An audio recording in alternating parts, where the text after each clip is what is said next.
What's up? What's up? What's going on, everybody? What's going on, everybody? Welcome. I can't even talk yet. Can't even talk yet. I haven't had my coffee. I'd like to welcome you to the show. I'd like to welcome you to the show. We're about to be getting into this. We're about to be getting into this. Shout out to MTR for highlighting this story, something that I didn't know about, and this is it's pretty bad.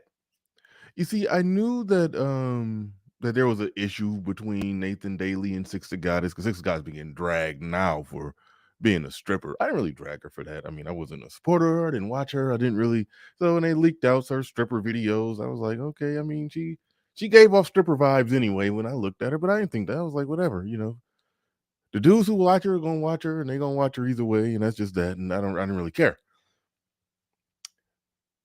But Nathan Daly used to go in on her like well over a year ago. And I didn't know why. I just thought they probably got into an argument on Lapeef or something. It wasn't until recently somebody told me about it. And then I saw the MTR video and I was like, whoa. Like she's literally on tape mocking an officer who while making an arrest, while reaching into the car, the person drove off. I'm going to play the clip. The person drove off and dragged this man, like the half of his body hanging out the car, and the guy took off, speeding down the highway with half of, at the time, or still, Officer Nathan Daly's body hanging halfway out the vehicle. And then while trying to shake him off, the guy rammed his, he attempted like 2 or 3 times, but on the third time he was successful. He rammed his car into another car to make Nathan's body hit the car. Then Nathan went tumbling, down the highway. That's the image you see in the thumbnail. I didn't know that was the reason why him and Six, he was doing videos over a year ago, talking junk about Six the Goddess, because apparently she was mocking him and going off on him and making jokes about all that. And so we're going to be talking about YouTube beefs. YouTube beefs are sprouting up like crazy. We're going to talk about how and when and where they go too far. Going to play the clip. Shout out to MTR for bringing this to the highlight and giving this the views that it probably needed. But so yeah, I'm going to be getting into that. Going to be talking about that. Going to be looking at the MTR's video. Going to play the actual full unedited clip, uncensored clip of the attempted arrest, and we're going to play Six the Goddess talking crap about it, and maybe some other things. We'll get into it. I did too long of a pre-intro ramble, but I'm about to still roll the intro. Let's get ready to go. Let's get it.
Peace, folks.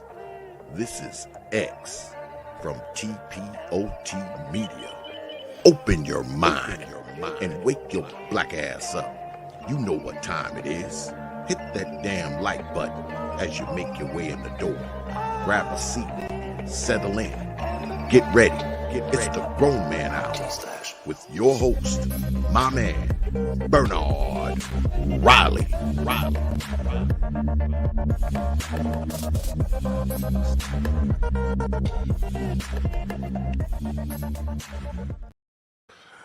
What's up? What's going on, everybody? Shout out to everybody in the building. You already know what to do. Make sure you hit the like button, whether you're catching this thing live or you're catching it after it's uploaded. Whether you're catching it live or you're catching it after it's uploaded, you already know what to do. You already know what to do.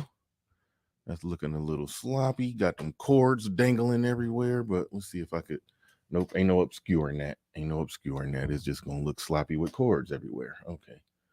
Got too many visible cords. Too many visible cords. They say you're not supposed to have too many visible cords during your production. But oh well. Oh well. Shout out to everybody. Shout out to everybody. The builder do appreciate each and every one of you as usual. Shout out to the early bird squads. Those that come in, drop a comment bright and early before we even get things started.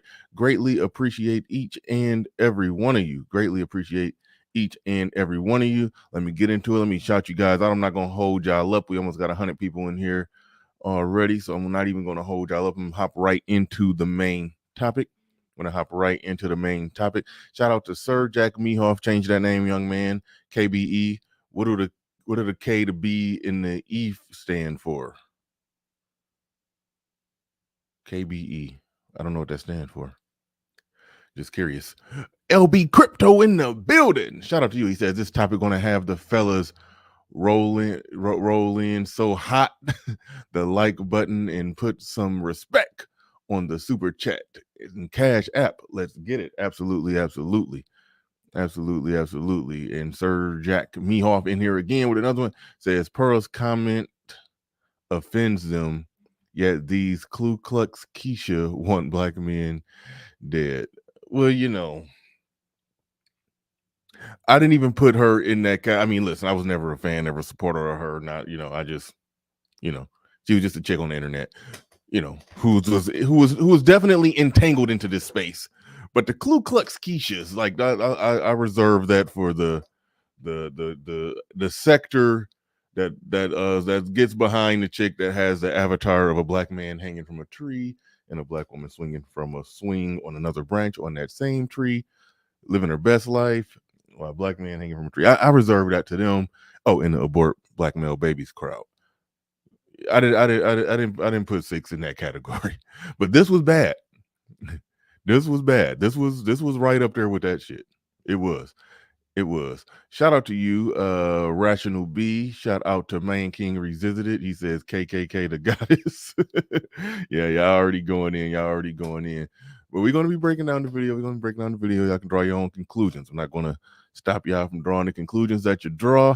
Because it's messed up. Ain't no way there's a way around it. Shout out to Sweet Melody C Speaks and get the likes up, subscribe, share, all that good stuff. She was on my show last night. The show got a cross between R and X rated in the conversation. Not anything visual was X rated, but the conversation got a little X rated. It was had a panel with some girls and we started talking about some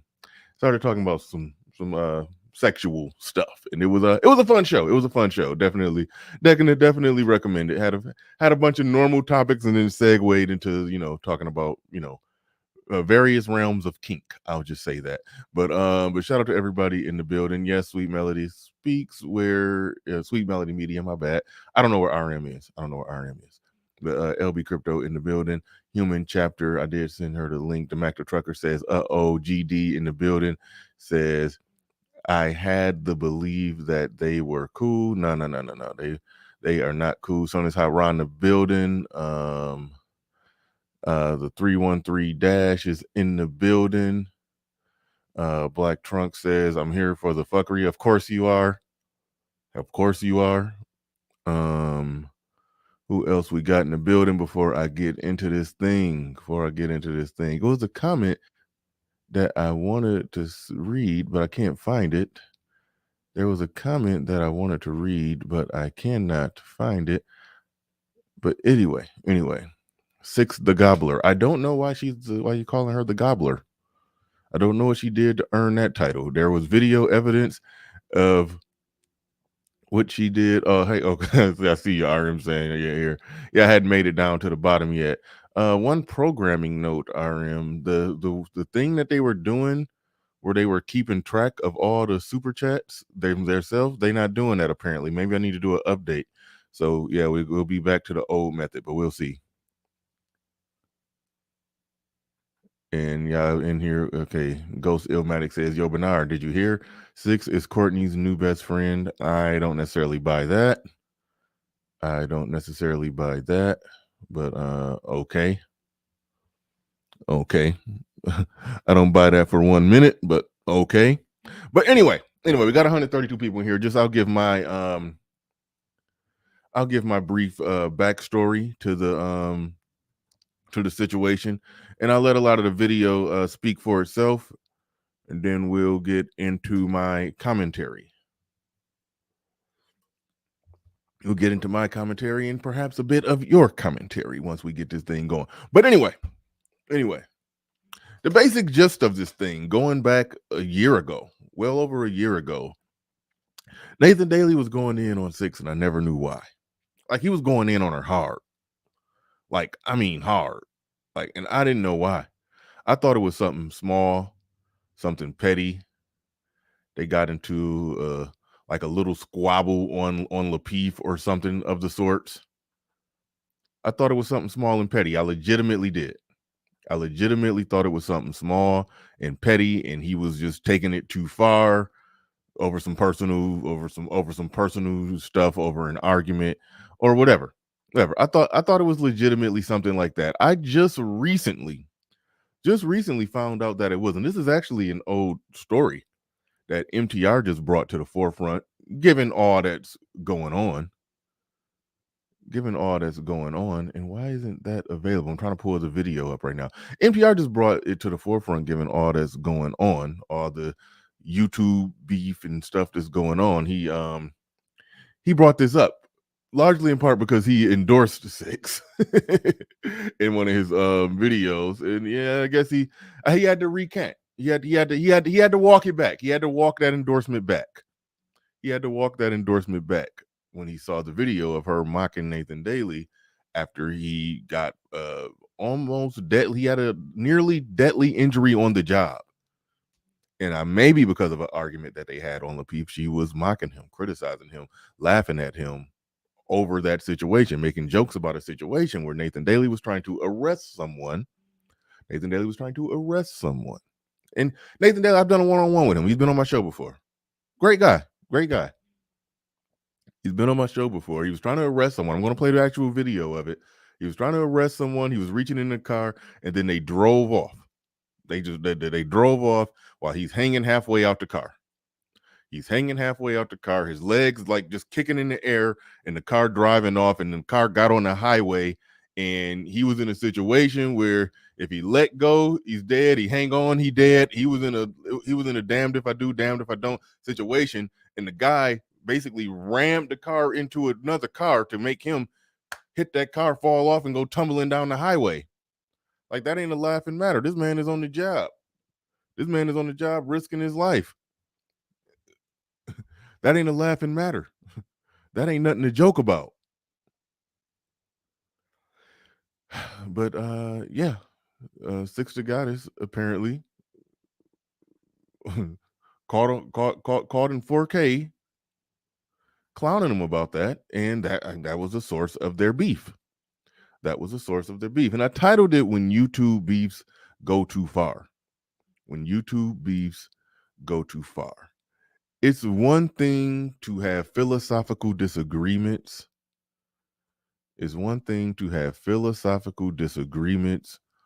On panels, and that leads to a follow-up video, that leads to a reaction video, that leads to the two people getting on the stream and going at it and barking at each other a little bit. But this is when it gets stupid. This is to me, this is the epitome of stuff just being ridiculous and going too far. But we about to get into it. Clip of someone attempting to kill. That laughing voice you just heard, that was her laughing as you heard Nathan Daly describe it. He could describe it better than me. Basically a clip of somebody attempting to kill him. That's what we there's no other way to describe it. We're about to watch an attempted murder.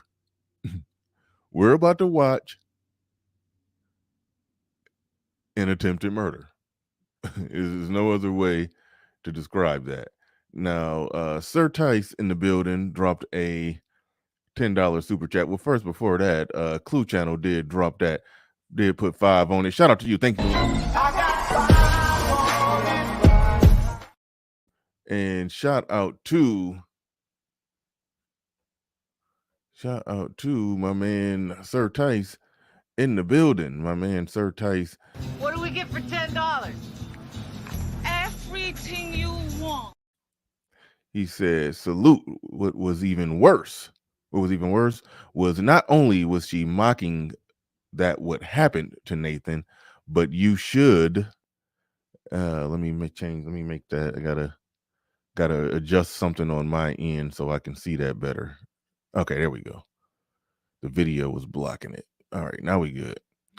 He said, not only was she mocking what happened to Nathan, but you should see the comments of the, oh, that's deep. Said you should see the comments of the other hens. You should see the comments of the other hens laughing in the chat. There are some sickos there. There are some sickos. I think we need some sickos in here.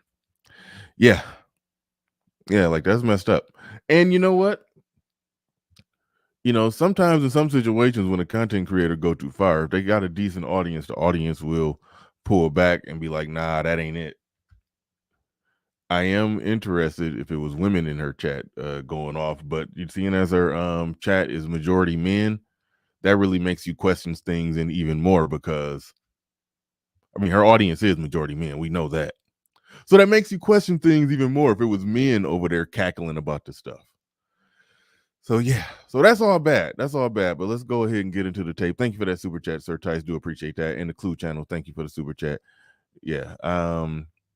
I'll probably never find that original video. So we won't be able to look at those comments. But either way it go, let's go ahead and get into this.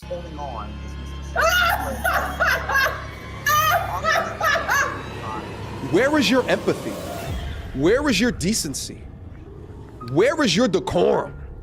Where is your code? How on God's green earth can you talk about being an advocate for men, which I thought that she was, and within that same breath, in that same body, go to the depths of hell to disrespect this man to this degree? Guys, a lot has happened out in the... And all right, now this is MTR giving some backstory.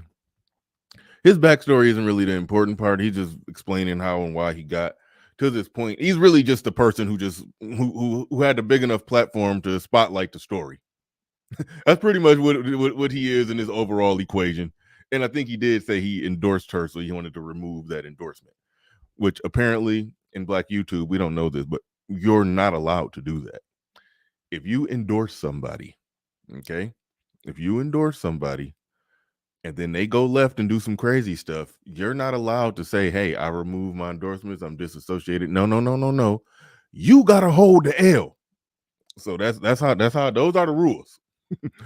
Those are the rules. You gotta hold that. I don't care if you just say, hey, Six has some nice content. If she go left, it don't matter. You gotta hold the L. Those are the rules. But I want to get to we'll listen to a little bit of leading into Nathan Daly's what Nathan Daly had to say about it, and then see Six reaction to it, and then I'm gonna play the actual video. So hang tight. If you haven't seen the actual video, you're gonna see it here first, uncensored, because MTR had to censor it because you know he did it pre-recorded and got to get monetized, and you can't show somebody almost get killed. I kind of can, because live streams already get demonetized anyway. But anyway, let's go. Yeah, go ahead. Sure. As a larger content creator, I have the luxury to be able to point at different situations and pick which topics that I want to be able to talk about. I think times like this, the strongest will survive. And you'll see content creators fall because they can't handle the pressure, or content creators that really demonstrate a sense of talent and work ethic mixed with execution that allows them to sustain for years into the future. So what is it that I'm talking about? He was talking about that whole Pearl situation where people falling off, people losing their audience, people fighting, people growing, and channels are being made. The people are making and breaking channels off that whole Pearl controversy that's sort of adjacent to this whole fallout. I'd say it's adjacent to it at best, not really connected. Like this story can be independent of all the Pearl controversy, but Six the Goddess is the one who's taking a big hit from the Pearl controversy. At least I think. Maybe she's getting more subscribers. Maybe she's losing subscribers. I don't really know. I just know she's getting a lot of criticism because there was a lot of beefs and fallouts as a result of it.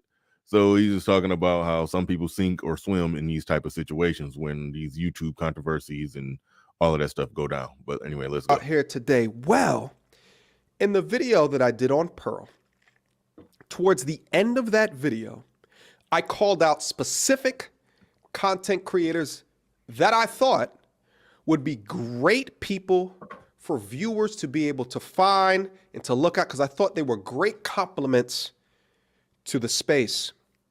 One of those content creators, I now have to rescind my recommendation because of what I just recently watched. That's not how it works. You gotta hold the L. No, just playing. Let me put my phone on silence. But that ain't how it works, MTR. Not on Black YouTube.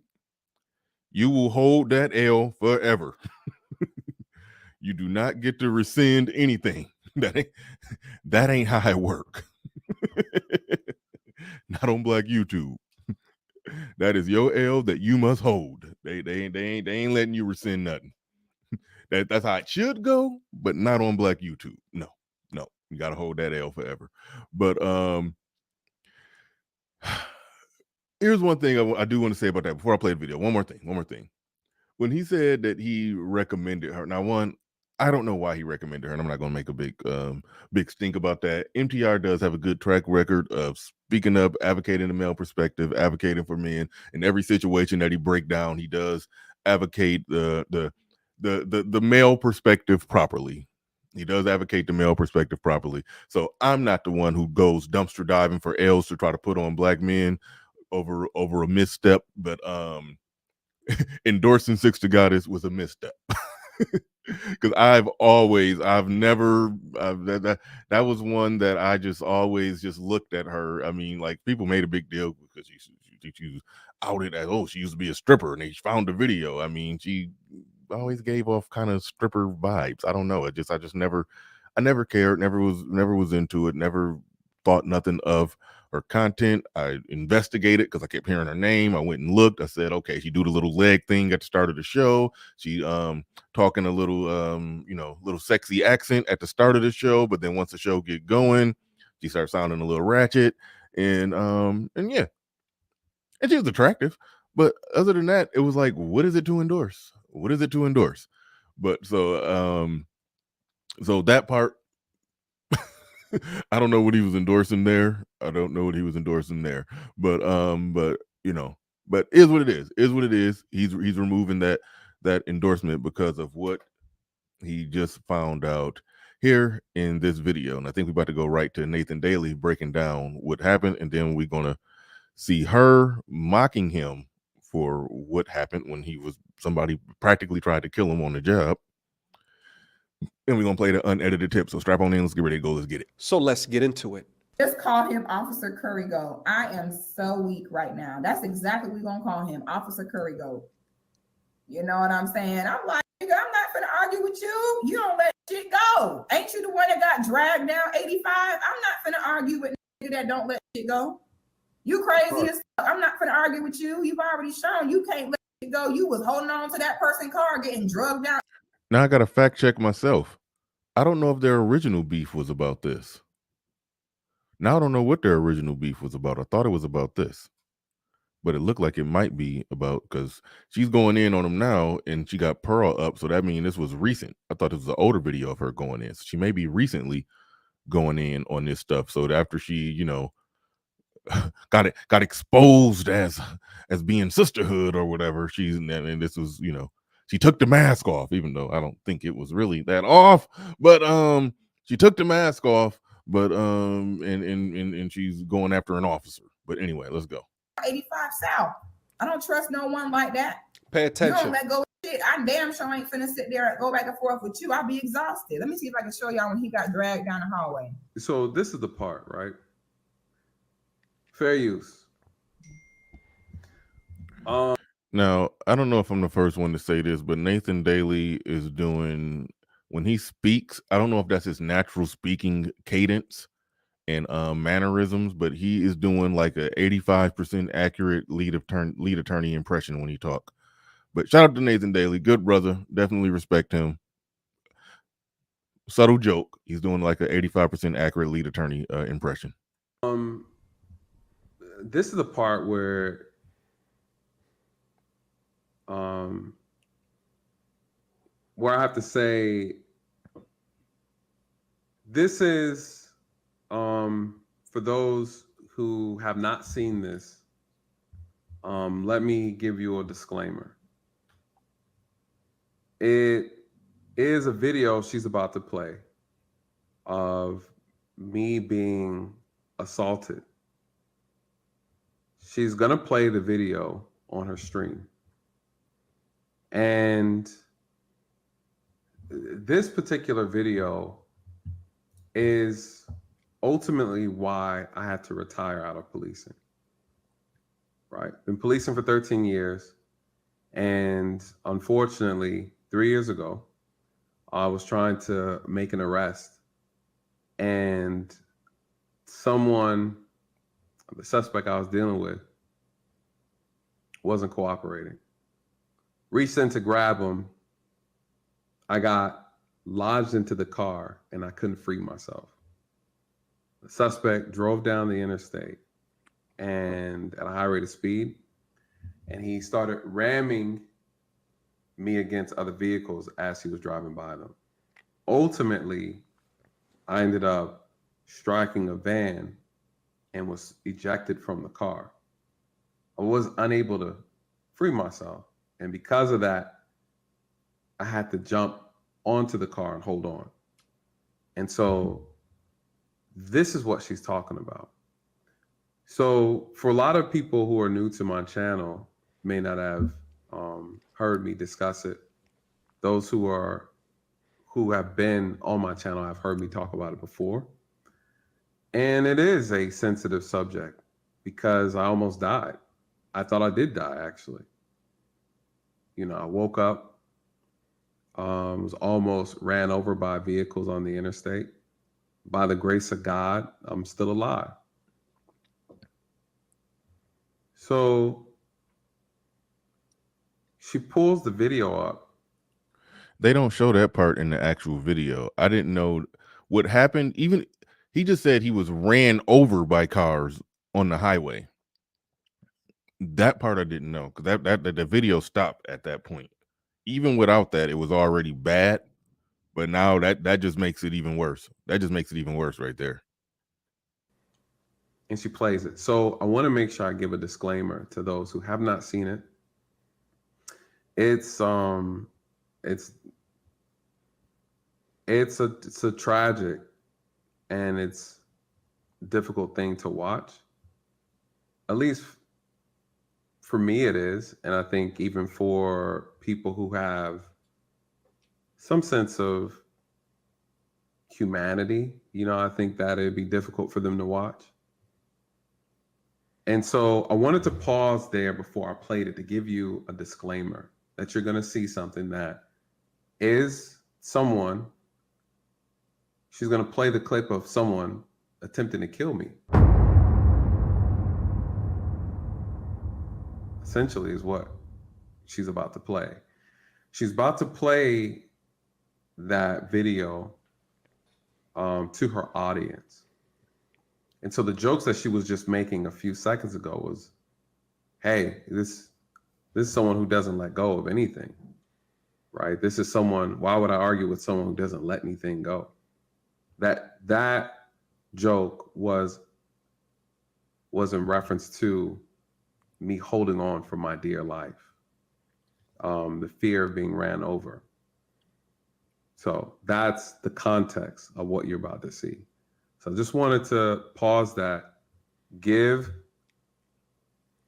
some perspective before diving into it. So remember before when I said that the entire space was like a powder keg waiting to explode? It's sort of like... All right, let's play the actual video now. Here's the actual video. I'm gonna blow up the screen, and here's the the money shot of the actual video. That's Nathan Mr. right Simpson there. hit the gas pedal and Oh wait, oh yeah, I forgot the video got narration, so I don't even got to say nothing. But it's Nathan to the left. Mr. Simpson hit the gas pedal and Officer Daly was trapped partially in the car, holding on as Mr. Simpson fled towards Interstate I-285. On the entrance ramp to 285, Officer Daly's body struck another vehicle as Mr. Simpson passed vehicles that were stopped on the entrance ramp. Once on Interstate 285, Mr. Simpson swerved to the left, striking a white van with Officer Daly's body in between. All right. All right, everyone. It does look as bad as it feels, but you know what I mean. I will bounce back 10 times stronger. Little knick-knack. I love you. So shout out to Nathan Daly, officer. You know, yeah, I just saw he almost died on the job. You know, I've been on panels with him. I've had him on my show. Did a one-on-one with him. You know, even one time I think this was on Ed's panel a while ago. You know, a dude was talking about women. We had some little disagreements, but it's one thing you never see me do be disrespectful in a disagreement with Nathan Daly. Like I do respect the brother. And this part right here of the video where you can see him falling off. With Officer Daly's body in between. Hold up. As Mr. Simpson passed vehicles that were stopped on the entrance ramp. Once on Interstate 285, Mr. Simpson swerved to the left, all right, that part right there. If he said he was ran over on the highway, like the video don't show this, but I'm assuming this van perhaps ran him over. I'm assuming that van ran him over. You don't see that on the video. Like, it was that bad. It was that damn bad.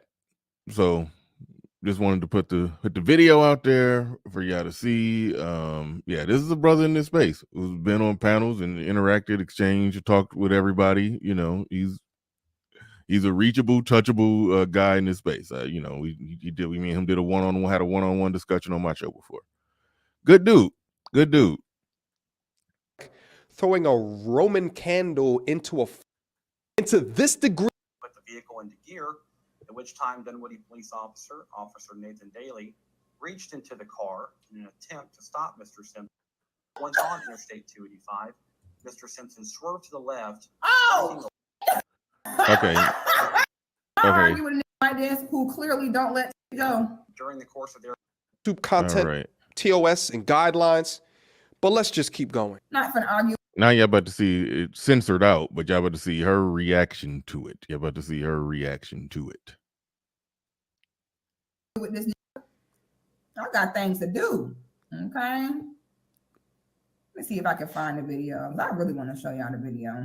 Would y'all argue with a nigga like this who clearly don't let it go? During the course of their investigation, Mr. Simpson went to put the vehicle into gear, at which time Dunwoody police officer Nathan Daly, reached into the car in an attempt to stop Mr. Simpson from fleeing. Mr. Simpson hit the gas pedal and Officer Daly was in the car, holding on as Mr. Simpson fled. On the entrance to 285, Officer Daly's body struck another vehicle as Mr. Simpson passed vehicles that were stopped. He's still holding out. Once on Interstate 285, Mr. Simpson swerved to the left. Oh! Officer Daly's body. Oh, hell no! I am not gonna argue with you like that, baby. You don't let shit go. I wish I would. Hell no, baby, you got it. Because I don't got the energy. Anyone that hold on like that, I'll be damned if I sit there and go back and forth with you. We'll be here all day. Hell no, you got it. I couldn't believe it. How much do you get paid? Don't police get paid like 50,000?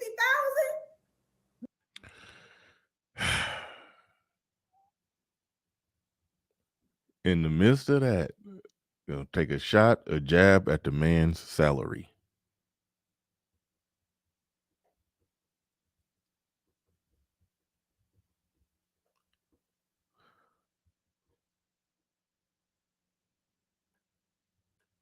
I'm not finna get drugged down 85 for 50 grand. Is you crazy, baby? I would have been like, oh, you see the other officer backed up. He was like, hey. I've said it before, and I'm on record saying this, is that with a lot of the women who will do content where they masquerade, it kind of masquerades as a femininity channel, but it's really like a male advocacy channel, and that's okay technically. But with I mean that's actually okay. Nothing wrong with a female doing some male advocacy. Okay, cool. Here's the deal. I've said it plenty of times that with a lot of them, all you have to do is wait until they get into a beef or some type of argument with a man online in whatever online circle or community that they're in.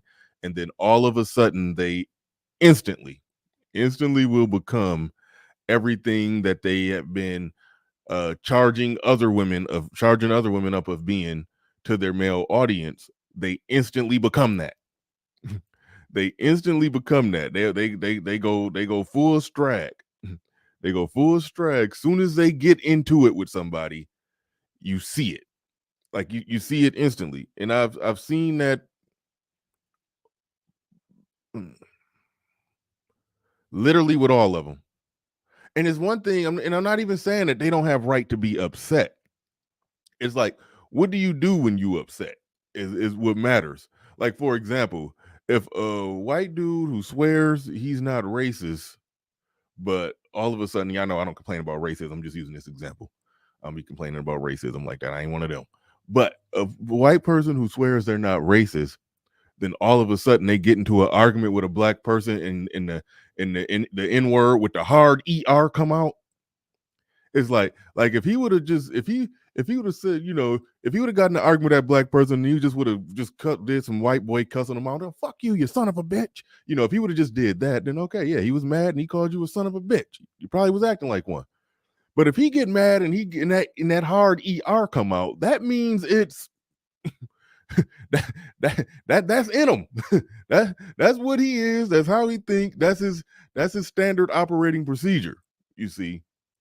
So I always look at that and notice that okay, I take it back. Not with all of them, but with the vast majority of them. I just had to think of one that never went for a ratchet strag. Yeah, but anyway, even the ones that I'm saying they never did that. They still on shaky ground. But that's how it works. if the Mac the Trucker said, listen here, Naker.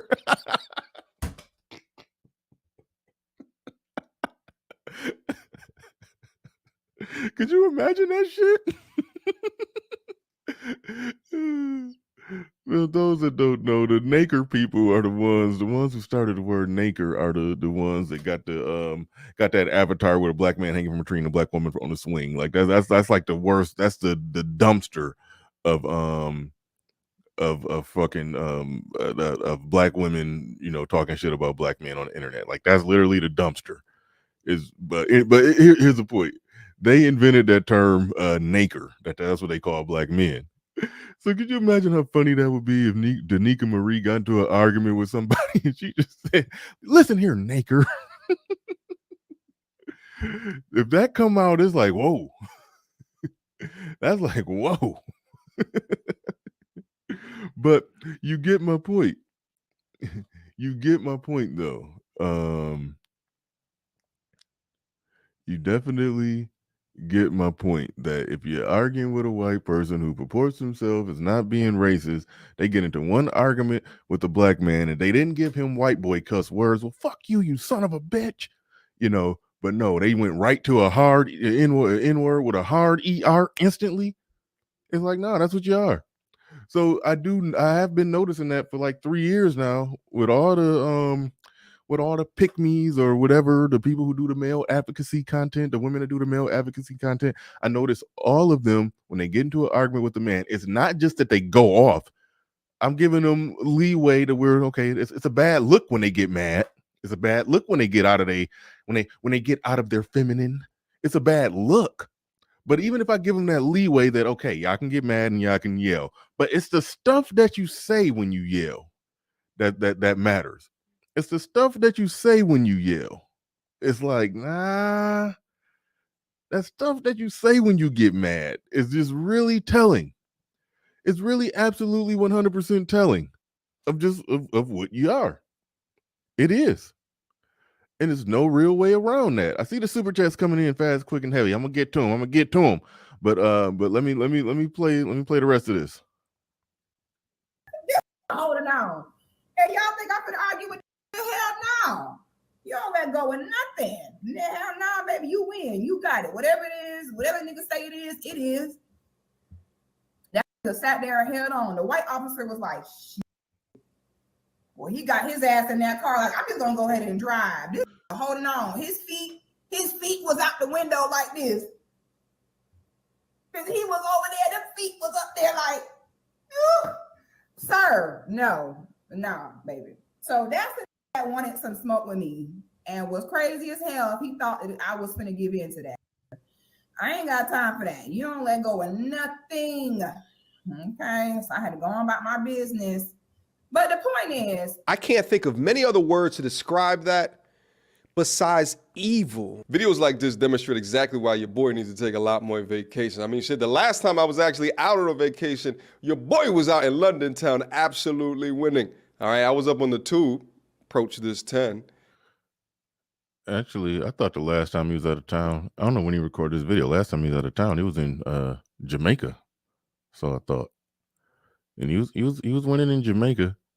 But it's still people who trying to pin an L on him. Like what I said, brothers bend over backwards trying to pin L's on other brothers. I'm still seeing videos pop up where people trying to pin an L on him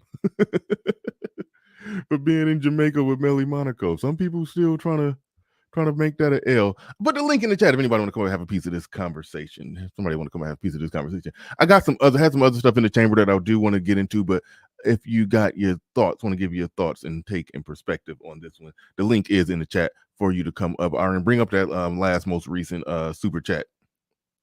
Bring up the last super chat that I didn't read. Let me get to some super chats. A shout out to Chantel Simone, who is still exercising her constitutional right to remain silent on a lot of this fuckery that's going on. She's playing it right.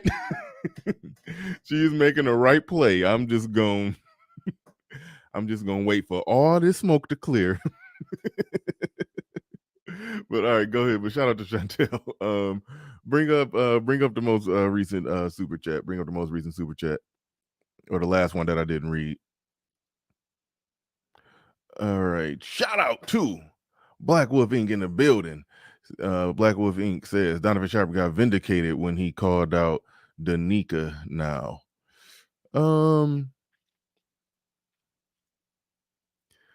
I don't remember what he was saying about her other than just criticizing the whole concept of a woman, giving dating advice for men. And I agree with him on that, but I don't know how this necessarily vindicates him. Like, I guess I can't remember what he said. I'll have to hear what he said, but just in general, there's aspects of, I don't even want to get into it, but there's aspects of women doing this type of content that, it's some flaws baked into the system of that I've given my opinion on that. But, excuse me. Sorry about that. He says we got to understand that it has to be trust unto verified with women in the manosphere. Absolutely. But see, this is why I don't get too deep into that, because see, the thing is, we could be cool with them, we can high five them, but one thing that I have noticed is that they technically draw a different audience than us. It'd be some overlap because the topics, titles, thumbnails, the subject matter is similar, but they kind of draw in a different audience. When I saw Danica in 6 up there talking, when I went to investigate, do some research, was watching the D6 channel, and I'm sitting there watching, and I'm looking at the guys in the comment section. There's a couple recognizable faces, but if I go from my channel to another Black Manosphere channel, I recognize 60%, 70% of the chat. It was over there. It was like, I recognize him. And then I'm looking at the comments, looking at the super chats, and a lot of dudes over there calling them queens and and goddesses and all, don't worry about what they saying about you, queen. Just keep your head up, keep doing your thing, queen. It was all that, that queen mother goddess talk. And like, I'm like, a lot of the audiences in this space, we don't be talking like that. Like I said, Black Manosphere dudes, they go simp behind the scenes. They don't be simp. They don't just put it out on Front Street like that. They go behind the scenes with that shit. But yeah. So you said, but trust them to verify with women in the manosphere. Yeah, but the thing is, I don't like when we make the mistake of looking at a woman who's grown a platform talking manosphere talking points and then saying, why the manosphere over there listening to that? Like, no, they be legit growing different audiences. Because then when the chicks start going left, it's like, oh, look at all the manosphere simps going left with her. It's like, it's an indefinite way of just charging up the Black manosphere with something that they got very little control over. So it's that's why I don't go in. That's why I don't go in hella tough on that. But go ahead to bring up the next one.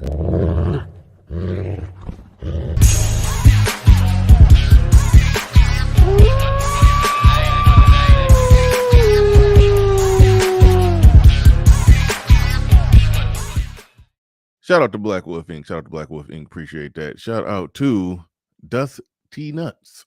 Shout out to Dusty Nuts. He says, scroll of proclamations 4 and 18. Those lending your ears to vile lecture halls of sympatry and temptress tree will forevermore be doomed to blueness of the lions, as carnal knowledge will always depart thee. Amen. Amen. Thank you for the reading of the word. Next one up, Brandon Webb in the building with the $2 super chat. Do appreciate that. Shout out to, and thank you for dropping $2 on it. Do appreciate that. Maurice Evans with the $5 super. These last $2, I'm not gonna lose. Yeah, thank you, the previous person with the $2 super chat. Do appreciate that. Maurice Evans in here putting 5 on it. He says, as a fan of 6, says, I'm very disgusted and disappointed in her. What she did was foul and evil. I rocks with Nate also. Thank you for calling this out. Thank MTR. He put the initial spotlight on it. But thank you for the $5 super chat. Appreciate that. Sigma Tiger 24 in the building says, I unsubbed soon as soon as she started calling men coons for disagreeing on Pearl. Danica following suit because her hubby gave her permission. All right. Thank you for the super chat. Appreciate that. Chef Chupino. Thank you for the $2 super chat. He says Danica Marie with a laughing face emoji. Danica Marie with a laughing face emoji. I'm a firm believer in using your words. I don't like when men speak in emoji. But anyway, Dusty Nuts in the building again says the Book of Grudges 666 says thine she heathens cannot cloak themselves in the darkness too long. The beacon of truth sheds light on their forked tongue vileness, especially when consumed in anger. Thank you for the $10 super.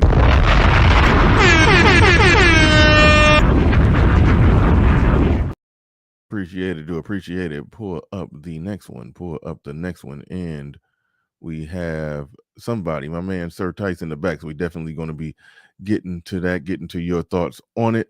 Chef Chupinos comes with another one, says, peace, brother B. I just sent Nate the link. Okay. All right. That's what's up. Sigma, yeah, I will be interested to hear from Nathan Daly on this one. Nothing's feminine about her. She's using Pearl to extract the hate she always has for black men. Ex-stripper / single mom joined the man. Okay, that's where y'all annoy me. She didn't join the manosphere. She never said she was a part of it. She just did. She's a chick who started doing manosphere content And if you're a chick that looks good and you're doing trendy stuff with Kevin Samuels type titles when Kevin Samuels was alive, and it's like your channel's going to get some traction. All right. Nobody knighted her in, you know. The most you could say that people that the majority of men didn't say, man, fuck that bitch, don't go listen to her. If it's almost like if we don't come out and say, don't listen to this chick that you've never seen on our panels or never seen in a discussion with us, like don't listen, you know, like the criteria for which people say a chick joined or anybody joined the manosphere is really based off the narrative that they want to do. There is a manosphere list that they need to get more precise in talking in who's actually in it and who's actually off of it. I think everybody who was on it was in it at one point, but then at another point said they're off. But it need to be a precise list. It need to be a precise. Even the list that's out there is not precise. But anyway, let me go to Sir Tice. I want to get to the super chats that I haven't got to yet, but let me bring Sir Tice up and get somebody else into this conversation. So my man Sir Tice in the building. What's going on? Hey, good morning, good afternoon. How you doing? Can you hear me fine? Yeah, you sound real good. Yeah. Just to the title of your show, when it gets into doxing, personal business, things like that, I saw a comment in your chat saying that didn't Officer Daly dox her because he was talking about her real name and such. Now I don't know where that part came from, but hold on. Go ahead. Anything that he did after that shit is pretty much a go. But then again, that speaks to the title. When it goes too far, that's what I'm saying. If somebody go too far, and then somebody, you know, amplify that farness, you know, then shit is wild. It's like, but anyway, go ahead. Okay. By the way, you got a couple people in the chat that's defending her or just kind of make some caping for her. And this is the other point I was going to make. Okay, in my opinion, her and a lot of these low-level so-called online pro-blacks, they're really just they're just really bigots, okay? And a bigot is basically where you just a zealot for your side and you hate everybody else that's different from you and as such. And it makes content. She's not talking about worldly things. It's the basic, it's the basic history of, of our existence that most people generally know. But this is just my personal thoughts. I think brothers are so damn starved of femininity that anything that remotely looks feminine, that somewhat agrees with their stance, they're going to clamor over to, and that's how she built it up. And another thing with her looks, look, I'm not going to say that she's not attractive because she is, but shout out to Mr. Fantastic. He posted a picture of her without her bitchcraft or makeup or cake up, and let's just say she looks pretty damn average her damn self, And yeah, I was just about to say that she looked normal. Like they was trying to roast her, they was trying to call her ugly. No, she's not ugly with she's not ugly without the makeup, but she just looked like just a normal, maybe I'm the first person. Slightly above average.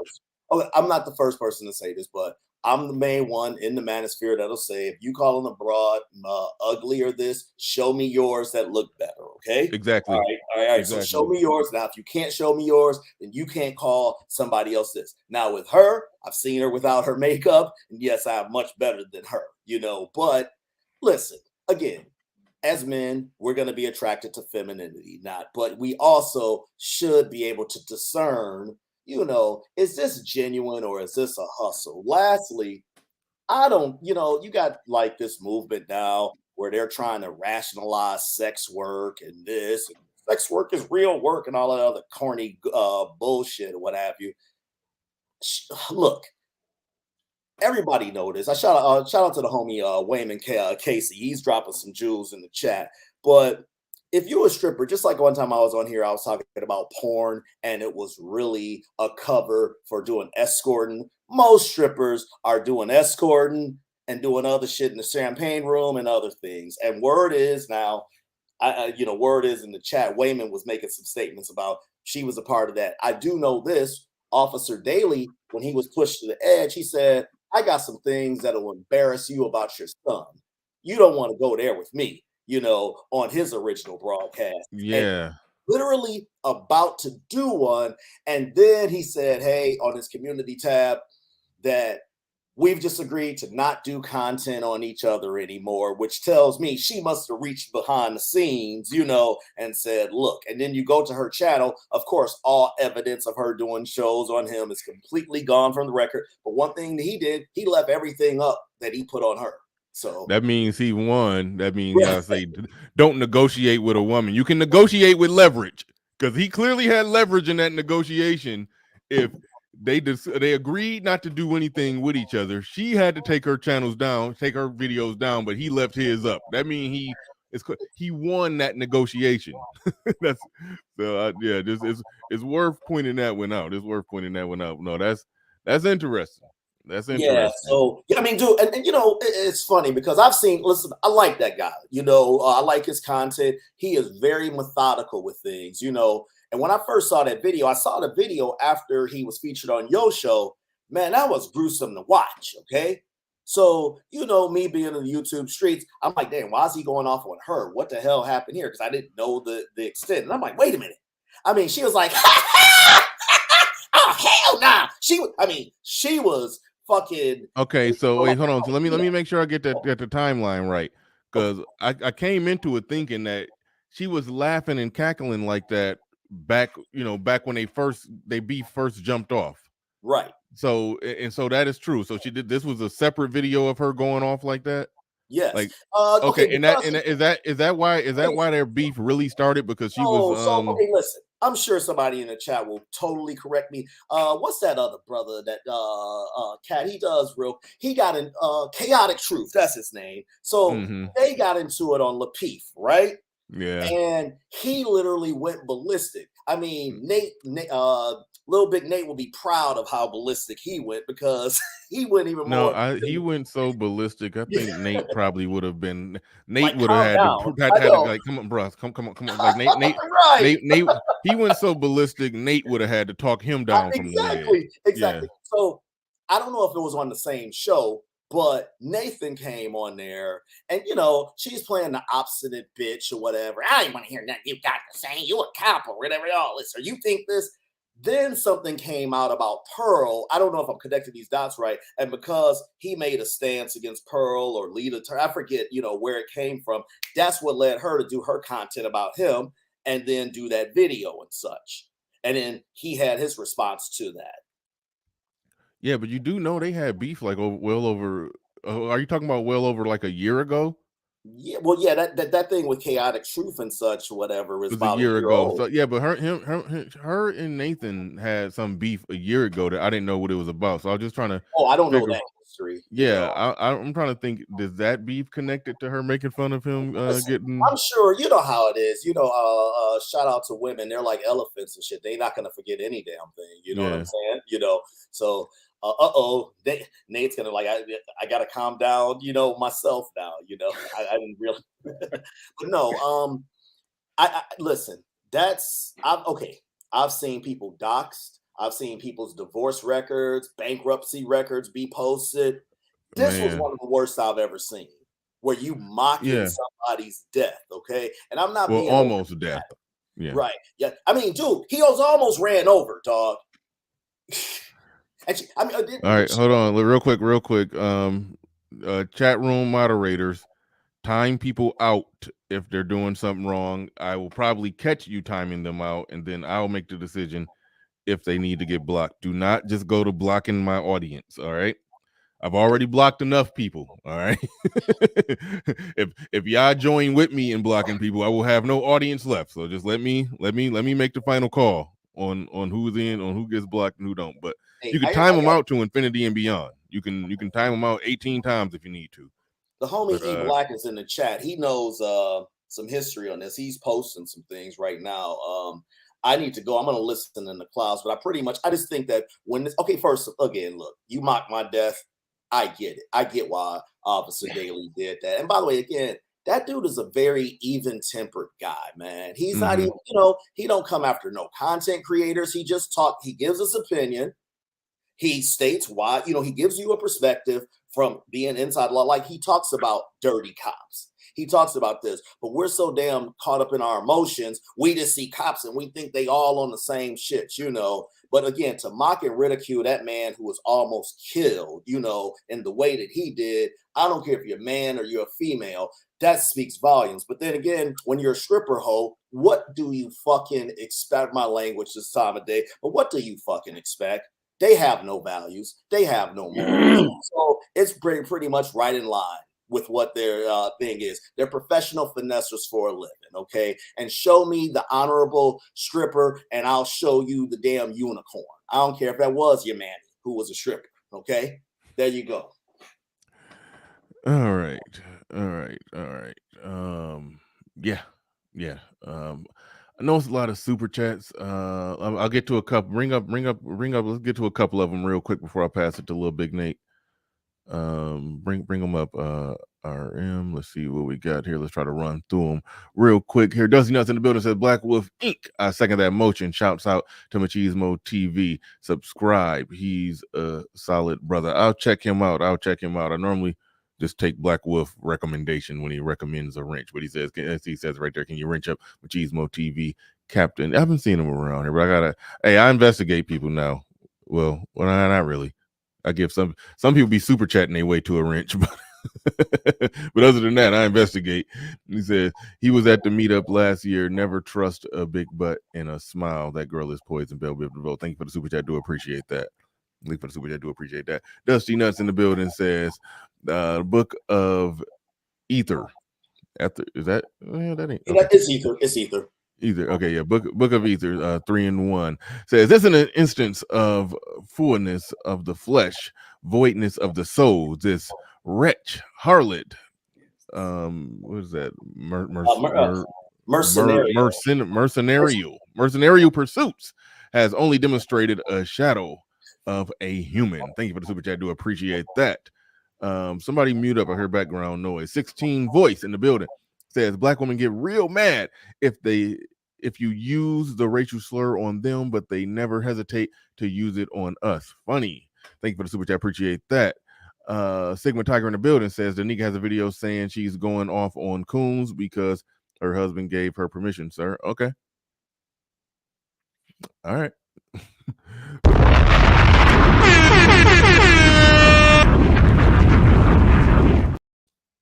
Thank you for the super chat. Appreciate that. Look, I haven't investigated a lot about Danica and what all's going on. The only thing I know is that she's standing next to Six during a lot of fuckery, and she said some things that does constitute as fuckery. I said before that my rule is I typically got a hands-off approach when it comes to married women.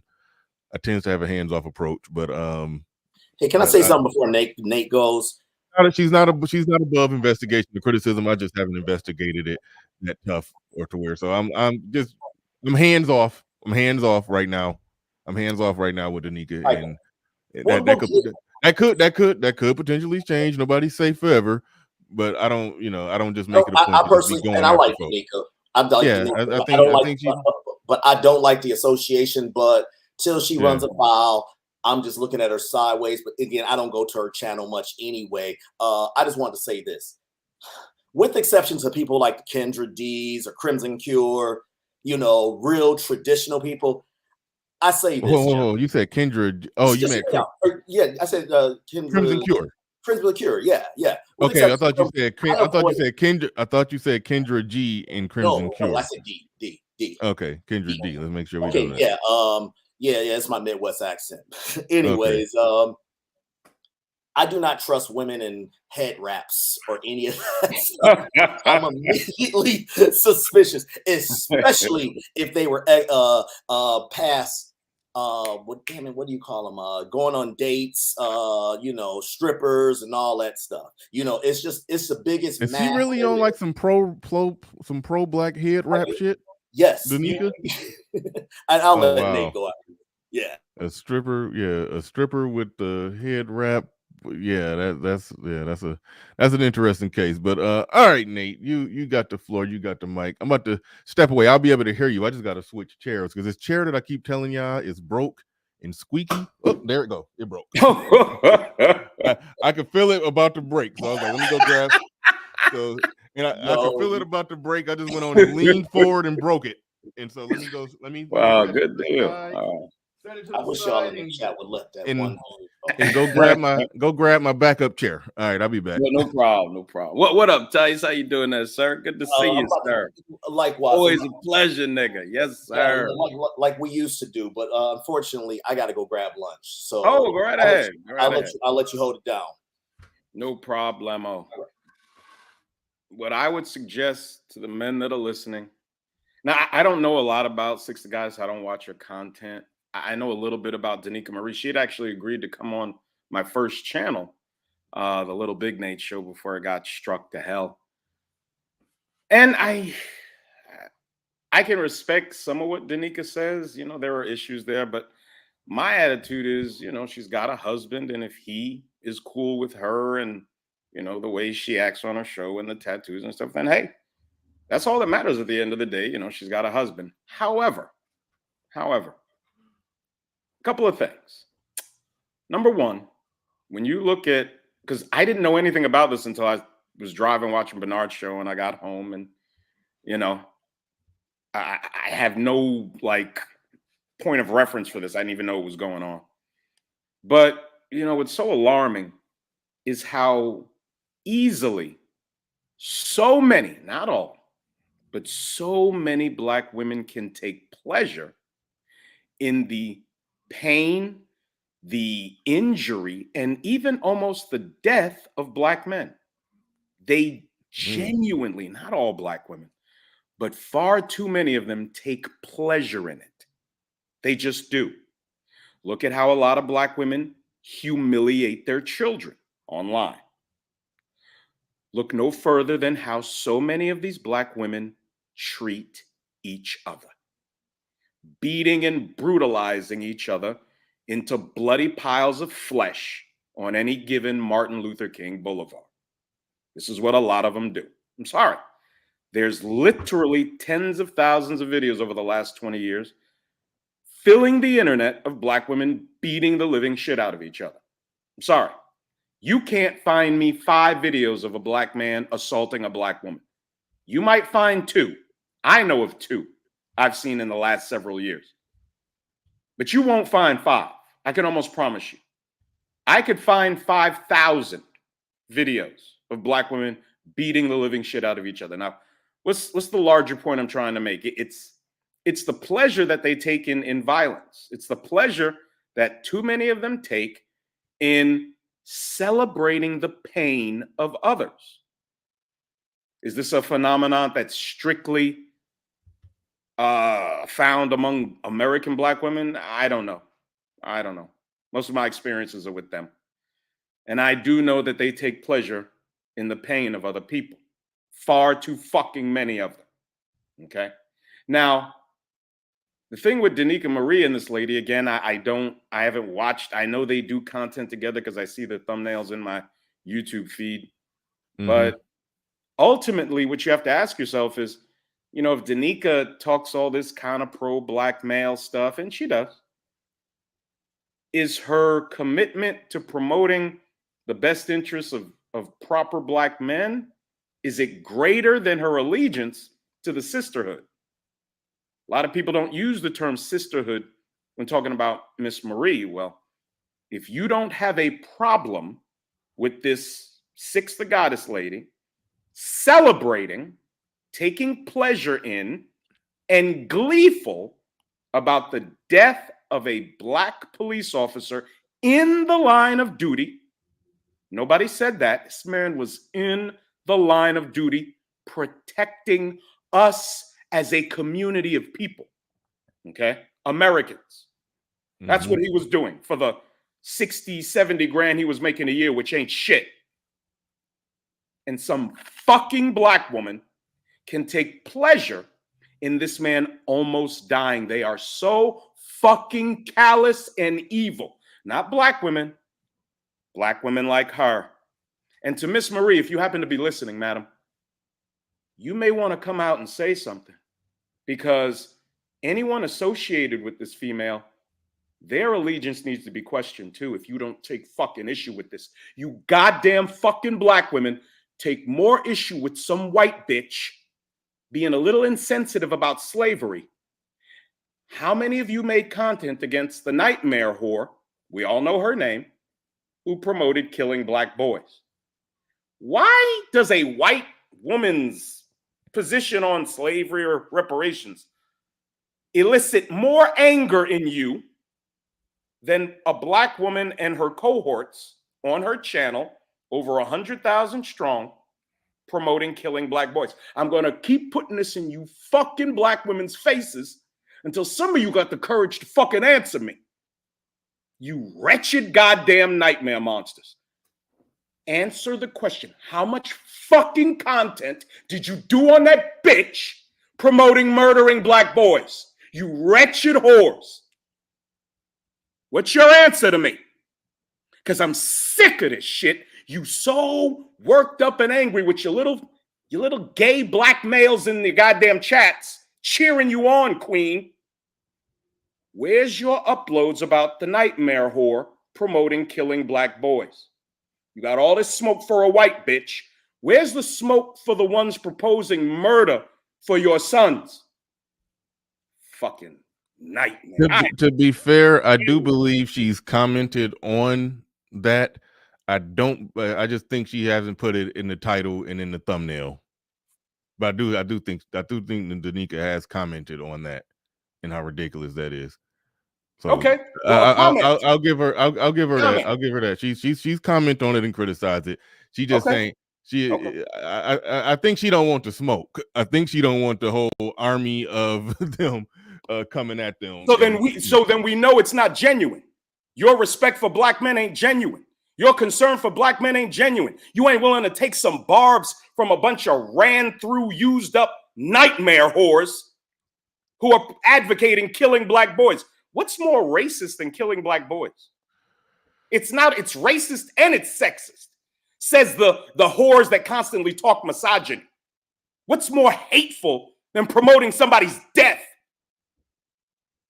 Boy, I'm sorry. Yeah, no. I mean, and I hear what you're saying, and I respect your passion on that. But the fact of the matter is, like, we come up here and we talk about it from an algorithmic standpoint. I don't even want them in my algorithm. Like, it's like from a content creator standpoint. If you tag in certain stuff, like, you notice, like, I've talked a lot about Cynthia G and what a lot of these chicks do. I can't think if I've ever put Cynthia G in my, no, I've never put her in my title or my thumbnail. Now, I've said a lot of shit about her. I keep my, you stop yourself from growing. I mean, there's content strategy to it. And I understand that, you know, there are some people who they're going to call certain people out regardless, for any reason, even at the expense of their channel. They're going to go after what they're passionate about. There's a way to there's ways to do it that don't risk your channel. And you being somebody who's lost who's lost multiple channels, you throw caution to the wind. You throw caution to the wind on certain stuff. So, but so I mean, I get it.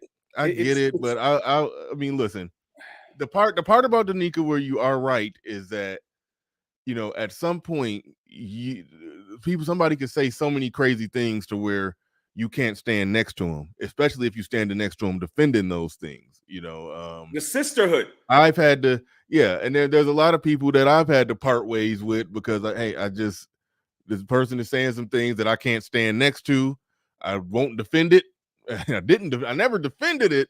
I always argued back and forth about the stuff, but I can't, you know, you can get to the point where you don't even want to be standing next to somebody when they going left.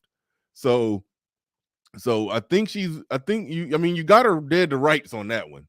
If you're going to charge her up with anything, it's her connection there and her and her defending some things that Six the Goddess has said. So you got her right there. But far as calling her out for not putting Cynthia G in title and thumbnail and all of that. Like that's mutually assured destruction for your YouTube channel.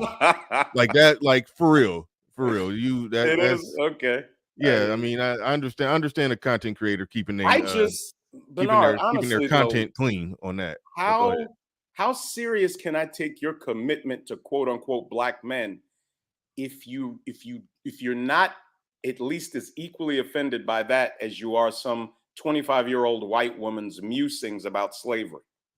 And That if is a it's the huge case, problem with me. no, Bernard. and I'm with you. If it's the case that she's more offended by what Pearl said than what Cynthia And I G hear said, Six the Goddess did a lot of content about just Pearly thing. oh no, I'm with you on that. I'm with Okay. you on that.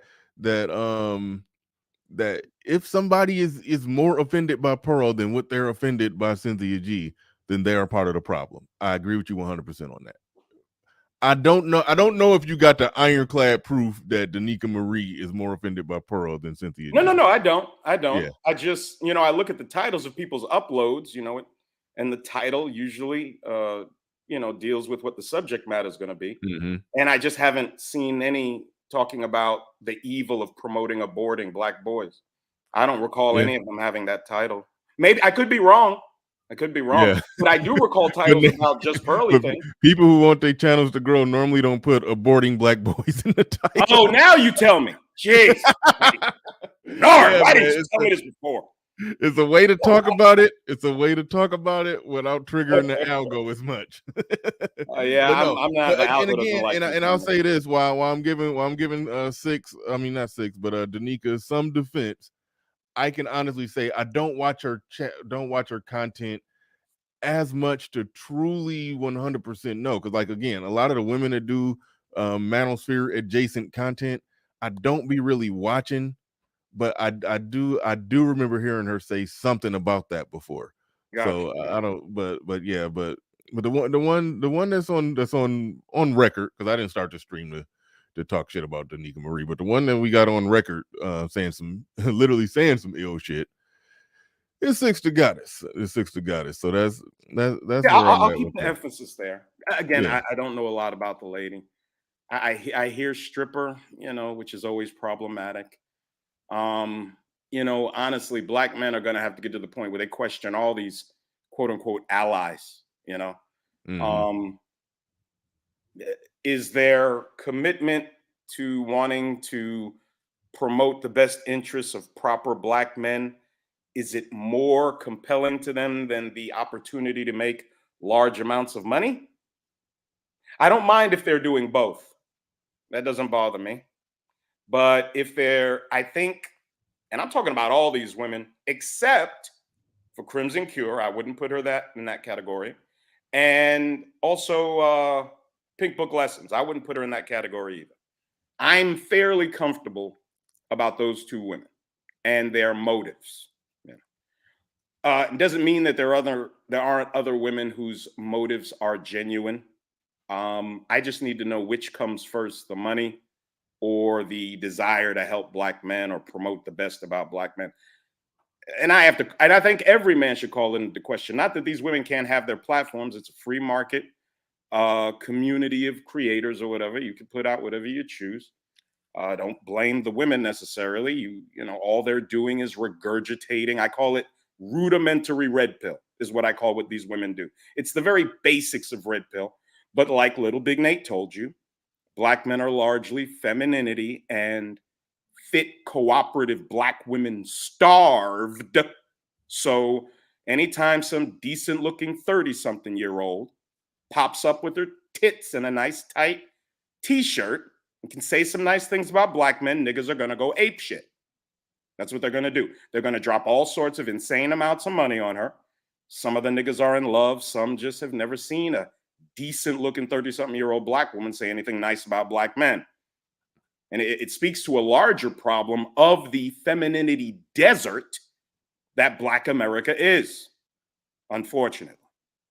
Mm-hmm. Again, if all a woman has to do, shout out to Courtney Michelle, I think that's her name, just make sure your zipper's pulled down just far enough, you know, and you'll make tens of thousands of dollars every year off black men.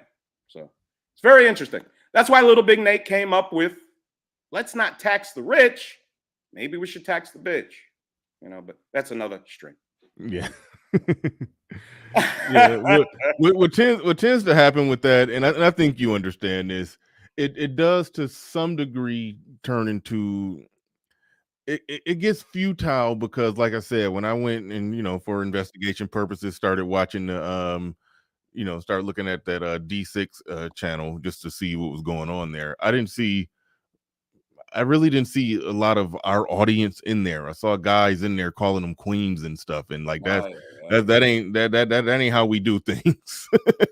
Why? We're using that lingo. Even so they have a different audience of black men. That can consume and digest it coming from a woman, but I think a lot of people in their audience, they probably get offended hearing this stuff when it's coming from a man's voice, because they're trying to assess our levels of toxicity or whether or not we hate women or what's that. But when they hear a woman saying it, it's like, okay, I understand what you're saying, queen. It's like those are different dudes from this space. So when you talk about so in that sense, the men, the card carrying content creators of the black manosphere, has no control or say over what happens on their channel or what they do or how they do it, because their audience is something completely holistically separate.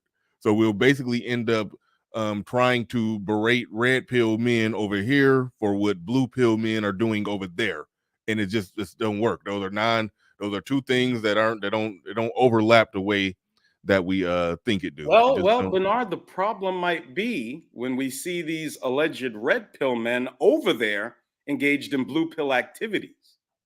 Is that happening? Is there are you red pill around the brothers, and then you get around some pretty 30-something-year-old with her titties out, and all of a sudden it's queen this and queen that?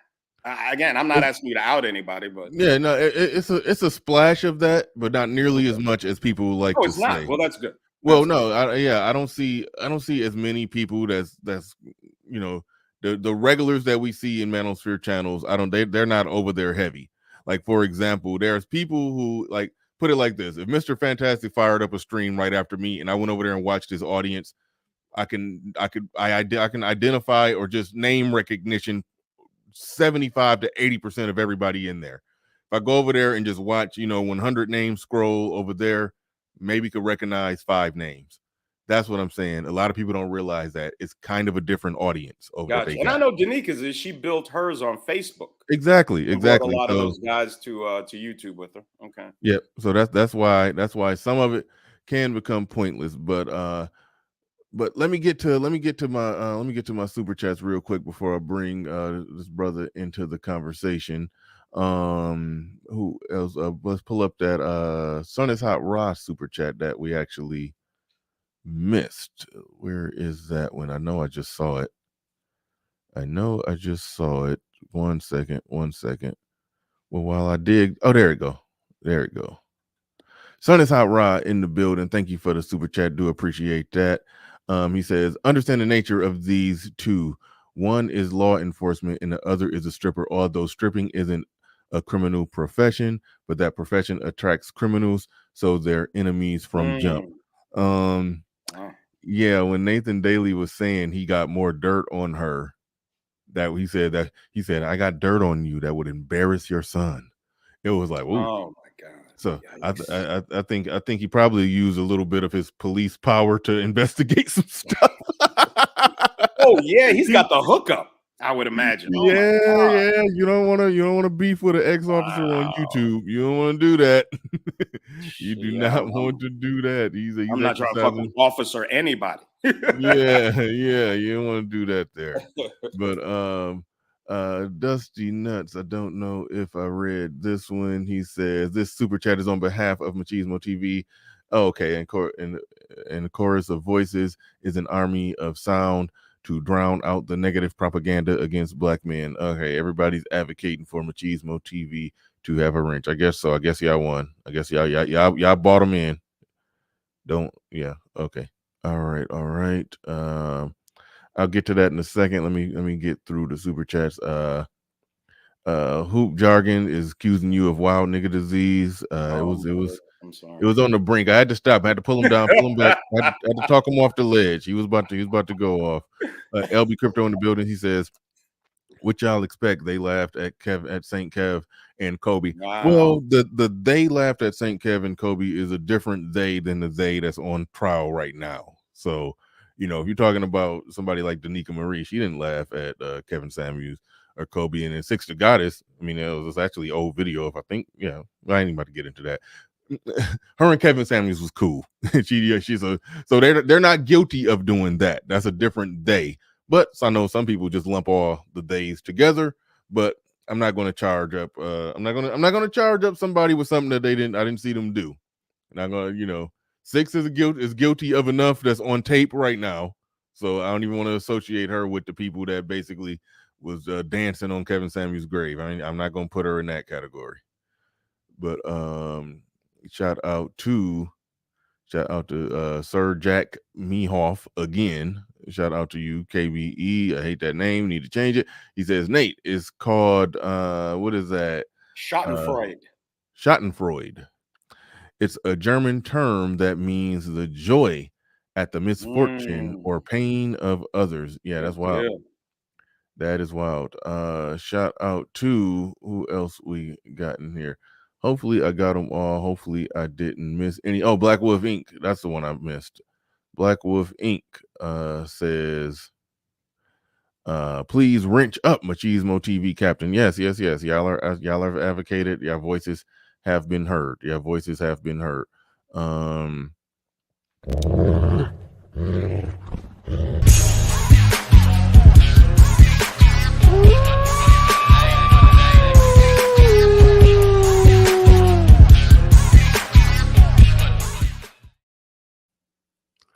And don't know if I read this one. Don't know if I read that one. I think we got them all. Double check RM, make sure we got all the super chats. Double check, make sure we got all the super chats. Let me know in the private chat if we got them all, or if it's one that we didn't get. One that we didn't get, just pull it up on the screen. But all right, thank you to everybody who dropped some super chats on it. Do appreciate each and every one of you supporting the stream. Do appreciate each and every one of you supporting the stream.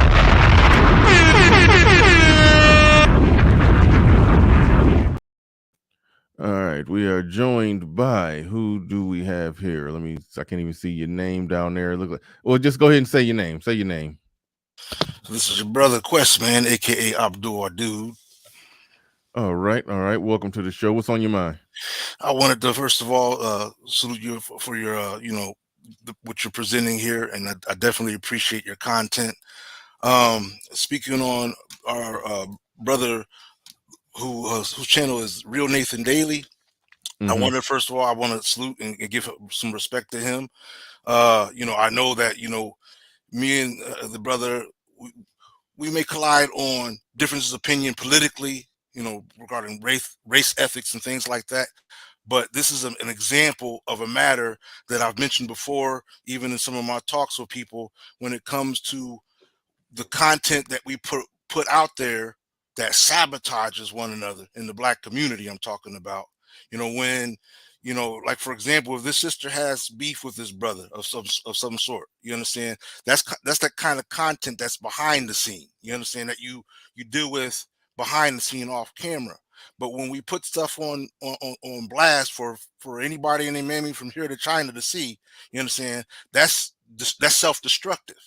And it's kind of hard for me to accept if people say they are supportive of the Black cause, Black community, unity, things like that, but we self-destruct one another on live. You understand what I'm saying? So I salute brother Nathan in this matter, because this is one of those examples of why, especially when it comes to brothers in this day and age where society has really put weights on us regarding our quality, regarding our ethics, our just what it means to be a man, a father, a husband. In this case, as we see, brother Nathan was doing something on the line of his job, serving and protecting and what have you. In this case, I have to be a supporter of my brother. You understand? And in this case, this is a matter in which we are on one accord. So I want to say that let me tag on just a little bit more. I've watched Six the Goddess a little bit, and I'm not going to say anything negative, but what I will say is that this is an example of why we have to mind our emotions. Mind what we say about one another. You understand? If, like I said, when we have these type of differences, we have to mind, because sometimes I think we get carried away. We get caught up in our emotions. You're live on screen. You're showing something that you feel has, maybe a punchline in it or something. I don't know. And you feel like, hey, let me put this on blast and use this to, in my rebuttal or my attack against my adversary. You understand? Let me use this, and then it comes to bite them in the butt when it ends up being something that is morally inappropriate. Am I making sense with what I'm saying to you? I don't know if you can even hear me that well, but Yeah, no, I can hear you. I understand what you're saying. I mean, there's something to be said about some things people should handle behind the scenes. yeah. Like, for example, like Nate's my guy, the gentleman above you. Me and Nate got an issue that I think it might be a serious issue. Me and Nate, I'm definitely going to talk to Nate about it behind the scenes. I think what it is that some black there are different types of black people, and a lot of them are are ideologically different, and we don't notice that, and we just say, hey, I'm black, she's black, we all gotta be on the same code and on one accord.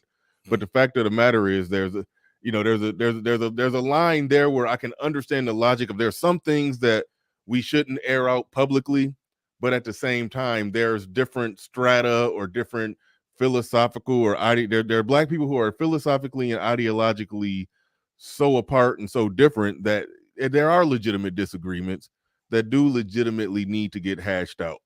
Unfortunately, with us, those disagreements can turn into stuff like what we just presented, where one person is going ham like that, mocking somebody who was, literally mocking an attempted murder and laughing at the guy who was almost killed. Like, it can get that bad. It can get that bad. So I'm not in the camp that says we shouldn't hash out differences and talk it out, but it shouldn't get that bad where you're mocking somebody who was almost killed and laughing, just in glee, laughing at the video. That's where it's a problem, not just the mere fact of the disagreement. But go ahead, if Nate. I could provide a little pushback, the problem isn't people, engaging in this type of stuff.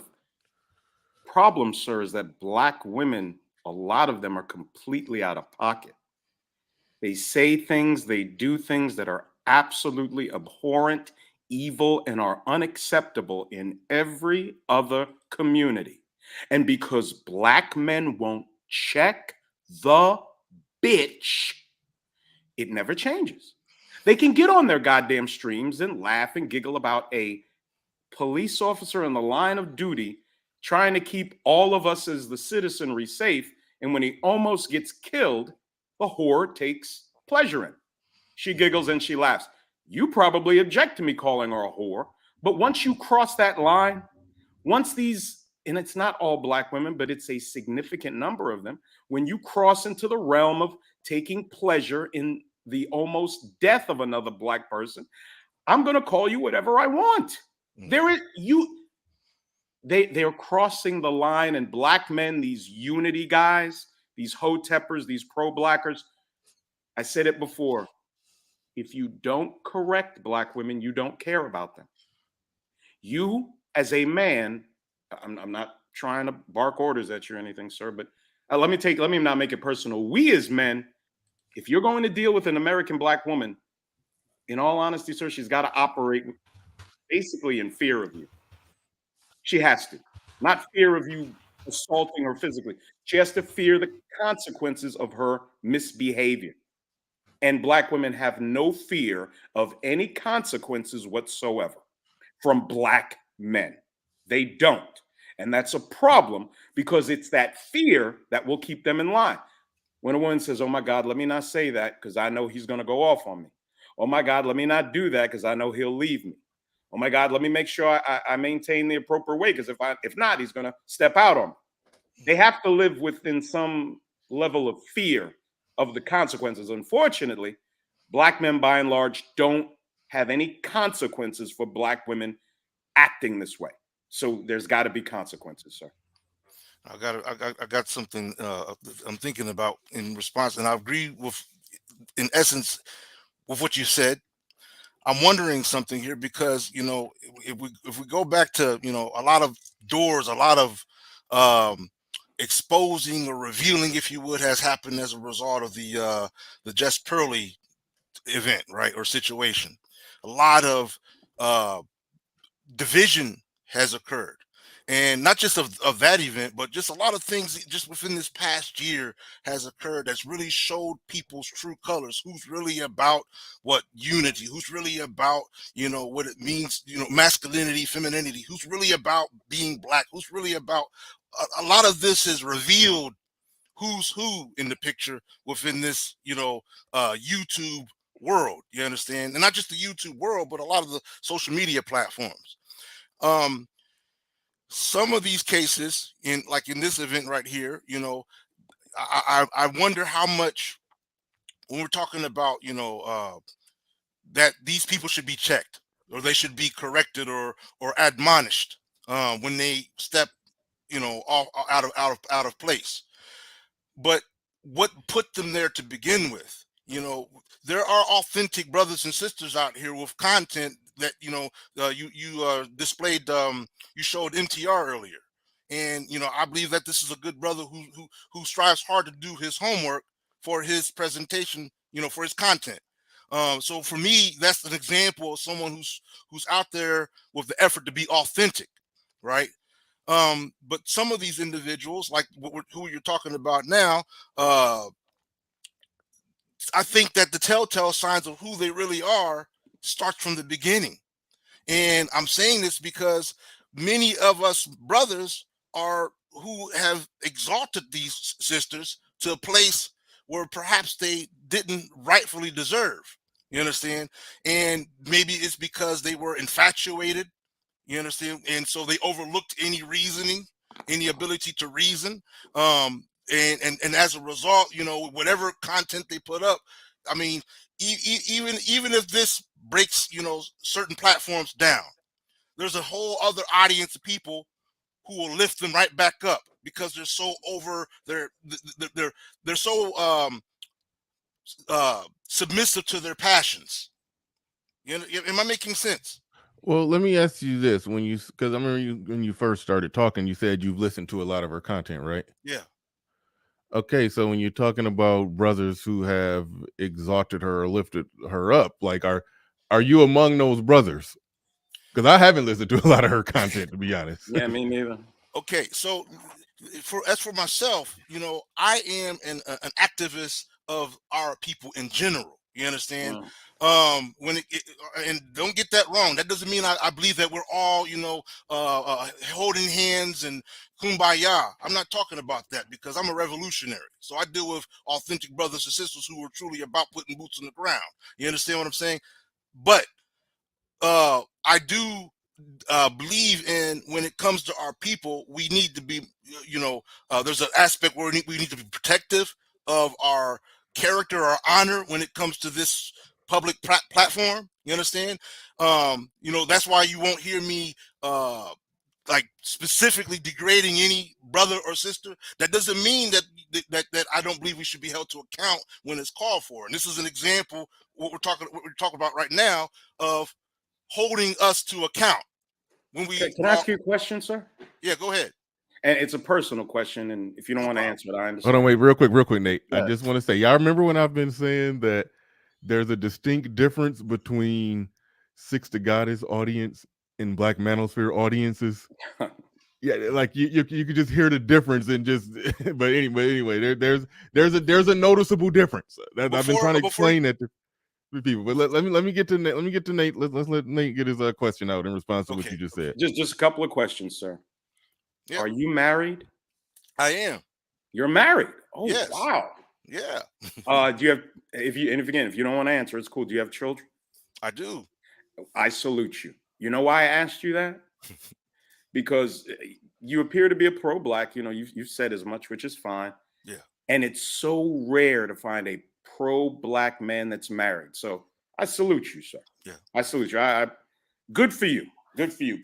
I can give your pro-black bona fides mean more to me than all these guys who are not married, have no black woman, no black children, or they have black children just with several different black women. Well, you ain't asked him if his wife was black, you know. He could. Oh. Yeah. My milk Okay. magnesia. You know, see the thing about me is that, you know, one of the things I stand on is authenticity, like I mentioned earlier. So, you know, I'm not going to just sit here and manifest what it means to be quote unquote black and proud, melanated, etc., etc. But, you know, one of the things I strive to do is be living proof. Living proof of my own value. Give you credit for that. I can give you credit for that. The problem, I think, between somebody like my ideology and yours is that you can't really have much in an effect with anything you'll do on the collective of black people. You can work with small groups of like-minded black people to possibly accomplish goals, but whenever you start talking about, you know, black people as a whole or the community of black people, there's nothing we can go into a community of people and do to affect them wanting a better life. They have to want it for themselves first. They have to be the ones that seek out the knowledge on, hey, you know, I see you've accomplished this. I see you've accomplished that. Tell me how you did it. You know, how can I get on board with what you're doing? Going into a community of people whose children take over a city and terrorize it by jumping on cars and destroying the Walmarts. I have no interest in ever being on code with these people. I want nothing to do with them. I want the police to lock them up. Right. That's what I want to have happen. Well, okay. One of the things I'm going to say here is I don't, you know, when I'm talking or communicating about, you know, my values, it doesn't refer to everybody. I'm not concerned about everybody. You know, I always tell people, often I say, who is your teacher? Are the ignorant fools your teacher, or are people with value, people with principle your teacher? If those are your teacher, then you manifest that wherever you go. So I'm not, when I show up on any scene, I'm not there to alter myself because other people behave a certain way. I'm going to manifest what it is that I am and what I stand on, you know, regardless of who I'm with or who I'm amongst. So when it comes to, for example, we know that there are people who say one thing, do another thing. We know that there are people who, you know, they look like, you know, like I say, every skinfolk ain't kinfolk, right? We know there are people who are like that. I'm not concerned about any of that. Whoa. The only thing I would say in response, sir, is there are monsters in the black community that need to be locked up. There are some that need to be executed. I agree with that. The problem is, for going on 3 years since the Summer of Love, initiated by the Luciferian left and the Democrats, where thousands of black people, the murder rate in America among blacks went from 7,800 to 9,900 after 2020. That's almost, excuse me, it was 7,400 to 9,900. That's an increase of 2,500 more dead black people at the hands of all these wonderful protests, a demoralized police department that people were suggesting should be defunded. And then the criminals get to take control, just like the criminals get to take control of Chicago, and the criminals get to take control of most black, Democrat, especially female-run cities. So I want the trash. I want the nigga trash to be locked up. I don't want to save them. If they want to save themselves and they go to prison and they can get reformed, they find a law or whatever, good for them. But the trash need to be locked up. Some of them need to be executed. Okay. And as long as we keep trying to save everybody, as long as we don't do what other communities of people do and say, well, these are the decent people, these are the people invested in the country, these are the people that are trying to make a go of it, and these are the people that are preaching and promoting the failure of the country and want to and are happy taking all they have from other people that have worked hard for it. There was a community organizer, this filthy Negro in Chicago. I played the video on my channel yesterday. Please don't tell me you're talking about Barack Obama. No. Okay. I would say him. He was a community organizer. He was a community organizer in Chicago. So but like, Bernard, there's a bunch of shitty, worthless Negro males who are community organizers. Right? They do nothing. They produce nothing. They get on the mic when somebody gets harmed or killed. And I played a video, and we can play it today. I'll pull it up. This gentleman was standing there. This is after all those black Chicago teens were destroying millions of dollars in property. He said he blamed the businesses. He said these corporate interests come in and they ravage the community. By ravage, he means provides jobs, medical insurance, and opportunities for the people in that community. That's what ravaging the community means. This is what this filthy Negro community organizer said. I could never be on code with people like this. All right, Black people need to separate. I do want to move it. One thing that I do want to say to the gentleman before I pass it to E Black, when you're talking about, you said something about listening to certain creators. You were talking about a collective, and like when I asked you about where you wanted a black man that basically elevated Six, I'm forgetting your exact quote that prompted this question, but I still remember my question, so I'll just ask it. Did you view her or see her as like a pro-black voice that spoke to whatever to the values, proper values of the collective consciousness of how black people should be thinking and moving, or so forth and so on? Did you view her in that light?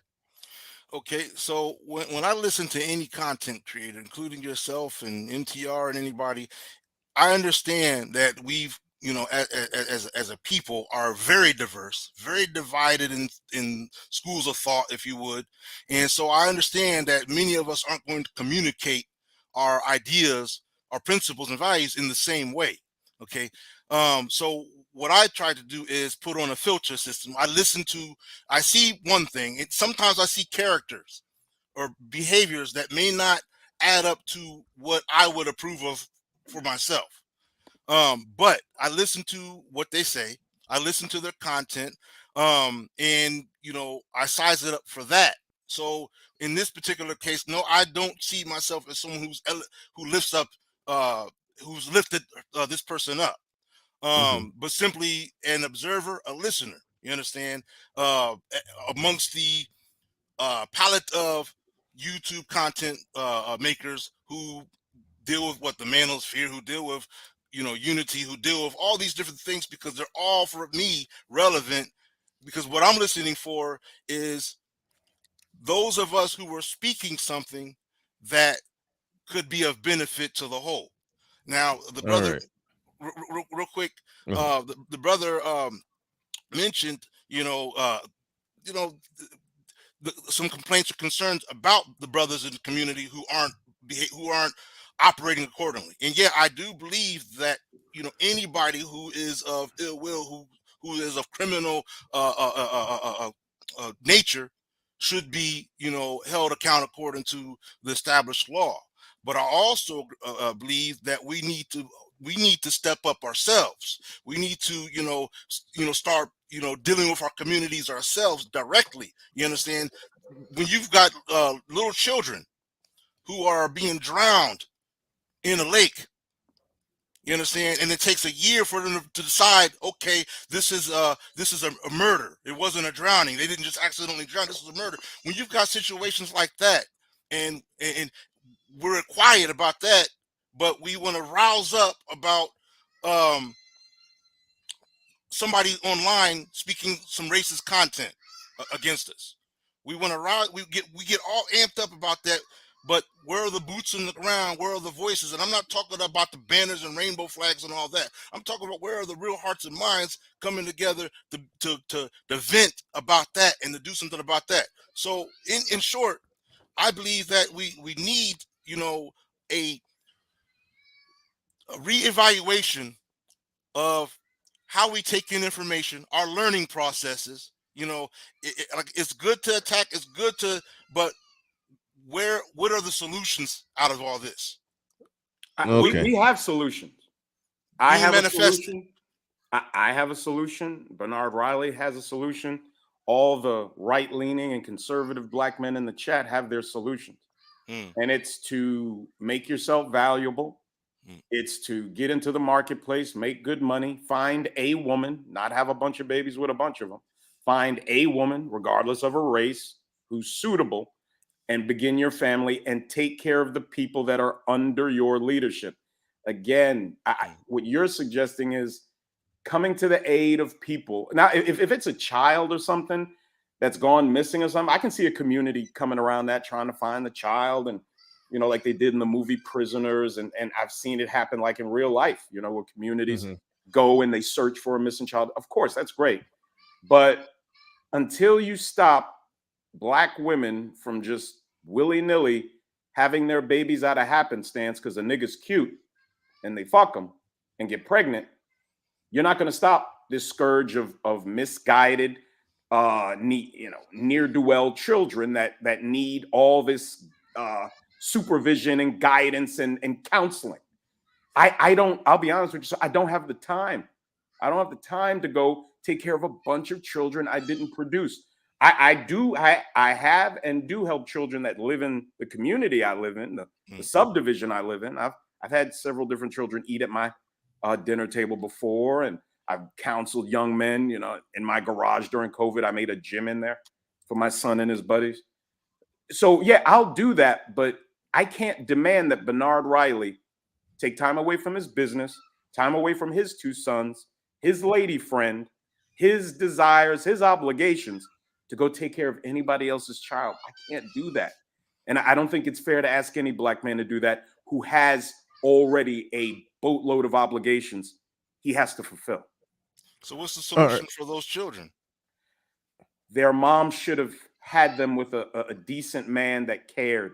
Or maybe there is a decent man that cares that the mom has alienated and won't allow to be a part of his life. There's a whole lot of different scenarios that take place, sir. But it all starts. I think when I gotta go with to E Black, but I think what Nate is getting at, that there's a portion of it that's kind of gone and can't be saved, but and it makes more sense to focus on instilling the proper values in those of which it's not too late, and or in those that got their head on straight, separate from the nonsense and promote their values in those that want to come on board. But when you say, well, what about those children that's over there doing that? It's like this. There is a such thing as some people are too far gone, and all y'all doing is just diving on grenades. If you know, but that's a whole other topic in debate. But E Black TV in the building. But go ahead. What's going on, guys? Goodness, I was here for one conversation. You guys went down a rabbit hole, and we did. But yeah, so the conversation. First of all, greetings, Nate, Hey. and the gentleman to my side. I don't know his name, but greetings to you, RBG, my guy. But in terms of the conversation in regards to YouTube beefs, I mean, I've been a part of my own scuffles and whatnots within these streets, and you know, I really don't think this matters. This was literally just, you know, two content creators throwing shots at each other. And trust me, I think that video of her laughing at that was just disgusting. Like there's no real place in that, but at the same time, I've seen even worse than that. I've heard worse than that. It doesn't sway the army. It doesn't sway nobody. If you've not been a fan of her, you're probably still not going to be a fan of her. And if you are a fan of Nate, it doesn't sway anything. All it does is create more dialogue between two parties. And that's just really, it comes down to it. Like, I really do not believe this. Like, I understand, like, say for instance, if she was to come on a pro manosphere channel, that might exclude her.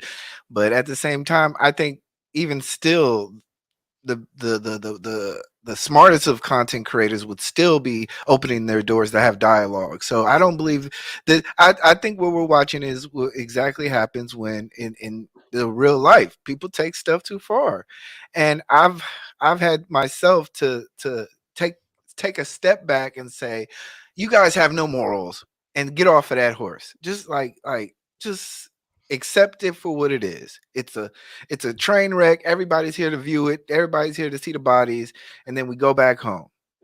And that's but it's sad.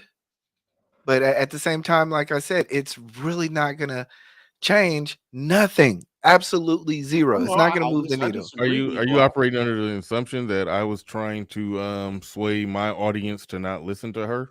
No, 'Cause oh I'm no. I'm kind of the view that most of my audience probably don't already, other than the fact that some of her stuff do pop up in the same algorithm. But I wasn't, like I said, when I go over there and investigate, I don't see a whole lot of familiar faces. So that Yeah. wasn't even necessarily it.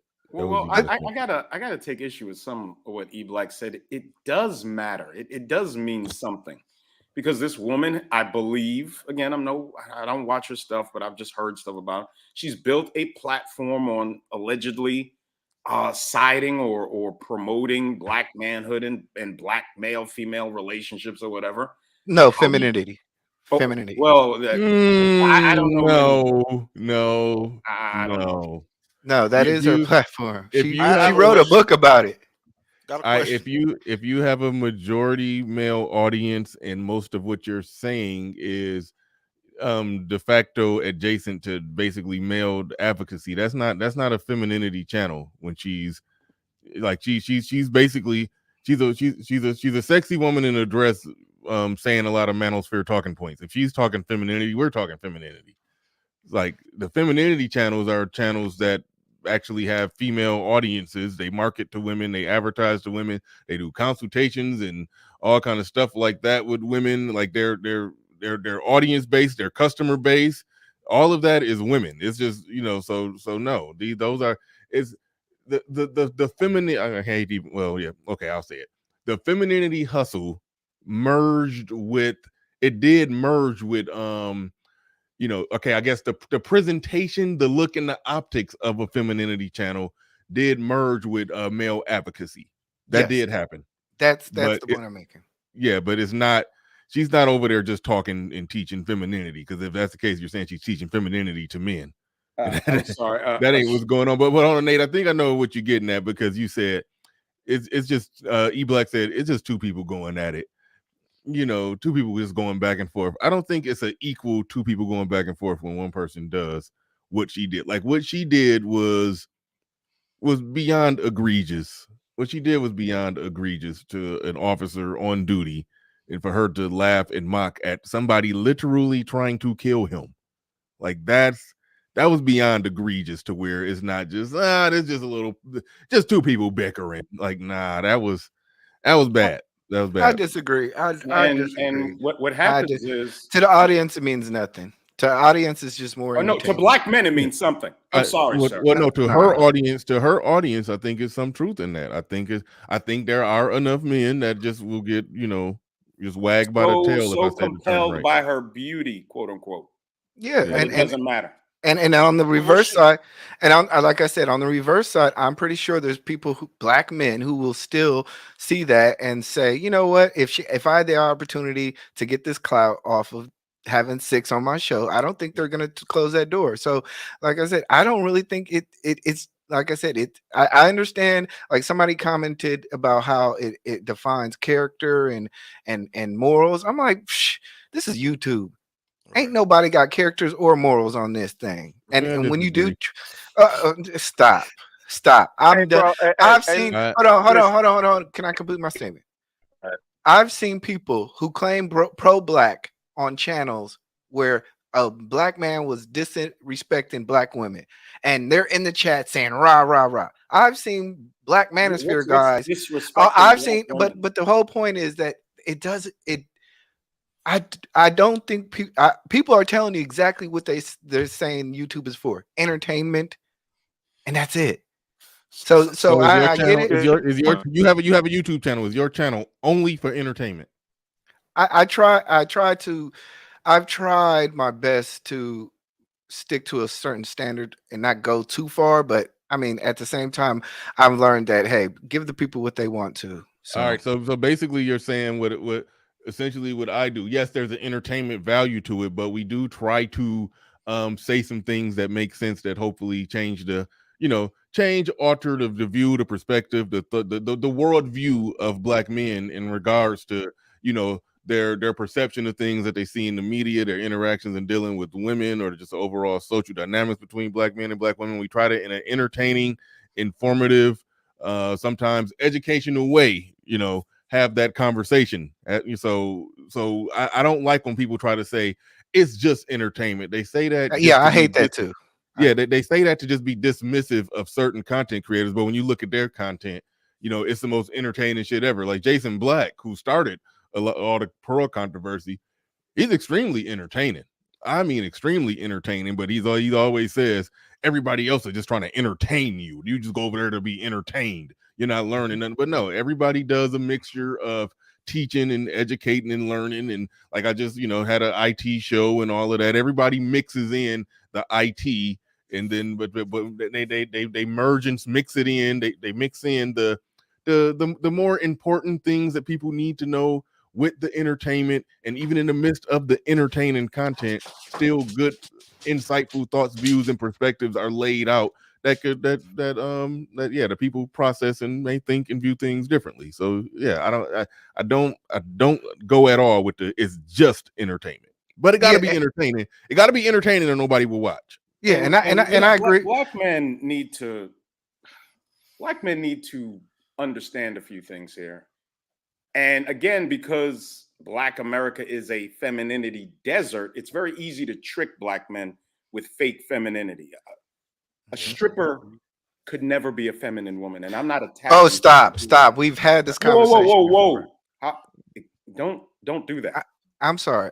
We've had this conversation before. We've had this conversation. No. Me and E Black have had this conversation, but you acting like you won the debate or something. Like you ain't.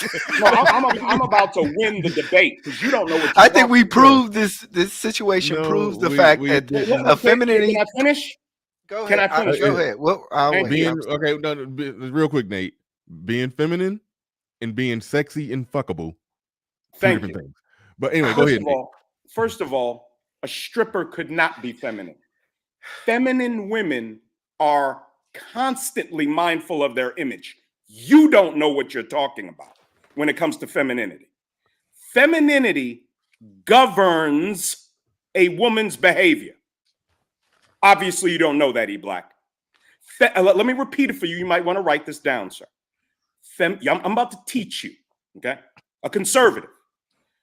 Femininity governs a woman's behavior. A feminine woman does not fist fight. A feminine woman does not curse. A feminine woman would never be a stripper. You're out of your mind. Femininity governs a woman's behavior. There is a feminine way for a woman to interact with a man, a way for a woman to interact with another woman. If you Google feminine way to pick up something off the ground, there is literally a diagram how a feminine woman picks up something off of the ground. The reason Black women are in the terrible condition that they're in this country is because very few Black women have their femininity governing their behavior. Let me finish. Their femininity lays dormant in them. It was never developed because their mothers told them, you need to pursue all these masculine pursuits. You need to go to college. You need to travel. You need to have your fun, whatever the fuck that means. You need to do what you want to do. Don't listen to and obey no man. That ideology sets them at variance with the true nature of a woman. Her true nature is to get up under the leadership of a proper man so she can be protected and guided properly. Feminine women don't strip. They don't get tattoos. They don't get online and curse. And they sure as fuck don't take pleasure in a inline duty police officer almost losing his life. You don't know what you're talking about, sir. Come to the Little Big Nation. I'll teach you about femininity. Okay. I raised a daughter who actually is a feminine woman. And I raised her by myself. And I had to be taught these things so I could teach her in a way where she wouldn't fall victim to all of the horrible popular culture shit that is put out there to destroy her and have her following the trends of whoring and being filthy and being inappropriate and getting online and cursing and having fist fights in the middle of the street. You don't know what you're talking about. Of the things that I've heard when I would listen to the late brother Kevin Samuels, of the things that I taught my daughter that when she was 7 years old. This is way before KS. Yeah, I get that. Of the things that I would hear him mention when he would question, some of the sisters that would come on the show, one of the line of questioning would be regarding their parents, like what type of parent they had, what was the parents' way of living and whatnot.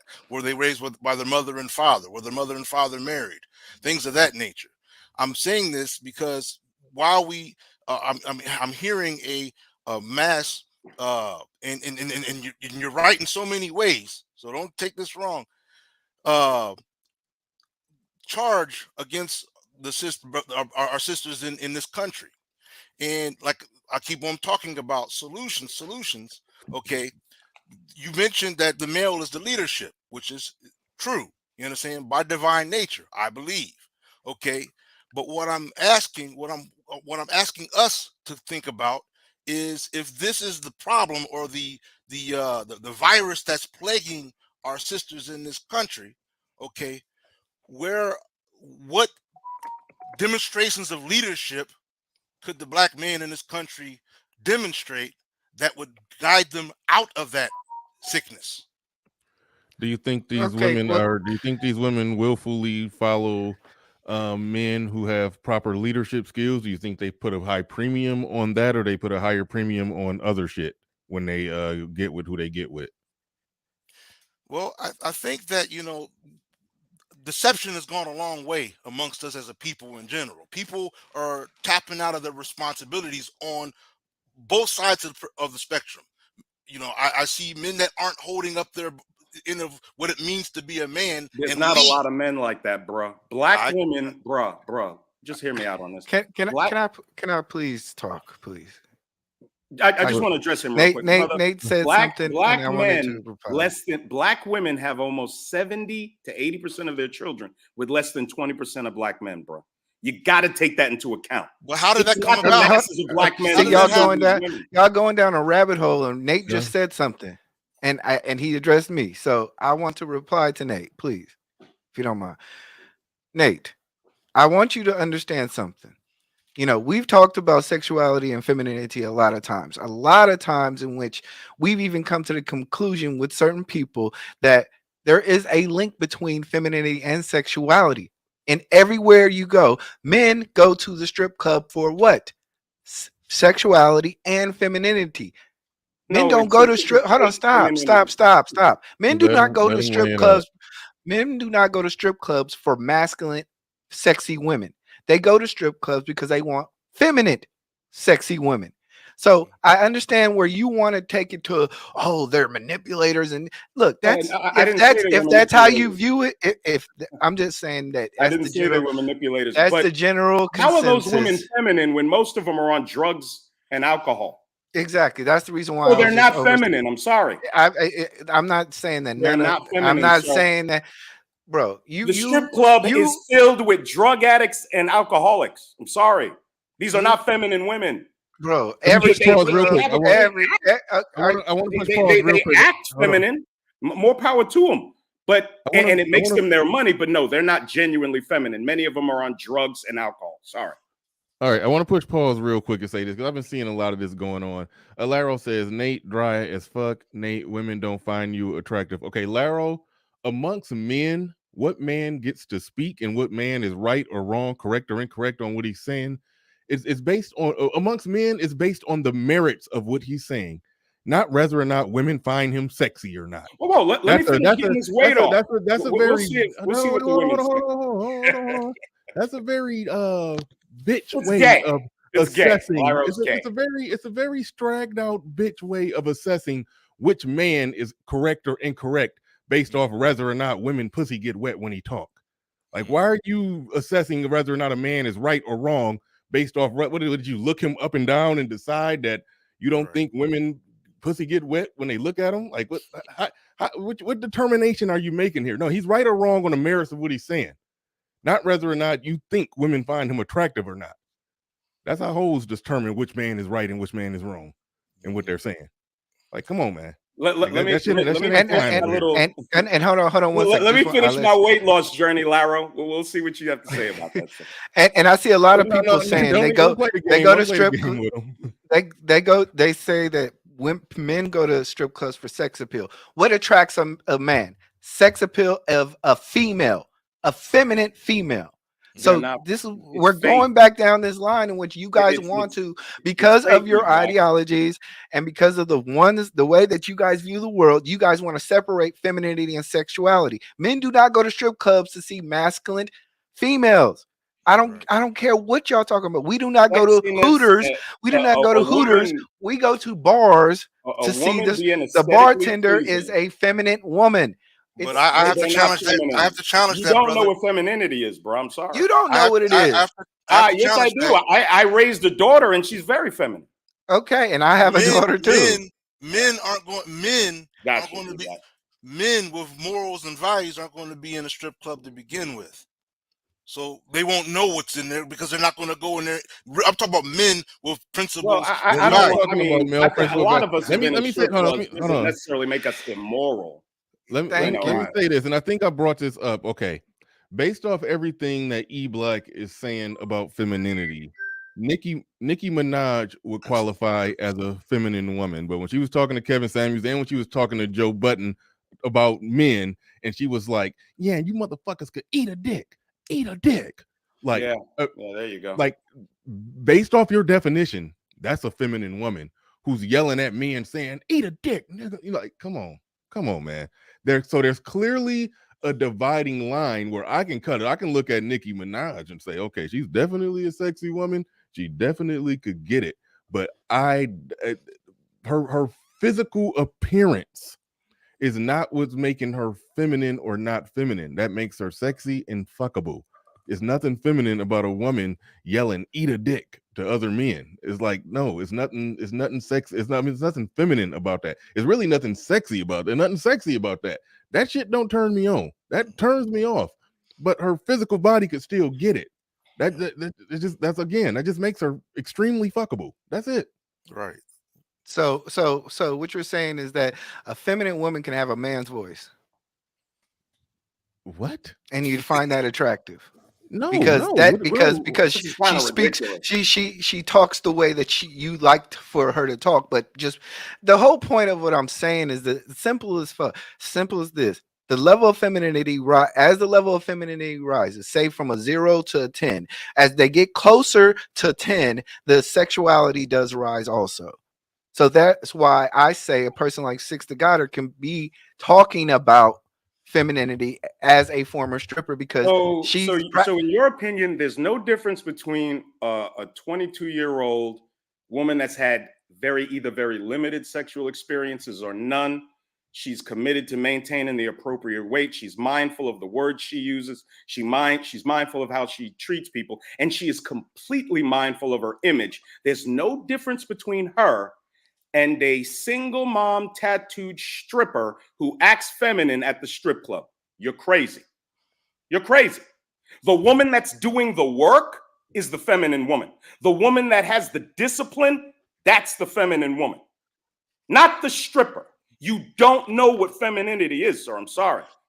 I've been taught what it is by certain people. I have to agree with the brother because, like I said about the brother, a brother with principles and values is not going to be in that environment to begin with. Neither is a sister with principles. I agree with you there, sir. So hold on. A stripping just started what, 100 years ago? How long has stripping and having women in front of you dancing how long is in history has that been? And did they have principles and values in those places?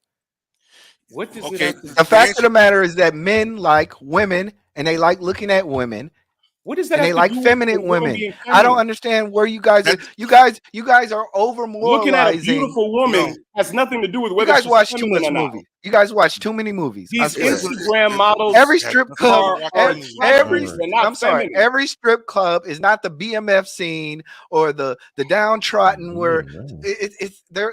You guys got to get What is off your high BMF? horse. Gotcha. I'm not on the High moral horse. high horse. I'm not. This I'm isn't not a high on- horse situation. This is Women are not, not wanting to fuck with women that are strippers is a high horse thing. Okay, gotcha. All right. Let's. I do kind of want to move along. We got somebody new on the panel. Probably take this thing in a new direction. Throw a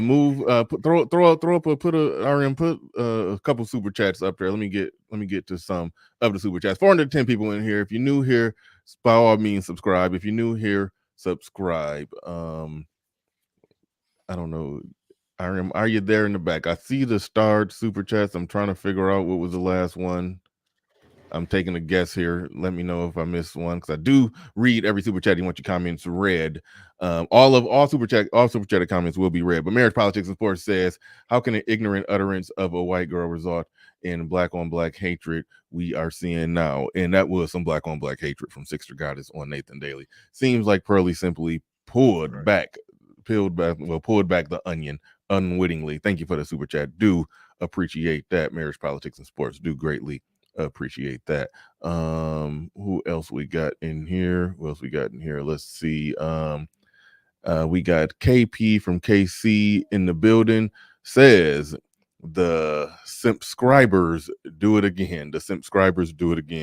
I don't know which one he's talking about, but he said the subscribers. I think he's talking about Six to Goddess audience. Shout out to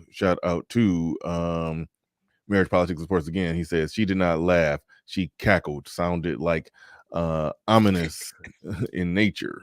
Thank you for the super chat. Appreciate that. Real quick, catching that one on the fly because it was right in my face. Shout out to he says Nicki Minaj is masculine woman with sex appeal. Yes, I agree. That's where the lines are drawn differently. Me and E-Black, we actually, we've debated that a number of times, and we'll disagree. And that I'll just call it right there.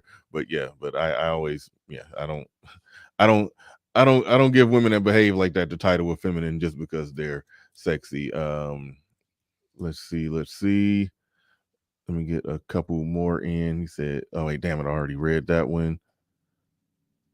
One second. Sorry, I'm slowing down the offense. My bad. Jack Mio, change the name. He says her femininity coach trains B-dubs to be chameleons at the end. Ooh, her femininity coaching trains B-dubs to be chameleons at the end of the day. Their vile hearts remain the same. They can never be truly feminine. Actually, April Mason is the one who's the femininity coach who basically admitted the fuckery in what she do. I think I still got that clip sitting here somewhere. Hold on. If you ever want to make a lot of money, join the dating industry and give women fluff. Now, April Mason is somebody who's actually she's actually her audience is women. I think some men do support her, but her audience is women. She's coaching women. She's doing seminars with women. She's actually talking to women. She exposed that what she's telling them is a bunch of bullshit. But either way it go, that's somebody who can actually say they got a femininity channel. With everybody else, that whole femininity channel presentation merge with talking Black manosphere points, and that's what they're doing. It's not a femininity channel. It's a male advocacy channel dressed up like a femininity channel. It's a weird thing, and it's hard to even describe and explain what it is. I've never found that much interest in it. But anyway, I'll be honest with you. Can I say this real quick? Yeah, real quick, and we gotta go to hoop jargon. There's one woman, and I've liked her content for a few years now. Her name is Roxy Beckles. I don't know how many of y'all familiar with her. She used to be a professional body competitor. Like she would, she worked out and she would, kind of like the Arnold Classic, but for women. And she's had a channel for like 10 years. And, you know, I became familiar with her a few years ago. And I have to tell you, and this is not an insult on any other women in the space, but she is the single most feminine Black woman I have ever come across anywhere on Black YouTube, anywhere. And I watched, I would watch her stuff and I shouted her out on my first channel. Sir Tyson, I interviewed her on my first channel. And, when I became familiar with her stuff, I was like, okay, is she a chameleon? Let me go back as many years as I could scrolling. And I looked at her content. I have never seen this woman curse. I have never seen her yell. I've never seen her do any of that. Nate, hey, Nate. I don't want to interrupt you, but this is Laro. Listen, bro. Why? You're breaking up. You're Borging. You're breaking up. You're Borging. I'm giving you a couple more seconds while I type something. Hoop Jargon go? Appreciate it. Hoop. Yeah, go ahead, Hoop. But real quick, cash flow hustle, Lyra. I'm just gonna mute you, bro. You sounding like Stephen Hawking, and somebody keep unplugging Stephen Hawking machine while he talking. All right, cash flow hustle. Explain what you mean. What did I say that prompted you to say that? You said Bernard doesn't watch 6 channels. She's not Danica. Are you talking about when I said they emerging femininity? The presentation of a femininity channel with manosphere talking points or male advocacy talking points. Is that what you mean? Because you may very well be right. You saying Six the Goddess is a femininity coach? Okay, I mean, all right. In my observation, I just saw women talking before an audience of men. So it's hard to say femininity coach unless they're coaching men on femininity. So all right. Anyway, go ahead, Hoop Jargon. You got the floor. You got the mic. Yeah, I just want to come bridge the gap real quick, and I won't stay long. I just come because I personally know Nate. I personally know E Black. And so I kind of want both worlds to collide based on how I presume how both of those dudes roll. E Black, being a married man, Nate being formerly married. I understand that they're on 2 different spectrums. E Black's more my age and this, that, and the third. All right. So firstly, I'm actually mixing in with the brother, the Hotep brother, talking about the men of value don't go to strip clubs. And that is utter bullshit. That is utter bullshit. Dude, the most upstanding, successful dudes go there for relax on like their lunch breaks and shit, like high upper crust strip club places where they give you lobster and goddamn steak, and we'll have these nice little old broken women up there stripping, are there doing business deals. And Kevin Samuels kind of talked about this, but Dan, what he talked about, I'm talking about what I saw with my own eyes.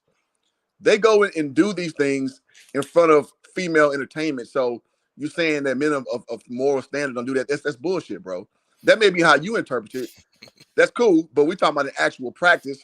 They're there, bro. So let's step back from there. Let's focus on Nate and E Black.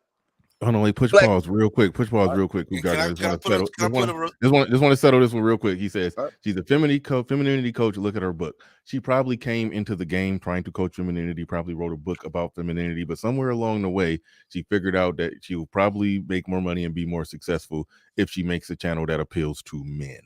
And she made a YouTube channel that appeals to men. Now, if she can do that and figure out a way on the side to sell her book to women, then great.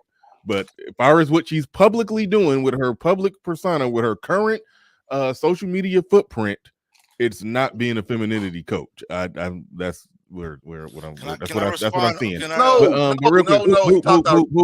me go, bro. He talked already. I got a whole little diatribe. Who got a whole thing? This song is about you. Let him go. But at least like bro, you been reply. Let him finish. Let me go, bro. No, I don't want the interjections, and you can go, bro. Like I'm not trying to. You got it. You got it. All right, you got it. You got it. All right. So with that being said, you look at the and E Black. I want to give you ask permission to share the story because I've met with E Black in person. I've met with Nate in person. When we met, you can share it, please. Bet. All right, bet. So me and E Black have pulled up at an adult entertainment institution, and bro, it's called conditional femininity. So in that space, them hoes know how to dial it up.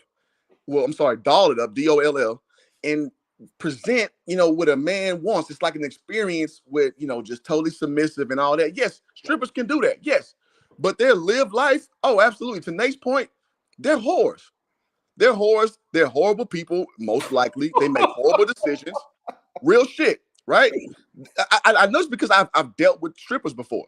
They live fucking horrible lives, bro, and they constantly trying to refigure things out, and they go through all these horrible road bumps in life, and then they always try to have the community try to come in and save them and all that. So what you're saying, Nate, is not wrong, but with E Black, it's not saying as far as that little 30 minutes to 2 hour experience. That's true too, though.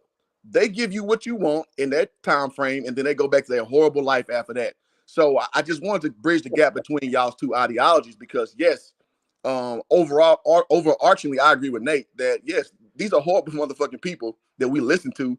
They're horrible. But to E Black's point, in that moment when you are engaging with them, they give you what you want in a very feminine fashion, and that's why dudes shell their dollars out, going back to dudes for all type of standings, all types of walks of life. And again, it's just not the Pookie class in there. It's upstanding, respectable men in there getting the same treatment now at different levels, but it's the same thing intrinsically. So I wanted to dump that on the conversation so we can level set it a little better. I'd like to say something. But E-Black want to deal. E-Black is willing to deal with that 22 hours of hell, but because of those 2 hours of feminine performance, he'll deal with them for the remaining 22 hours of hell after that. I'd like to say something. It's the difference between actually being a doctor and playing one on TV. That's what it is. That's fair. That's fair. I'd like to say something real quick. Okay, I'm gonna stand my position when I'm saying that men of principles and values, and I understand that principles and values may be different from person to person and based upon your ideas, based upon what you uphold to be principles and values. But for those of us, there are those of us that have values where marriage sets in, for example, where marriage is like your top element of a relationship between a man and a woman. And in that becomes our parameters for how we deal with men, between men and women in general. Outside of that, you understand, we would say those are things that are outside of our principles and values. So, for example, it could be said in communities such as what I'm talking about, that the highest behavior or interaction that a man could have towards a woman that he's interested in is marriage. Okay, the approaches to that, his attraction and all that kind of stuff, those are things that are going to lead up to that point. But in any of these situations, he's not going to find his wife to be, this is not going to be anything else, his wife to be in a place where the characteristics that he's looking for are not produced. So he's not going to find a morally, for example, he wants someone that'll support him with his children, that'll help raise his children, help raise his family, and be, in accord with him, be in sync with him, be in a way that, is respectful to him. Okay, you're not going to find that in a place where the woman isn't respecting her own self. So wait, I'm confused. Let me back up. Nobody was suggesting, or maybe E Black can explain that. Were you suggesting that you should be trying to find a life partner in a strip club? Yeah, I don't know. I'm not suggesting he said, that. Not him, but the other gentleman said that the statement I said was that people of principles and values, you understand, are not going to be in that environment to begin with. When it comes, but I'm trying to figure out. I'm trying to figure out what's the point in saying that. It's only a point in saying what you're saying. If somebody said that these men, whether they got principles or values or not, if they're trying to find a wife or life partner of some sort in a strip club, then what you're saying makes sense. I don't think nobody has argued that point.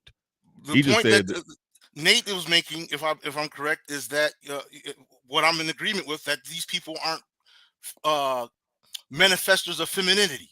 You understand? Inside of this environment, that's not. They can act it. They may act it. You can, just like any actor in a movie or in a film script. I said conditional femininity, bro. I literally said Yeah. it's conditional. Yeah. I'm gonna move it on because we kind of talking past each other like that. But shout out to all the Patreons that I got up there on the screen. We'll be dropping some new Patreon content today. But shout out to all my patrons. The question on the table, he put it to E Black, but I think it's a better question for okay, the super chat that was up there. Put that. Let me get that one back up there. The super chat that I had up there. He put it to there we go. He put it to E Black, but I think it's actually a better question. A question better served to Nate, where he's asking. Let me make that bigger real quick. He says, "Does E Black believe in overweight, unattractive none can be feminine?"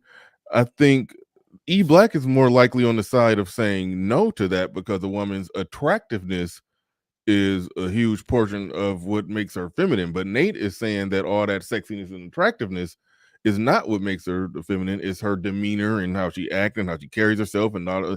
And so I think that's a better question to Nate. Can an overweight, unattractive nun can she be feminine? Nate, I want you to answer that one. The nun part, I'm not sure how the nun comes into play. Okay, but that does muddy the waters. yeah, I'm not sure how the nun comes into play, sir. But how about this? Beauty, I believe beauty is comprised of two components: physical fitness and femininity. Okay, any woman can be beautiful if she's physically fit and feminine. Now, physical fitness, of course, is going to be varying degrees of what groups of men or people consider physically fit. Fine, but there is an overall overarching idea. Flat stomach, nice ass, hips, all that stuff. Great. So beauty is a scale. You can be a beautiful woman that registers at the lower end of the beauty scale, but still be beautiful if you're fit and you're feminine. And then you can be, you may register as a 2 or a 3, but that doesn't negate the fact that you are a beautiful woman because you're feminine and you're fit. You may not be the most attractive aesthetically, but if you physically fit and in shape, in order to be a 2, like your face on the beauty ugly. scale, on a beauty scale, Bernard, you got to hear me. Beauty scale, like there's going to be women that are at the lower end of the beauty scale and the higher end of the beauty scale. We're not talking like a 5 or a 6 like Kevin Samuels would list it. Yeah, because I'm talking about women that are across the board physically fit and feminine. And they are going to register somewhere on a beauty scale of 1 to 10. It all depends on the man, But in my opinion, a woman that takes serious her physical fitness and is, again, this is the problem with Black people not knowing what femininity is and what it's supposed to be. I never said I could show my daughter femininity. I said I taught her about what it is. That was my job as her father, and her mother didn't live with us, so I had to teach her. And again, what I consider the two components of beauty is physical fitness and femininity. If a woman has that, she should register somewhere on the beauty scale. It's just my opinion. Y'all don't have to agree. It's okay. It's just how I view things. That's it. Yeah. No, I hear you on that. And that question is a decent question, and that's like it helps E Black's argument. If somebody, let's take the nun out of it, that just confuses things. Aunt your mama. Can an overweight, unattractive woman still be considered feminine? So I think we brought up Aunt your mama. And I didn't know why the hell you did that. But it goes to the point that okay, Auntie Mama is considered a feminine female, but she's not on the upper side. Like, you would never ascribe that as the top of femininity.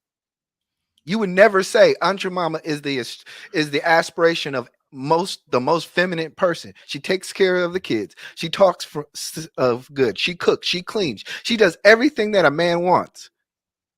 But you would never put her on the top of that. Why? Because of the sexuality part.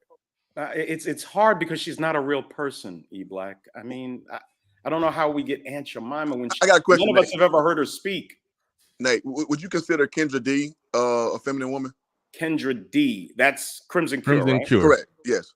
Yes, I would. Okay, and I would say that from a landscape of female content creators, she's pretty low on the aesthetic looks. Now, I'm not trying to demean her. I'm just, if we're gonna cut teeth, let's cut teeth. But I would too. I would consider a very feminine woman as well because she understands place. She doesn't speak out of pocket. Absolutely. She understands social hierarchy, and so on and so forth. So you can kind of apply the same thing for the woman overweight, because I do see women who are overweight who are still feminine. Now, are they the body type that you would expect? No. But do they still respect the masculine principle and things of that nature? Yes, they are. So overall, I can say an overweight woman can still be a feminine woman. Yeah, Well, and but it's the worth only pointing thing I out would that take Crimson issue Cure. with- It's worth pointing out those who know Crimson Cure from, you know, way back when she would go live and it would be 30 people listening.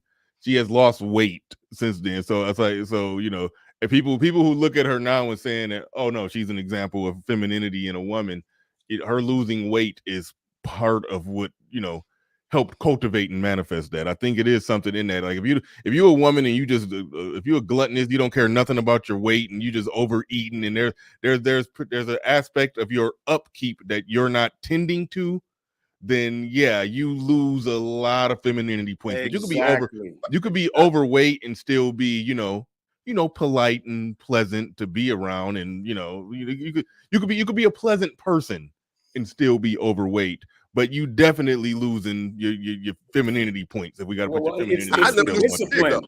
It's the discipline aspect that's lacking. Feminine women are very disciplined. Yeah. They're disciplined with how they talk, how they act. They're also disciplined with how they eat. They just are. Because their image means so much to them. Genuine feminine women. So Nate, real quick. I'm gonna swing Okay, it. go ahead, I'm gonna swing it to Ed in a second. Laro, I see you in the back, but you was sounding like Stephen Hawking when you came up. We can hear nothing you were saying. It sounded like Stephen Hawking with somebody wiggling the cord on his machine. It was bad. So I mean, we'll try again, but I'm gonna swing. Man, so real quick, we bring Hoop, Ed. yeah, go ahead, real quick, Hoop. Then we're gonna swing it I'm to going Ed. real quick. Because okay, Nate, I feel that. So let me juxtapose it here. When these IG model level chicks who got their bodies on point, who they eat right, they work out, they do all that, and they are trash. We gotta understand the minutia. They're not feminine either. No, sir. Right. So I'm just saying, like, so you can't dismiss that part of the element as far as their body's not on point, because maybe they just are just taught to eat poorly, right? But they are still pleasant women to be around. They understand and respect the masculine principle. So all I'm saying is, now personally, I wouldn't touch them. I don't like big girls, but I'm just saying, if we just being honest, just on a just a grand scale, we can't eliminate those just because of that component that they are missing. That's all I'm saying. All right. Go ahead, Ed. What you got on this, or any part of this? You know, I don't know where you came in, where you was listening at, but you got the mic, Ed. Yeah, I had it on mute in the background, and I was, contributing to the show via the chat. I see what the title is about. What's up, everybody? You can take us back there. Because we got off topic talking about because black men, like, honestly, you need to be. I'm sorry, in my opinion, and this ain't going against nothing nobody said, but when it comes to brothers and beauty contests, or brothers and femininity, like assessment, most black men are severely lacking, and that's part of that gynocentric culture and upbringing that we came up in. So we really got to be real mindful as a group when we talk about it, because certain things that we apply to femininity wouldn't pass the test with other groups that typically operate on normal standards. As far as taking it back, here's my issue. I've mentioned Six. I haven't really gone off on Six, but I've mentioned her in the background for a long time. Way before this came up.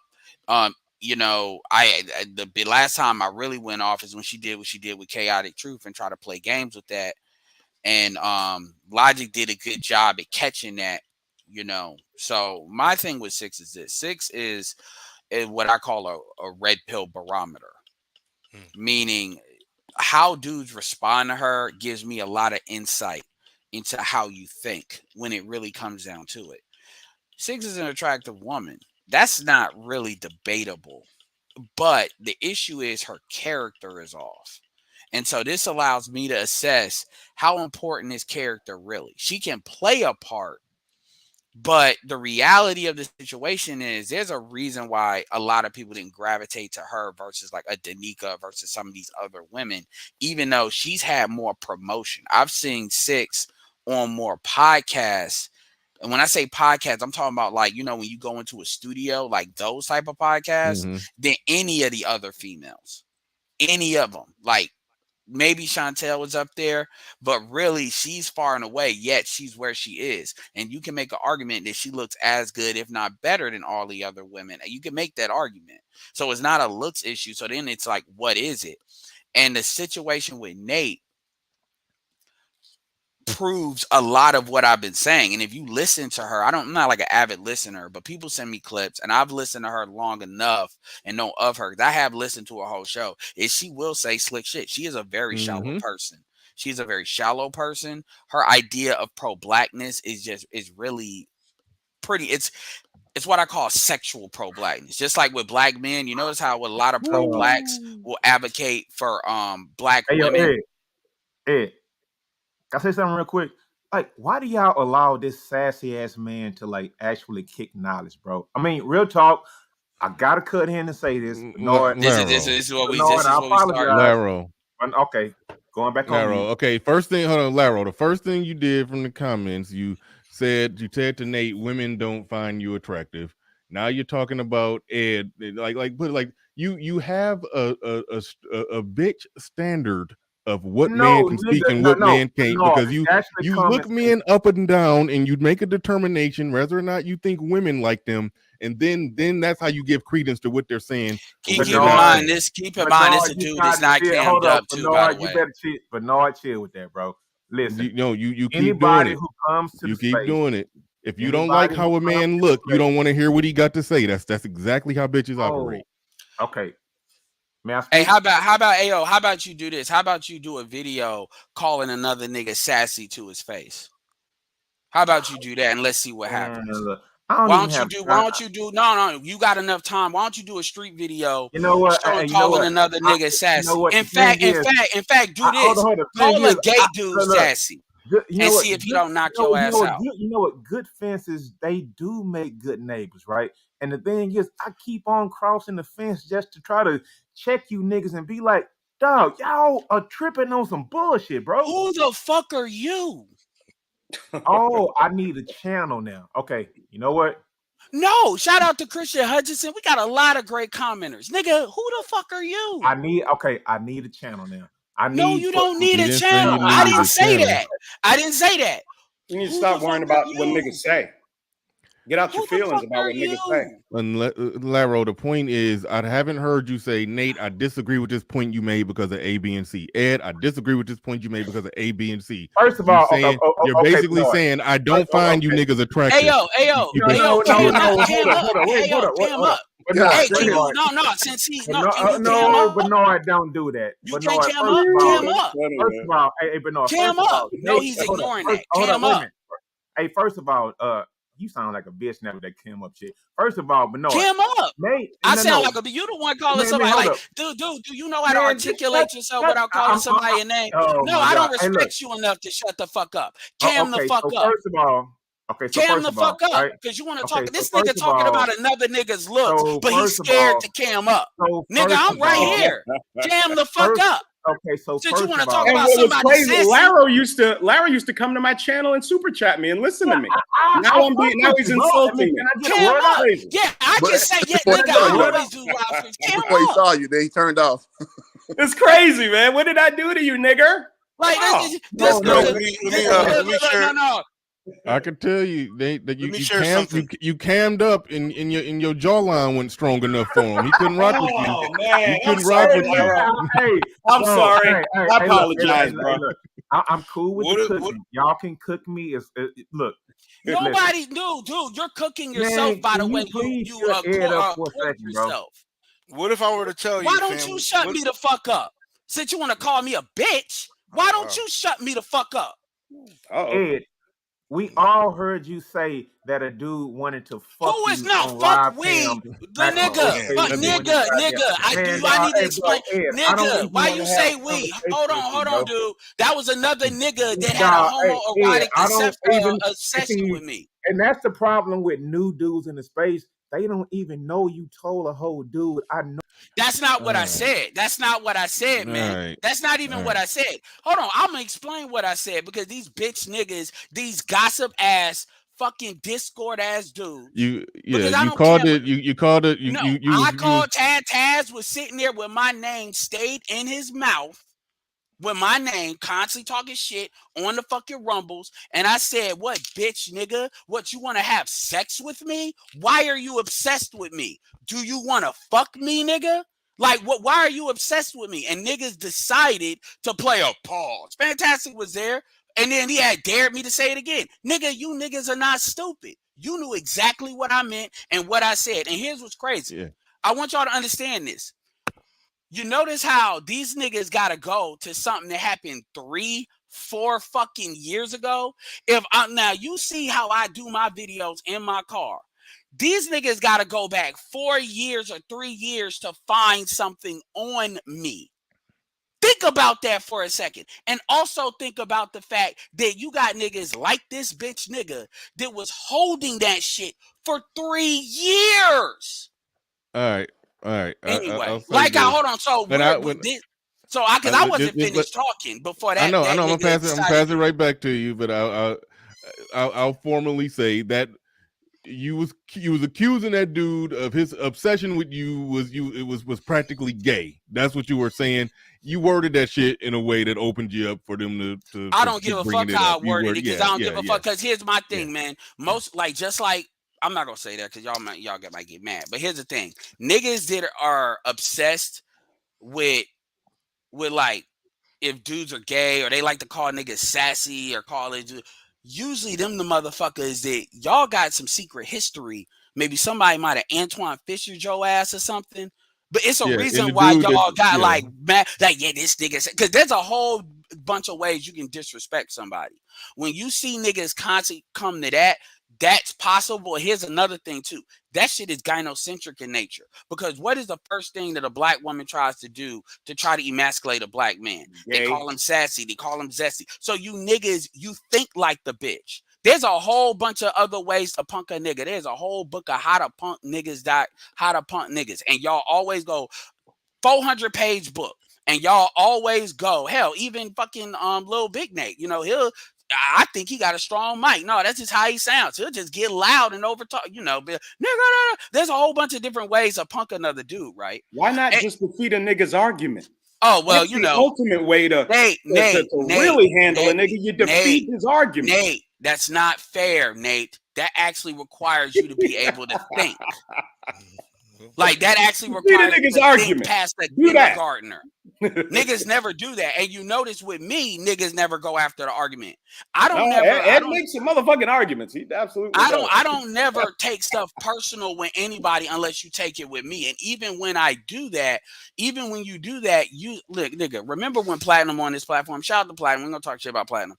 I said that you can't really check these women unless you check your mom first. You got to be able to do it. When I say checker, you don't never come into your own manhood unless because as an adult. This nigga said, nigga, you gay?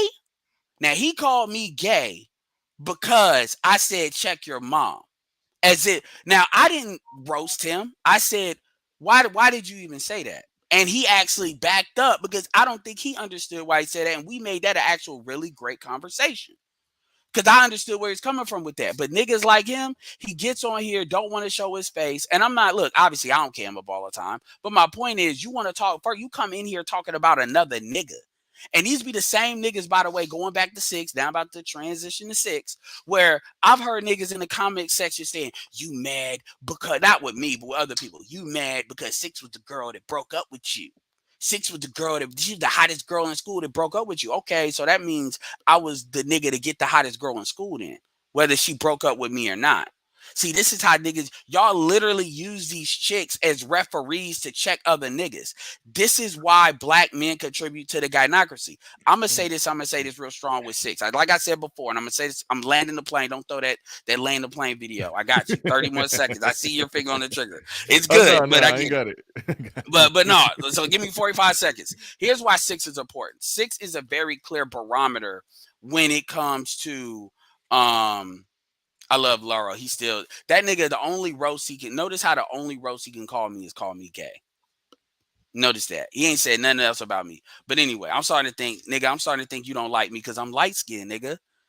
Did a light skinned nigga take your bitch? So now all light skinned niggas are effeminate? Did you get princed? But anyway, my point is, and you know, I'm up here. But anyway, I'm off of Laura.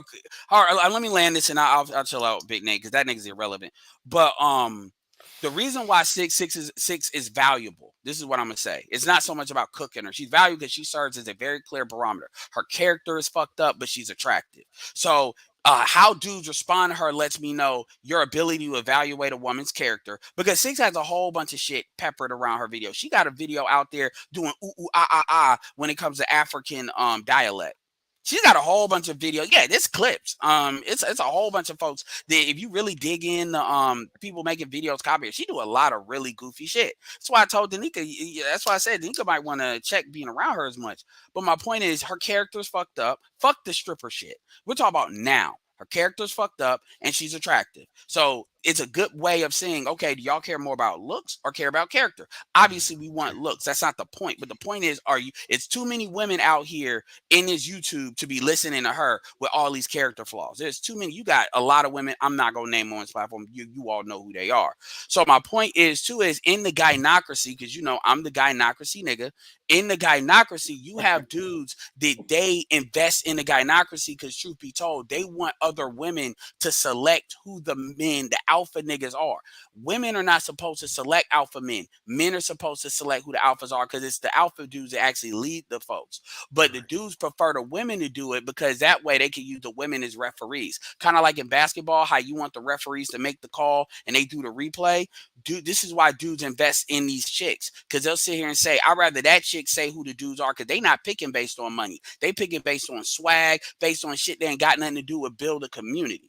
So they will actually say, well, who does the bitch think is a better dude? And then she'll pick a Pookie and Ray Ray, who the fuck ever, that ain't a good father, ain't built, ain't doing nothing. And the niggas will roll with that, because guess what? You can be a broke nigga as long as you got swag. You can be a dumb nigga as long as you know how to dress to make these stupid broken females, you know, like how they look. And then these are the same chicks that wonder, why are none of these dudes coming back and saving me?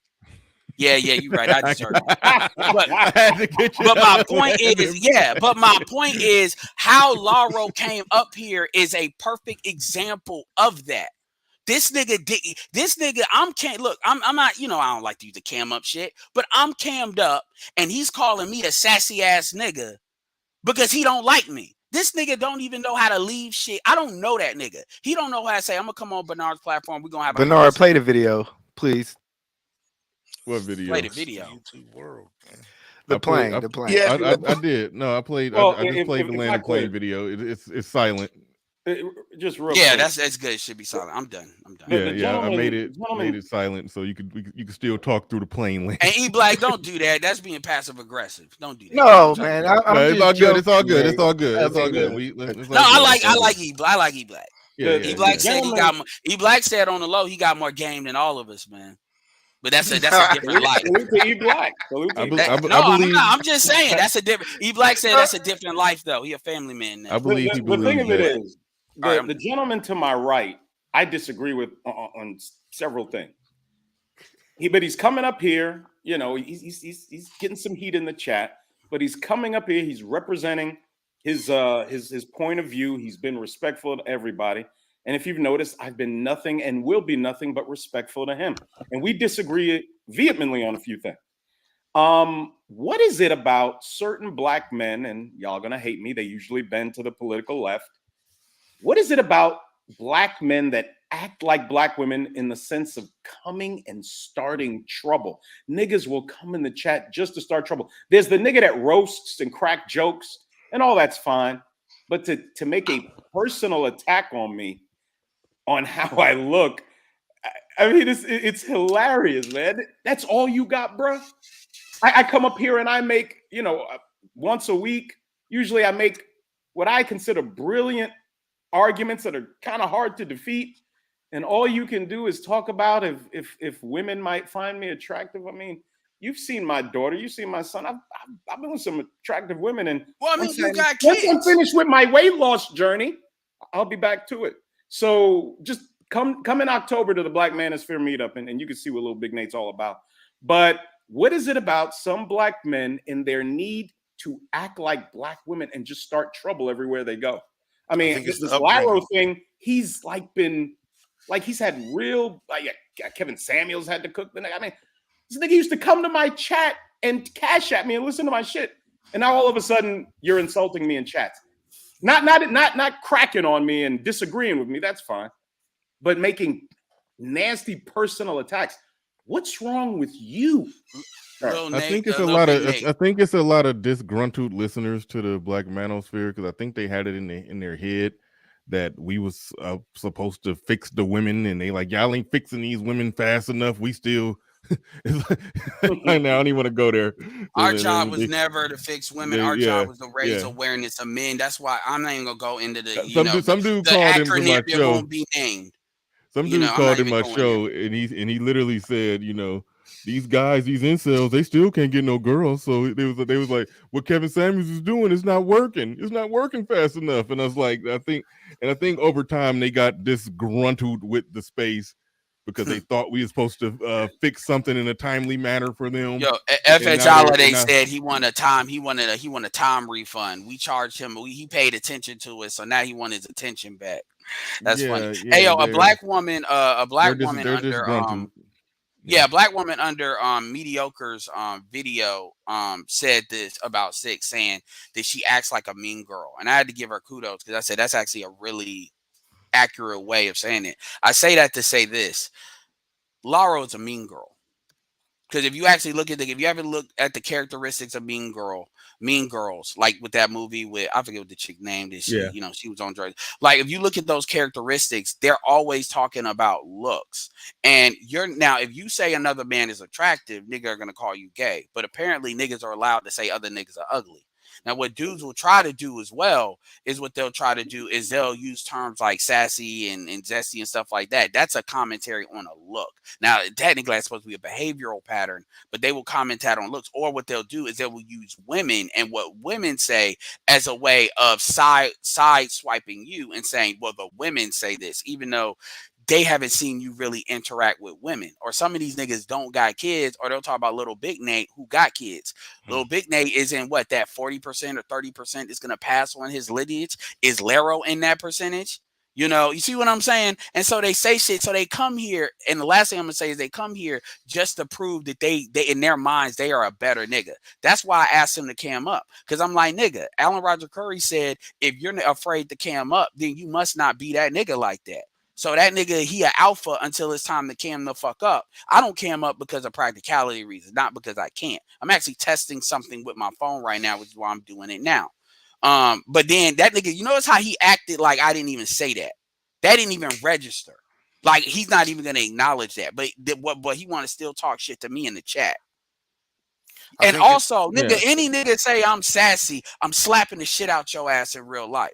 So I know you niggas ain't gonna say that. No, for real. Like if you do that, it's either that I'm punch you. No, dead ass. I don't start problems with niggas. I honestly don't. I think it starts with the family. Okay, I'm done. But Bernard, my point is saying that is dudes say that in the internet.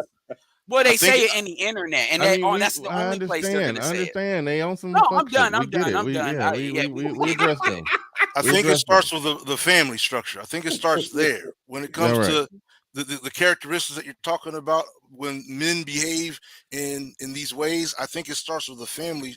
The difference between being raised by a single parent family versus a married family, not just any married family, but where the roles of masculinity, femininity are demonstrated by their appropriate sexes. The man is leading the family.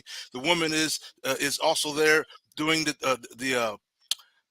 behaving as a wife, behaving as a mother, to where they're able to see the demonstrations of, for example, what does it mean to listen to father? What does it mean to, you know, to help mother and things like that? I've personally, my wife is not of this country. She's not I was just gonna say of this world. Of this world. Hey, and might as well not, right? Right. Hold I've noticed, hold on. Because like we did make a joke about that because you were talking about your pro-blackness and all, and just she not from this country. But is she black? Not saying she have to be, but it's just an interesting observation here. I'm going to say that she is, you know, what it means to be black. You understand? She's the origination of blackness. Okay, what I'm saying by that. What are you saying? Rachel Dolezal. So what what are you answer my question? I'm trying to answer the question. If y'all let me speak. Okay. No, the answer to the question is she's black. She's from Africa. She was born and raised in Kenya. That's an answer. That's okay. That's an answer you can have. What I'm saying here. Hey, he don't answer questions. I answer the question. You just gotta hear it. You gotta listen. You gotta listen. Hey, I know, but whenever I ask you a question, I think in order to get to answer, I have to see it with my third eye. It's like, no, just answer the question. Hey, no, I'm gonna say your question dodge game is good though, man. At least you coming up with some good shit. I'm not even gonna lie. That shit. He's like, you gotta do. That's some good shit, man. I gotta hear it with my third ear and see it with my third eye. He got them neo dodges. He be like, the point I was trying to make is that what I've learned, what I've experienced from watching the families of, like, for example, Gambia, Djibouti, and whatnot. What I watched is how from the cradle on up. I'm sorry, what tribe? What's that? You said what tribe? Oh, you said my current wife is from Gambia, right? But then you said you mentioned a tribe after that. What was that? Soninke. Okay, I thought you said something about booty. Djibouti is another country. My previous wife was from game changer. Now you about to make us look bad. No, I don't know every country in Africa. I did not know that there was a country called Djibouti. Yeah, it's been a country broken off from Ethiopia. It's a small country about the size of Rhode Island. Got you. That's why I didn't know. Okay, so it's like Eritrea. Okay. Right, exactly. No, Eritrea is much larger than Djibouti. But it's like Eritrea in that it was once part of Ethiopia. True. So they both have that in common. And now it's Djibouti. Right. The point I'm trying to make is that when I will watch the families where the mothers would be responsible for the roles that their daughters would play, and so it was never. In other words, nobody ever looked to father for how the daughter is going to become, what the daughter is going to become. They would look to mother, and in the same token, they would look to the father with what the boys are going to grow up to become. Okay, and I understand that over here, and maybe this is why I felt more compelled to marry someone from the motherland. But over here, it's like where you might see other cultures get it, like get what works, and they do that. We're in our state of division and confusion and self-interest and even oppression. You understand? All that involved. There's so much of a mess right here that is affected the way we think, is affected the way we operate as a family, what we see as viable in the principles of what brings the family together. When you hear people talk, we're not on one accord with this. But so sir, many people. We could never be on one accord. We're disparate, separate groups of people with really different beliefs. But okay, if that was true, the most amazing thing you're doing, sir. If that was true, if that was true, there's so many different various tribes. I just mentioned two from two different sides of Africa. Djibouti's East Africa, Gambia is West Africa. But one thing they all have in common is the principles regarding the family structure. They speak Soninke, they speak Oromo, they speak Afar, they speak, a different. Hold on, real quick. Here goes his wife right here. Here goes his wife. Looking at the goddess Isis. You were doing great, man. Can you? Well, here's the thing. He was doing great at first, and then he crashed the plane into the airport. Milk of magnesia. There goes his wife. Oh my God. No, I don't do that. No, never. Oh, that's terrible. Never. Nigga, if you went to Africa to get a white woman, I quit YouTube. I would too. I'm gonna tap out too. No, on but that. for real, no. Well, here's the thing, man. I agree with a lot of the stuff you were saying, but you took the plane and you like did a dive into the airport, man, like out of nowhere. Because like, here's the problem: when you start talking about a president, we all understand that black people in America have been through some shit, but at the same time, like you said before, all of these folks are in different tribes, thousands, like genetic diversity in Africa, tribal diversity, languages. Yet they come to certain baselines. Math is a universal language. Regardless, even from a universal standpoint, it's a universal language. The problem in America is problem in America is that Black America is that I like to call it. I know y'all need to follow me here. We're like a client race. What I mean when I say that, we don't have our own country where we have to make certain decisions that rise and fall on what we're saying. You know, obviously we help build this country. We're a part of this country and the infrastructure of it.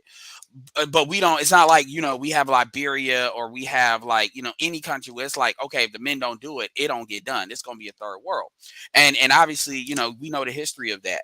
But what happens is, as a result, is the women have been able to operate in such a way where they don't have to depend on the men. And so that has made them grow apart from the men. You actually see this happen in the white community as well with fourth industrialism and stuff like that. So at the end of the day, sir, with all due respect, the why is irrelevant. And Well, dudes, when all you right, hold on. Here's why. Here's why. Because what's happening now, if a woman is it's not viable to be a wife. It's just like baking a cake. If you wanted a cake, you need certain ingredients. You didn't say, well, I'm just gonna shit out my ass and get in the toilet and then try to make that a cake. You said all of these ingredients are shit, so I'm going to a place where they originally made the right organic ingredient so I can make the thing that I want to make. Because obviously who you choose to marry and have kids with is a lifelong decision. I applaud you from actually doing that and being intentional. Shout out to Dr. Thunder, who went to a whole nother school. He went to another school in order to get with a black woman and still was with a white woman before he ended up getting to a black woman, even though it was majority black women in that school. That's how hard he worked to find his black woman he eventually married. My point is, that's the problem in itself, the fact you have to fucking do that. So we have, real quick. Oh, my bad. Well, no, I was about to say I am horrendous. I do want to see what Game Changer came for to say. I'm horrendously behind on the super chat, so I'm going to try to run through them real fast. All super I said what I'm gonna say. I'm gonna hop out, Bernard. So appreciate it. Will be read. Shout out to Untitled, said, White Nubian Queen, LOL. Just and Lauro, go fuck yourself. Just messing with you on that about your wife. And I asked you was she black, and you kind of tap dance. So I just assumed you found your milk of magnesia or whatever they said on that show. But anyway, Dirty Folks in the building says stripper tip for this cat fight. Go to the next one. Go to the next one. There, I said it in the building. He said none is not sexy or seductive. That goes back to that black question that he asked a while ago. Somebody asked a question. I think we already dealt with that one, but shout out to There I Said It. We already dealt with. We had a long conversation, long segue on that one. Shout out to Luke Hazley 20 in the building, says it seems to me that the social media environment, many women have given themselves the title of femininity coaches when they are least apt. What is that? When they're least, what is that? APT? Qualified. Apt is qualified. Oh, apt is qualified. Okay, I thought that's what I meant. Yeah. Okay, when they're least qualified, wearing sexy clothes does not make them does not make a woman feminine. Sorry. But yeah, we kind of covered that. We kind of touched on that. But thank you for your comment on that when I said, a lot of them do basically male advocacy while presenting as a femininity YouTube channel. That's what a lot of them are basically doing. OG Wiz in the building says, as stripper has a job to do, Sir Tice, and she may very well be masculine, but not at work. LOL. At work, she must become what men are attracted to. That's Hoop Jargon did kind of bridge that gap in the conversation. Says Sir Tice. So you're saying, Sir Tice in the building with $5 super chat. He says, so you're saying grandmothers who may be past their prime but very nice and pleasant aren't feminine. That destroys that strippers are feminine point. Thank you for the super chat. Appreciate that. Says behavior versus legal occupation are not the same. That's on the sexy are out-of-pocket sexy women considered feminine? I to that, I say no. E-Black says yes. We've debated that one because then Nicki Minaj would be considered a feminine woman telling grown men to eat a dick. Nicki Minaj is married, right? I don't. Yeah, some men to a career criminal. Yeah, but some she's men. married. What does that career criminal. mean? What does that mean? What does that have to do anything? That means somebody found her feminine enough for him. No. To a career criminal, she takes care of. Feminine women don't take care of grown men. You don't know if that man's criteria was femininity. You don't know that. You just know that he married her. I think a lot of men would take that deal when marrying a sexy woman worth $100 million. Honestly, a lot of men would take that deal.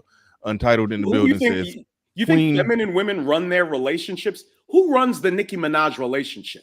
Who calls every single shot imaginable? Come on, man. The boss bitch who say in her songs she call every shot imaginable. Thank you. Every time I see them, she's driving the Bentley, not him. She's driving it. He's in the passenger seat. That was the worst example you could give, bro. Come on. Untitled Queen Mother Goddess, bless that 2% milk complexion.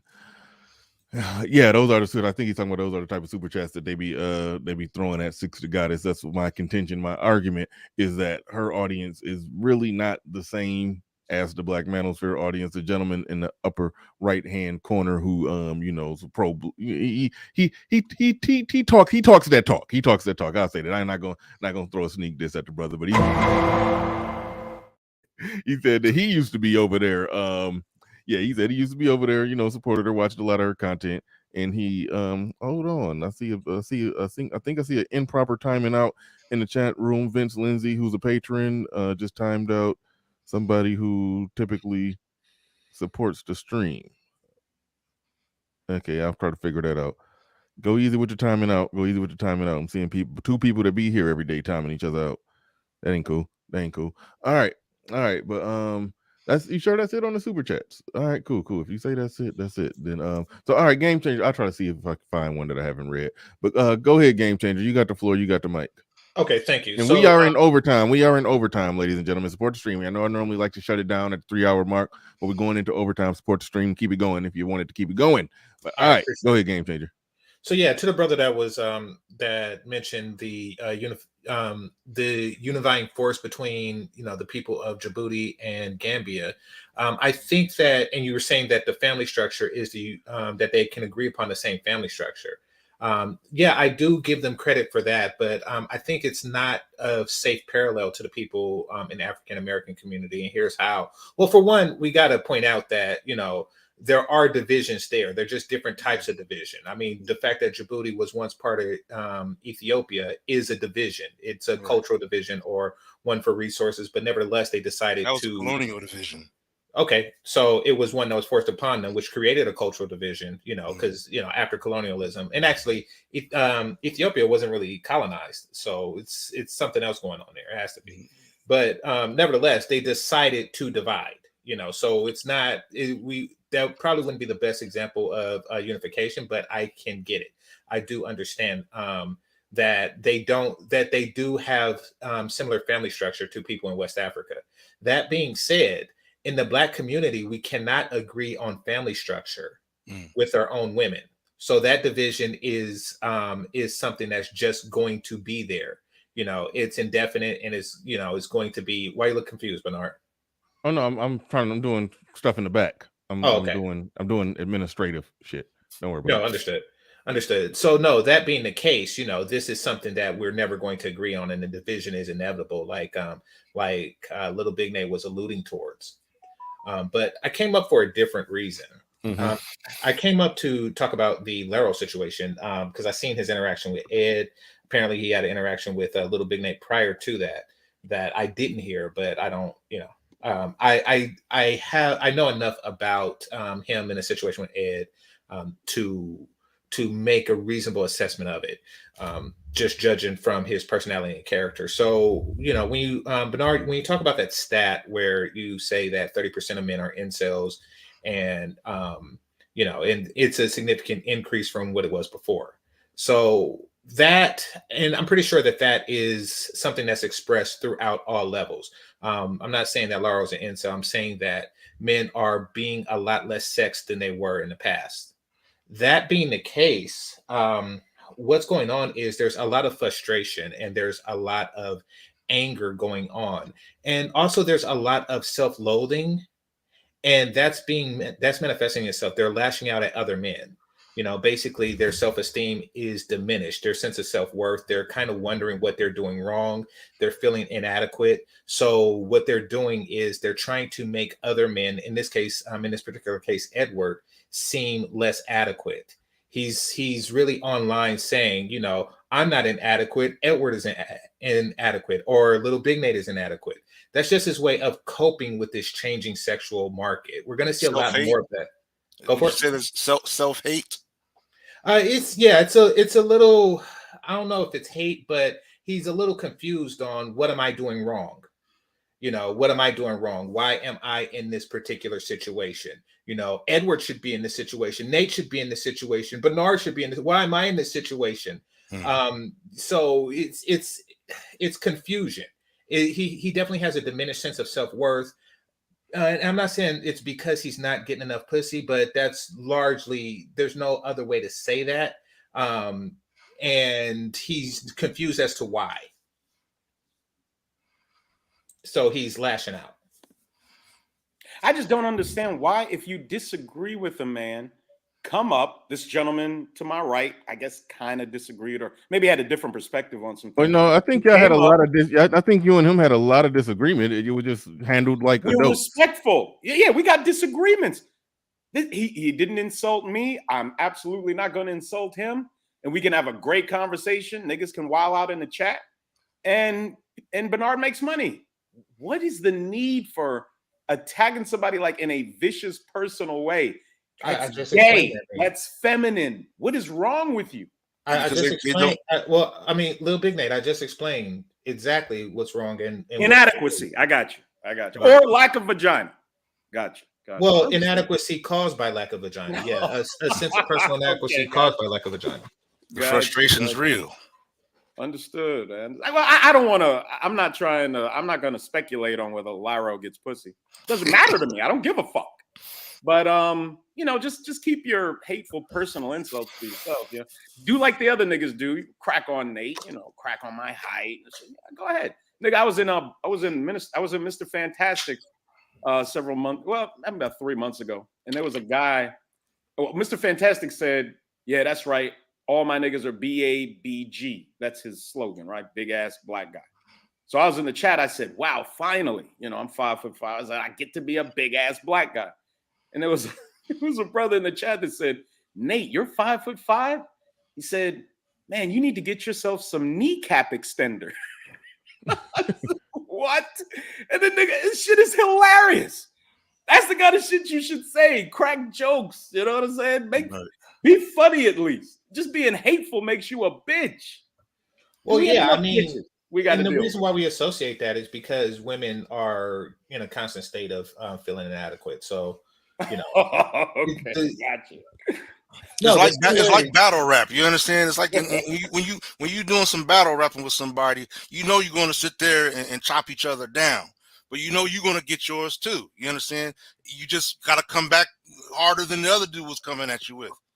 I mean, that's all there is to it. There's no reason. At the end of the day, y'all part ways in peace. Well, typically that's the case, but I mean, that's something that's scheduled. That's something that's planned. That's something that both parties agreed to. One person just attacking randomly is not a battle rap, you know, nor is it a sport or anything like that. Like boxing is boxing. If you schedule the event, get in the ring, lace up your gloves, and prepare for it. Somebody come and punch you in the face is just on some retard shit. So it's not. I mean, we can't really compare this to battle rap. It's you know. But see, some people are not capable of reasoning. They're not capable of having that type of dialogue with. They only know offense. You understand? They only know how to be offended and to react to that. They don't know how to, wait a minute, let me think about what this brother said. Does he have any valid points? Or is there something that, you know, I can, rebut with? They don't go at that angle. They just, oh, he said something. I don't like what he said. It made me feel this way. Bow. Just like that. All right, and real quick, I would like to formally welcome the 45th President of the United States of America, Mr. Donald J. Trump, coming by to show his support. We, appreciate Told you you to stopping vote on for the through. nigga. Told you. Appreciate you stopping on through. But let's get to there's a couple super chats that I did miss. Pull up that Uncle Stu. You're fired. Pull up that Uncle Stu super chat wherever the hell it's at, because it was all the ones in between those ones that I missed. As promised, all super chats will be read. Okay, good. I'm glad you got it. Uncle Stu in the building. Shout out to you. He says, salute, supporting the stream. Absolutely, Uncle Stu. Definitely appreciate you coming on through, dropping something on it. Dark Side 90 in the building. Appreciate you coming through, dropping something on it. Sir Tyson in the building. He says, I passed being on code with someone who's probably used beer bottles in ways not as intended in public. Champagne room, Cadillacs, F-150s, Tercels, etc. Yeah. Okay. Yeah. Thank you for the super chat. Appreciate that. Black Wolf Inc in the building says hashtag check the bitch. He's quoting Little Big Nate. Shout out to you. One Way in the building. He says modern pro blacks are laughable. Shout out to One Way. William Cochran in the building says that was the mayor of Chicago who said that. GC. Okay, I don't even know what y'all referring to, but thank you. Appreciate that. Marriage Politics and Sports says, how can an ignorant utterance of okay, I already read that one. We caught up, and bring up that latest one because somebody just dropped a fitty piece on it. Shout out to you. Said Big said 658 in the building says, will Six show us how much of a better person she is than Pearly? I don't know how that works, but anyway, Pearly made a video holding herself accountable about her comments on slavery, reparations. I really don't care for that video, but okay. I mean, anyway, will Six do the same? I think we all know the answer. Good live show. Keep it up, sir. Now, I'm not gonna, praise or do cartwheels or tap dance for Pearly. Okay, not tap dance. I'm not gonna praise Pearly because she backtracked after, media outlash about her statements. I don't praise people for that one.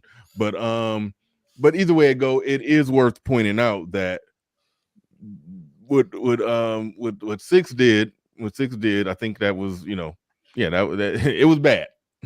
It was bad. And with MTR putting the spotlight on it, it's kind of out there. And so I am curious of what she will say about it. I heard that her and Nathan agreed to not do any more streams on each other. I think E-Black is right when he say that none of her audience is going to change on this, and I don't necessarily expect them to. So she may not need to apologize. And just like I think, Pearl didn't necessarily need to apologize, because I think that everybody who hated her for what she said wasn't even subscribed to begin with. So I mean, it's like, so you really apologizing to people that aren't even your supporters. So yeah. So there's that. But either way it go, thank you for dropping $50.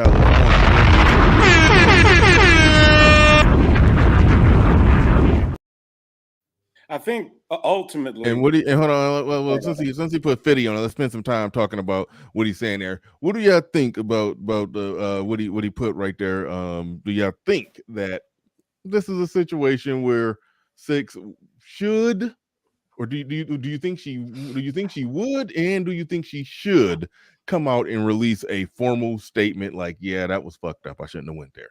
Well, that would suggest that, and look, I don't know this lady personally, but it would suggest she has a conscience, and Black American women are notorious for never apologizing.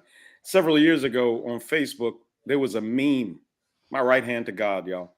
There was what appeared to be like a Black woman in her 30s in a coffin holding a bouquet of flowers, big smile on her face, and the meme read, got through life without ever apologizing to Nan nigga. And I think that meme really said a lot to me. There's women in my family who disrespected me that I stopped talking to, who owe me an apology, and they're just not gonna. They'll text me. I don't text them back. And they know why, because I already told them, I said, look, until you can apologize for what you said to me, there's nothing for us to discuss. And they refuse to apologize. I swear to God, these two women will not apologize. And they were 100% in the wrong.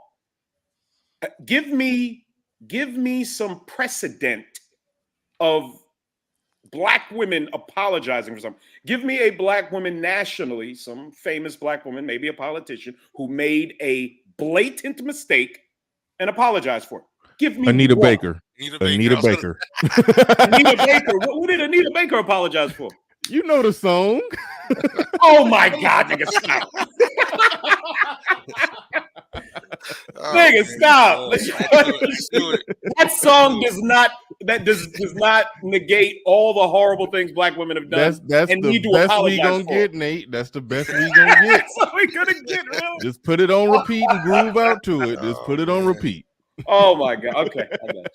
Well, let me say this, and I don't want to say about Black women in general, but I will say, about Six in particular. I don't think that she feels that general codes of decency applies to her.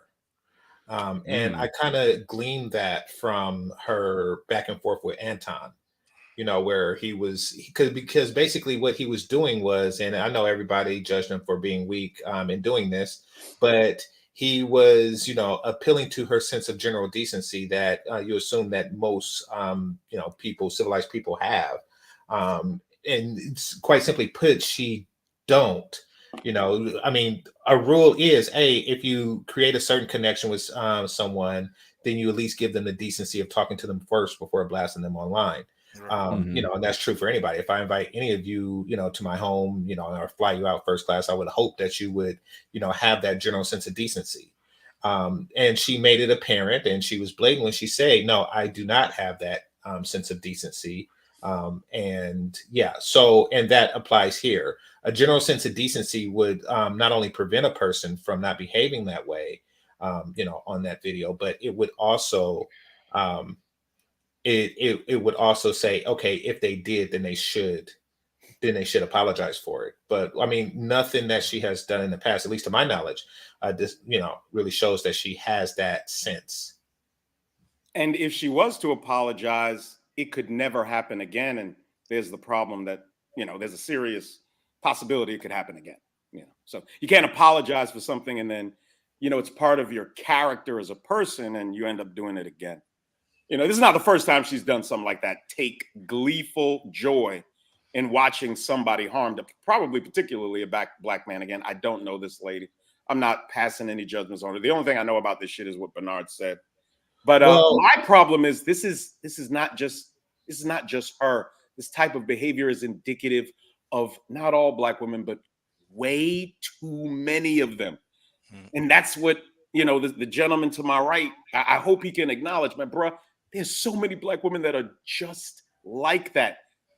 Again, the Kobe thing, Kevin Samuels, not all Black women reacted like that. And, some Black women were offended. I saw comments from Black women that were offended by that behavior.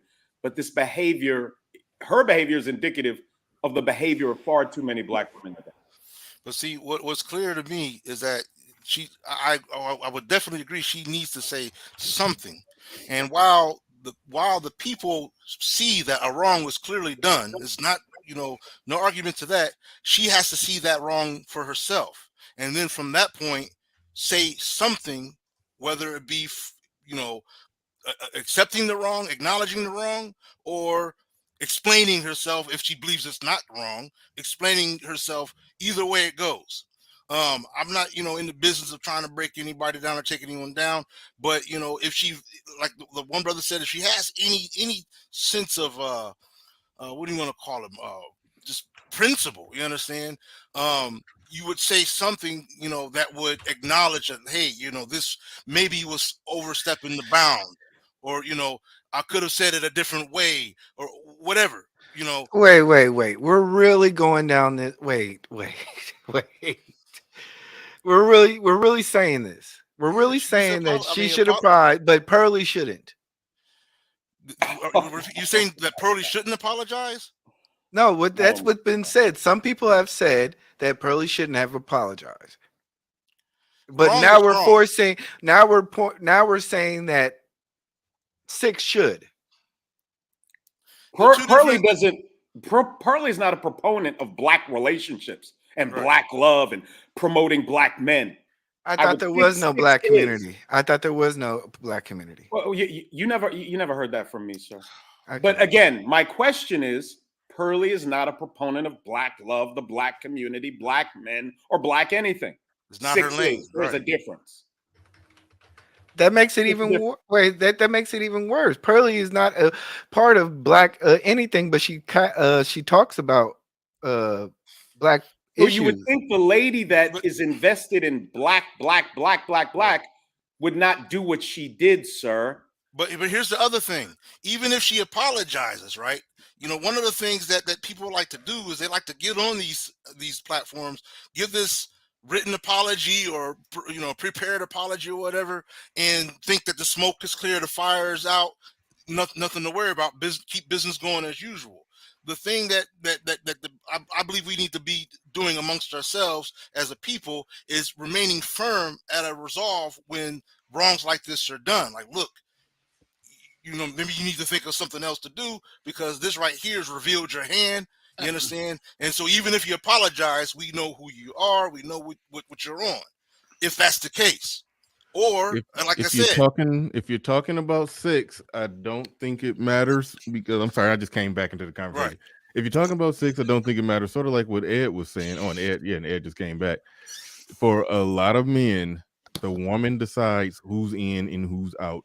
And so if she deemed Nathan Daly as a problem, then they see him as either a problem or disposable or somebody we shouldn't give a fuck about.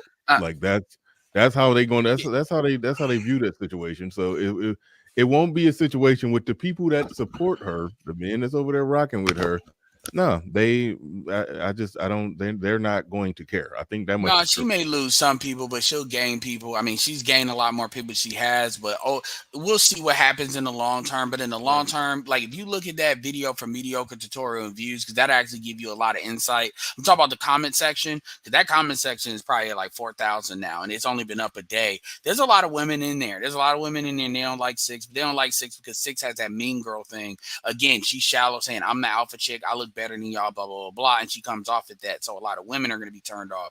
Then you got dudes that are going to give her a pass. But every dude is not going to give her a pass. And those comments kind of articulate that. As far as should she apologize, should she not? That's what got me in there. Yeah, people said that Pearl shouldn't apologize. They have a right to that opinion. But the point is she did. So 6 hasn't. And let's be clear here. An opinion, you cannot like her opinion on slavery. You can think it's stupid. It's in bad taste. She didn't have no really reason to speak on it in the first place. You can have that opinion, and I wouldn't necessarily disagree with that. But the reality is there's a fucking difference between saying some dumb shit about slavery and then you are watching in real time a video of a black man getting dragged. You know, these men that these women call the cops on our asses, to try to regulate us because they could be black too coming through there. And then you're cackling like a fucking Sith Lord. Yeah, how many black women did Nathan come to the assistance of after they called the police throughout his career? How many black women did he help? How many black women might he have saved? But of course, that doesn't come into consideration. But to be fair, this is a year-long beef, so it might be you gotta. No, and I'm not even coming. You gotta kind of give that to it. I'm not making excuses because I agree with you guys. Yeah, yes, but when you say a year-long beef, I mean, the worst thing Nathan did was he put her first and last name out, and he wanted to play in that because somebody asked me about it, and I mean, you can find it if you really want to find it. Just like how you can find an article with her taking a picture of Kevin Samuels, and then she threw Kevin under the bus, which, by the way, I never forgot. And what happened right there? There was a video when Kevin was kind of on the rise when he was like at 300, 350. Kevin took a picture with Six because she knew who he was and blah, blah, blah. And they took a picture. And then folks are putting out articles like women. It wasn't even, it was on the blogs. It wasn't even like on us. They were talking about, oh, is that his girlfriend? And da, da, da. And then she threw him under the bus and backed it up because I don't know if she wanted to even be associated with his brand and all of that. So that kind of. She lied. You saying she lied and said she was his girlfriend? No, she didn't lie. The blogs tried to insinuate that because they were looking at who he's connected to, and she took a picture with him. So that part is not her fault. But how did she throw him under the bus? Well, basically, what she said was she kind of shitted on his brand a little bit, like as he was coming up.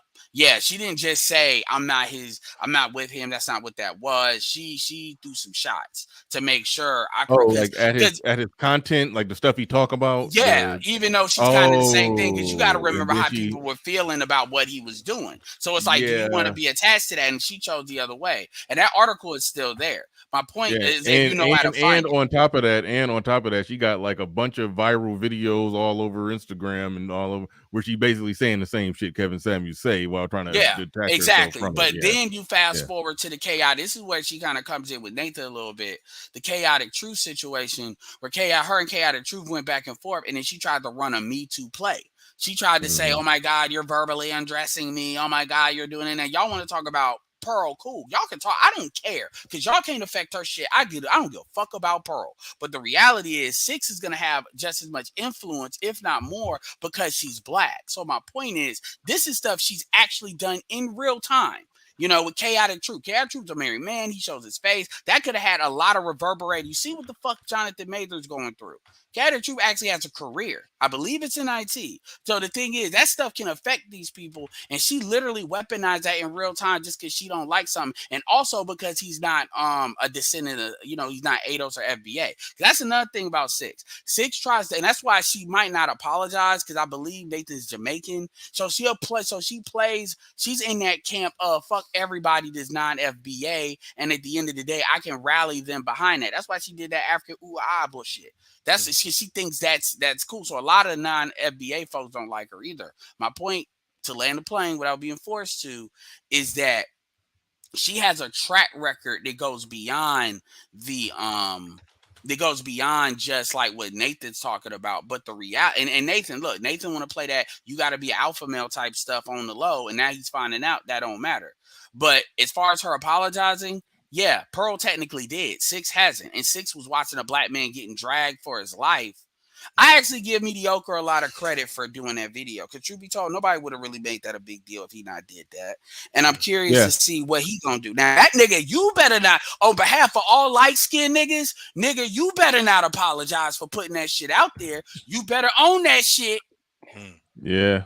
It ain't a lot of us out here. We need you making us look stupid. You already kind of, so you better own it. You better not even hide that goddamn video. Yeah. All right, that's pressure from the light skin delegation. Some pressure is being applied. With me, I mean, listen, that again, that's foul to be laughing when you're watching a video of somebody, in this space, having an imagine if a black woman got the shit slapped out of her and you started, imagine if a black woman getting beat up by another black woman and you just start laughing like that. No, this is even worse. I mean, somebody losing a fight is somebody losing a fight, or I mean, somebody being hanging out of a car and you ram that car into another car. That's literally a deadly weapon. That's beyond a deadly weapon. Like that's equally dangerous as pointing a gun at somebody and shooting them. Like that's. But people don't. I'm telling you, the audience does not see that. They only see rocks being thrown, and that's it. I'm telling you, the audience does all that. One person will say, "Well, he started it, so he has to take it," and then another person will. No, I'm just saying. All I'm saying is that the audience will fly that rationality, that morality out, and they'll say, "Yeah, he started it, so no." When you she say has the every audience, right to do this, that's why they're there and where he is. But that's his supporters. That's people that support are gonna find a way to support E-Black. That's fine. Yeah, but ultimately, I'm gonna tell you right now, like if she was like not a woman and under a protected kind of situation, really, if a dude that did that, your channel might get took. I don't give a fuck if you got 100. Also, as black men, like last time I was up here, I said black men need to implement severe cultural consequences for black women's errant behavior. Yes. They just need to be. And until they're in place, they're going to continue to do this. And if the black men that frequent her channel don't hold her accountable, don't pull back their support, their money, their views, she's not going to think she did anything wrong because there's niggas still in the chat. That's leadership right there. That's leadership. Yeah, so, and some dudes are doing. Go ahead, Ed. Some dudes are doing that little big name, but you got to understand, Six don't even got that kind of, like, okay, she has like 140, like 50,000 on Instagram. So she's only got like 60 now. Like, she doesn't have that. You'd be surprised. She actually doesn't have that much support as like you would think she would. You know, think about Melanie King, how Melanie King came and went, but she's pulling from a lot of different people. Compare her just even to Danica Marie, which is right beside her. She's got like 150. So but my thing is, unless there is a quote unquote punishment levied, more women will do the same thing. They'll just, but that's not going to happen. Behavior will continue until they see, like, oh my God, I shouldn't do that for fear of whatever the reprisals are going to be. So that's correct. Yeah, I hear what you're saying. No, I hear what you're saying, Nate. But from a practical standpoint, like I said, I think it will still be the same thing with Pura. You know, you can't get a bunch of people who wasn't watching her anyway to boycott her. And I was talking about Six. I know, but I'm saying nobody's saying it's the same thing on a lower scale. I'm saying the men who identify what she did, who identify what she did as wrong, are probably men who wasn't watching her anyway. I think the men who are 100% on board with her they're not gonna see it as wrong. Some, but you won't see it. It won't be noticeable because there's some in the chat that say there's a lot of comments that like I used to deal with her, but it was just something that was off, and this is kind of like the proof of what I need. And even still, and I get what Nate is saying, because even from a more practical, reasonable standpoint, not to say what you're not saying is reasonable, I'm just talking about it's more likely. There's a whole bunch of women out there now. It's not like, oh, she's the only one. I mean, you got, obviously, we all promote, sanction Crimson Cure. You know, Chantel Simone's in the chat. I mean, Danica Marie is right there. I'm actually curious to see if this is going to mess with Danica Marie's, because she's got a much more concentrated male audience. There's another aspect of this to take consideration also. Okay, when it comes to male leadership, when it comes to, I believe you mentioned earlier that, how can I put it? My part. Let me fix that. All right. I believe you mentioned earlier that this puts her in a position to where I think Bernard mentioned that she's not gonna apologize to begin with. Okay. When it comes to male leadership, us demonstrating, you mentioned earlier about reasoning when debating, when arguing, having differences of opinion. That I'm not talking about debating her. You understand? I'm talking about there's ways to put the checks and balances into place, even on this type of platform such as YouTube. There's ways to put the checks and balances. In other words, when you present the reasoning, when you put the counter arguments or the counter positions that reveal what kind of person these people are, you understand, that aren't keeping it real, that have revealed their hands as to so-called being about the manosphere, about black male relationships and things like that. When you reveal that this isn't what they're really on, that whether it be because they're milking the opportunity, they're milking the environment of black male passions, black male hearts, and ideas and whatnot, you expose them, you understand, by not letting this die, by not letting this fade away into the distance, but keeping it live as something that it matters.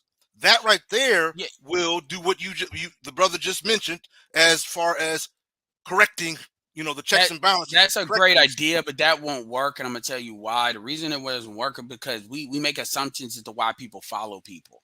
There's people that could follow Bernard because they identify with the fact that Bernard has kids. He fought the good fight with the you know, the child support system, and he's raising his kids, you know, and they respect that, you know, they like, there's people that follow him because they see other people will come to his platform because he's like, okay, this is a reasonable place. I can get the red pill stuff, but it's not the red pill cult kind of stuff. People follow people for different reasons. I mean, you know, so we make the, and that's not just true for the women, that's true for the dudes too. You know, Lord knows people think they've exposed me and continue to expose me, and they don't understand why my subscriber count ain't going down, because people follow me because they have a long relationship with me because they've heard me for a long time.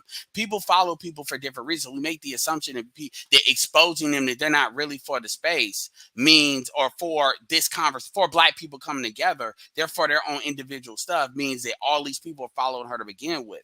Another thing too is everybody comes from different camps. There's different, like people assume everybody's in this space. There's a lot of people in Black YouTube that won't deal with us, but Six or Danica will be pushed out into the algorithm. This is why I was telling Red, when people always talk about all these people that super chat, everybody that super chat these chicks are not from our space. Everybody that in the super chat and these chicks are not in the Black. I'm talking about Black folks are not in the Black manosphere. So it doesn't matter to some of these people. Does that mean we leave this open ended? Is this a situation that the Black male community leaves open ended? As in, actually, okay, she did this. There's a valuable lesson. There's a valuable lesson to be learned from the white boys and what they did to Tommy Lauren. Y'all remember a couple of years ago, Tommy Lauren? She's a white conservative. We're not built that way, but go ahead. But talk about being on code. Talk about being on code. You know, this woman came out of her mouth, said, all men are trash. That's a quote. And within 24 hours, there was so much pressure on her by white conservative men. She capitulated and was on her fucking knees begging for forgiveness because everything she had was put in jeopardy. We have done that.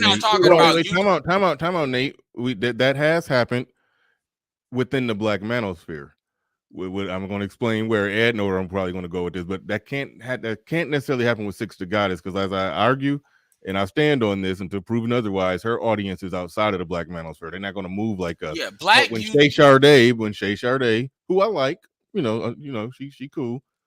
She overstepped her bounds on some stuff, and she got basically politely checked by BGS, and she course corrected, got in her place, and released a written apology, like she got in trouble with the ADL. Like that also requires somebody to value Black men. And she hasn't went live since then. She's been putting out pre-recorded stuff that resembled her content prior to when she kind of got off course a little bit. That's awesome. That's awesome. But Six doesn't pull her same power that way. But the ones who got big channels that's outside of this space, they could say fuck this space, and just only thing they're gonna lose is a small amount of overlap that they get.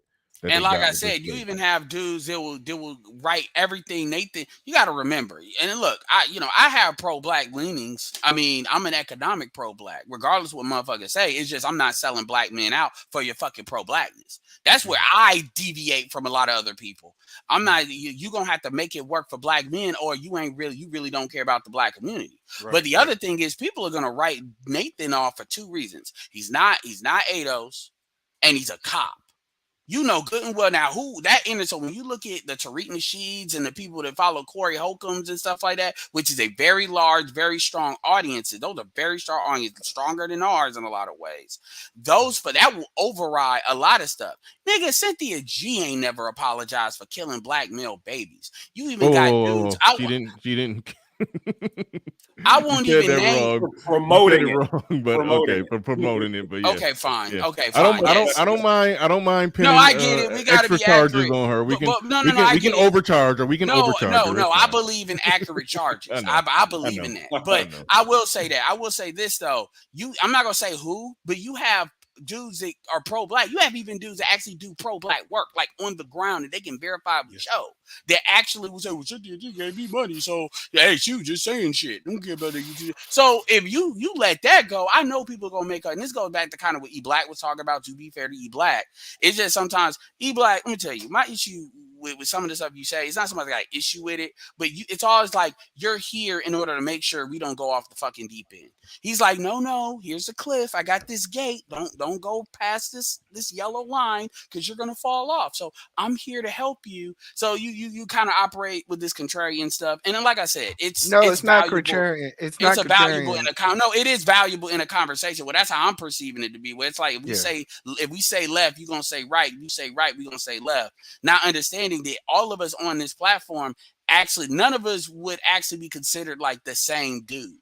Like we all have very differences in a lot of stuff, a lot of viewpoints, a lot of outlooks. We have certain things that intersect. So it's not like you got the same nigga multiplied times 5, and then it's an echo chamber. I mean, hell, all of us I've argued with. I don't know the dude on the upper right. I've argued with Nate, Game Changer, way back in the day, and E Black, and I've yet to like really go back and forth. Well, Bernard doesn't believe that the gynocracy is a subsidiary of white supremacy. That's my problem with Bernard, but I'm working on him. He just needs time. People like that, I'm like, just give him time, give it a year, he'll figure it out. But Ed, hold on. Let's we're joined by Anton Daniels. And I gotta go, so I'm not leaving because he's here. But y'all know I talked to him. Oh yeah, anyway. that will look foul. You just hopped off. Well, I came back. No, I came. I came back because I wanted to respond to what E Black said with the apology thing. Y'all know I don't shut the fuck up, so I'm doing all y'all a favor, and I've already been here. So anyway, peace out. All right, cool. Yeah, peace, but it ain't that. So anyway. All right. All right, but we joined by Anton Daniels. I think, if I'm not mistaken, why did he have to explain? Why did he even mention it? Would have looked foul. Why did he even mention that? I don't know. It would have gave it a certain look if he just popped down as soon as you popped up.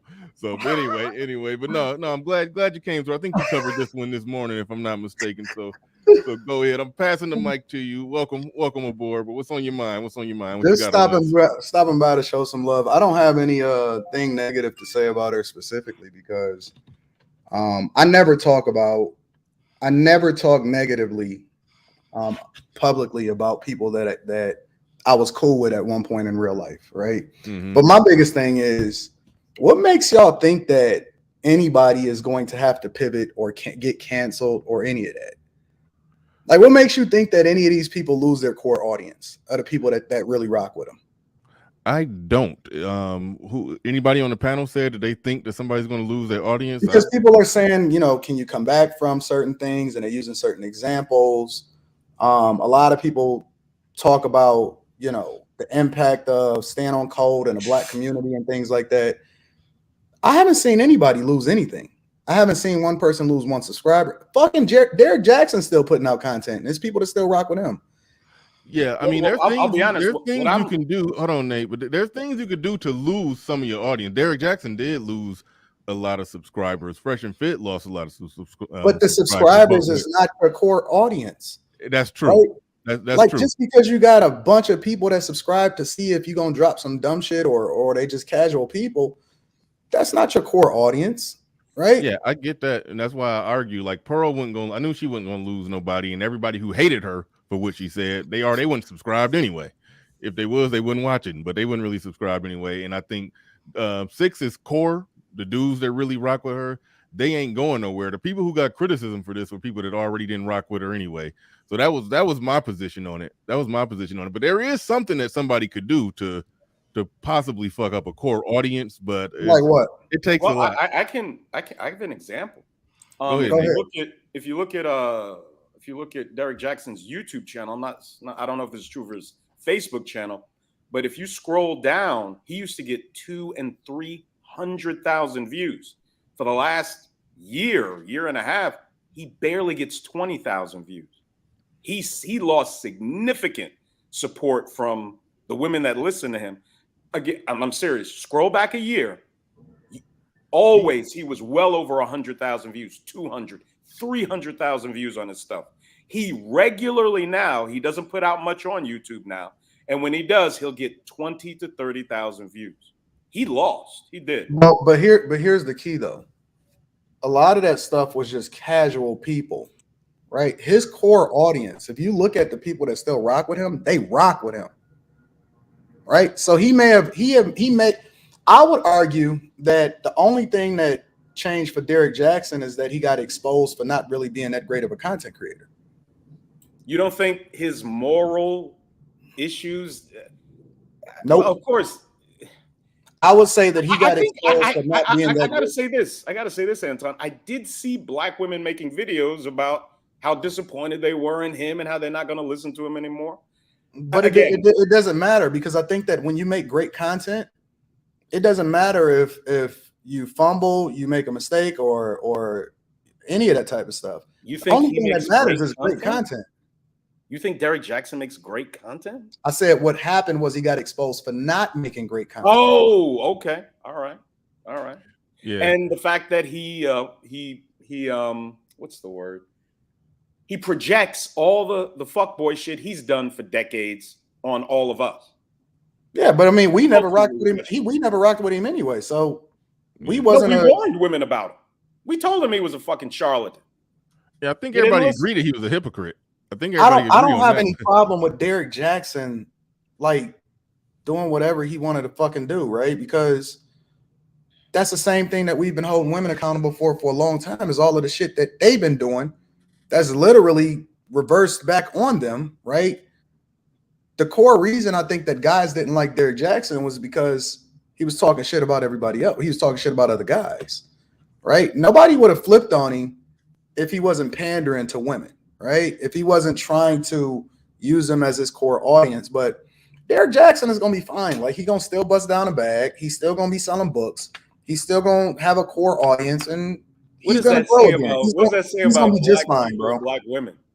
You said what? What does that say about the black women or the women that listen to him, that they will still patronize his channel and listen to him and buy his books when he is a complete fraud? The same thing it says about everybody else in the black community. Listen. For all of this stuff, right? And we doing these shows or whatever like that. Nobody is going to lose anything. Right. Everybody wins. Everybody wins. Everybody wins as a result of just pearly things, the people on the one side or the people on the other side. Everybody gonna win as a result of this panel that y'all doing right now. Everybody is going to win. Nobody is going to lose anything. I stood on one side of the fence for the whole just pearly things conversation. I had the best month I've ever had last month. I had the best month I've ever had last month, ever, on YouTube. Wow. Ever. Well, I can respect the fact that you think there are going to be winners, but there's always losers. You can't have winners. Who's the without loser? losers. Who's the loser? Again, sir, I told you about Derek Jackson's YouTube presence is greatly diminished. It is. He had. What if the majority of what Derek Jackson was making didn't come from YouTube? I said I'm not sure if it had an effect on his Facebook. I know that's where he made his bona fides, on Facebook. Yeah, he was still rocking on his Facebook was still rocking all the same. When I saw some stuff, when I saw some stuff on Facebook, the numbers looked the same as they were prior to it. On YouTube, for whatever reason, he took a hit in the numbers on YouTube. But far as his core, because he started out on Facebook, he got like 3 million or something, or it was close to 3 million last I saw it. He was so on Facebook, he's still rocking. YouTube. What are you okay? So let's take Derek Jackson out of the conversation. Let's talk about everything that happened over the past month and a half. Who lost? Who lost? Name one person that lost. I'll tell you. Black men lost, and I'll tell you why. Because Jason Black was able to take black people's ridiculous level of emotionalism about slavery and about what goddamn random fucking white people think, and make us look like a bunch of emotionally unstable, irrational people when you got black men. It's one thing for fucking black women to do this dumb shit. But when black men are on panel after panel after panel, upset about what a fucking middle of the country fucking rich white broad thinks about slavery, when 80 to 90% of white folks are going to agree with her, it makes us look terrible. The reason I was upset with Jason Black and what he did, because it helps take black people's eyes off the prize, which is getting into the free marketplace and making money and being valuable and taking market share. And here we got a goddamn nigga who I say is gay for white supremacy, dragging us back into the same stupid shit we were involved in the 80s and 90s. Anytime a white person did something to a black person. So let me ask you a question. Yes, sir. You think Jason Black, because I haven't watched any of the streams, but I'm assuming that he's incredibly popular, because anytime that I've seen him come up on my feed, I've seen a lot of people tuning into his shit, right? Do you think that Jason Black was securing the bag, or that he was truly passionate about what it was that he was saying? Oh, securing the bag, absolutely. But So, and black people lose when we're taken off track, Anton, and we're back to the same. what do we lose? What do we lose? Black, in my personal opinion, we look ridiculous as black men, upset and crying about what some fucking To who? To who? To the world, to anybody who's watching what goes on in this space. We look pathetic. Listen. Because this is my humble opinion, right? I don't give a fuck about what nobody think about me. The only people that matter to me, as far as what their opinion think, is my core audience, my wife, and my daughter. I respect that. Hold on. And that's as an individual. The only way that you can fix the black community is taking individual responsibility for how it is that you secure your household. So it doesn't, here's the thing, it doesn't matter what anybody thinks about you. The growth in the community comes from taking your own personal situation and making it better. We could sit here all day and talk about what we think, how we feel, who it is that we think are we going affected, what their perspective is. The reality is that the only thing that matters is the results. And so if you want to fix the black community, in my personal opinion, you have to fix your own household. You got to fix your own I agree with you. You got to take care of your kids. You got to make sure that you stay married. It's not about the perception of the world. Y'all act like the world can't see that we was dysfunctional before this whole thing jumped off in the first place. They don't give a fuck about you. This is entertainment. They cut this shit off and then they go and fix their own lives. So if you really want some results within the community, first of all, you got to start finding better leaders. And better leaders is not people that can speak well or just have a platform. Better leaders are the reflection of the thing that you advocate for in your community in the first place. Half of these motherfuckers that y'all following, they ain't even married. They don't have no, they got baby mamas, they ain't married. They fucking telling you what it is that you need to do for your community, and we don't even know these motherfuckers' real names. But Bernard, does he not sound like I sounded? I was literally about to Hold on. hold on, wait, Anton. All I'm saying is, who are these people, and why do we follow them? Do we follow them because the chicks got some ass and some titties? Do we follow them because they sound good when it is that they say whatever it is that they say? Listen, show me the results. Show me your bank account. Show me the people that you've helped in your community. Show me the receipts. Show me your wife. Show me the fact that you married. Show me that you don't have no kids out of wedlock. Show me that you are, because I believe that communication is 90% of what you do. The other 10% is the cherry on top. It's the confirming of it based off of what it is that you've already done. So if everybody that we talking about we don't even know who the fuck they are, then that means that the bigger problem is that we sheep and we picking bad leaders in the first place. Well, Anton, all right, you're saying that a person has to be everybody, hold on. It's my show. Let me just say this before I swing it. Anton, Nate was trying to interrupt you and say this. Everything that you said was practically verbatim the same exact shit that Nate be saying. That's no, I don't disagree with what Nate says. No. I was just making the point that y'all could agree to agree. I mean, y'all talking. I was hearing two people disagree, but no, I'm like, y'all agree. I just disagreed on just a real small point about who's going to lose subscribers or money or views on YouTube.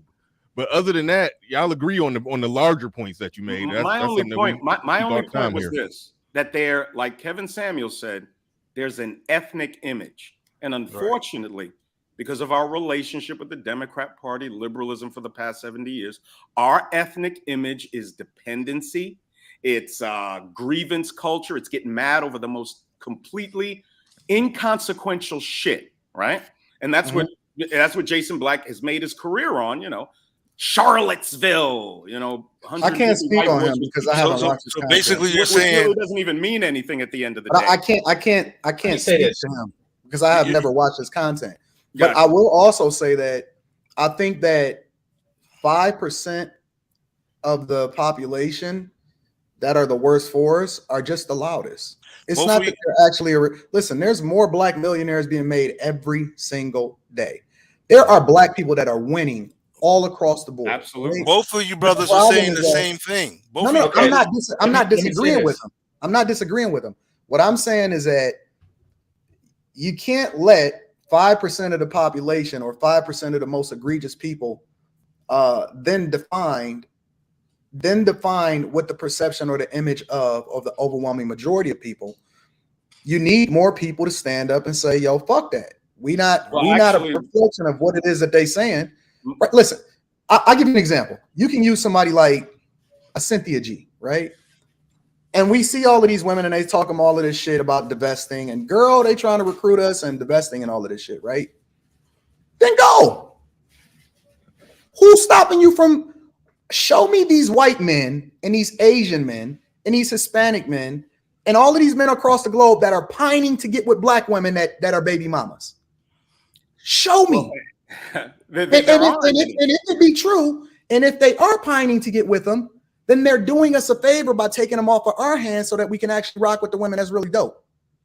I'm not complaining. I don't care about the image. I only care about the results. Well, what I've been promoting in this space for the past 4 years is separation. There has to be a separation between the part of Black America that refuses to invest in the country, that's cheering for its downfall, and the Black people that want to take advantage of the litany of opportunities here.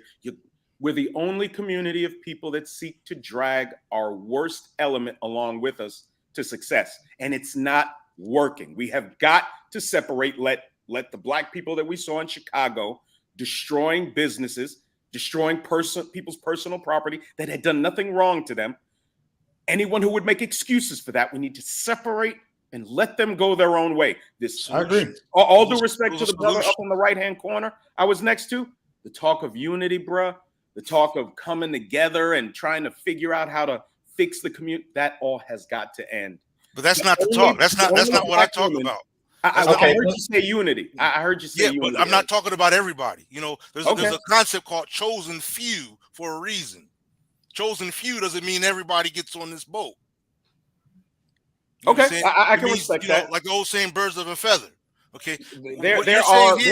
There is a segment of Black America we have got to let go.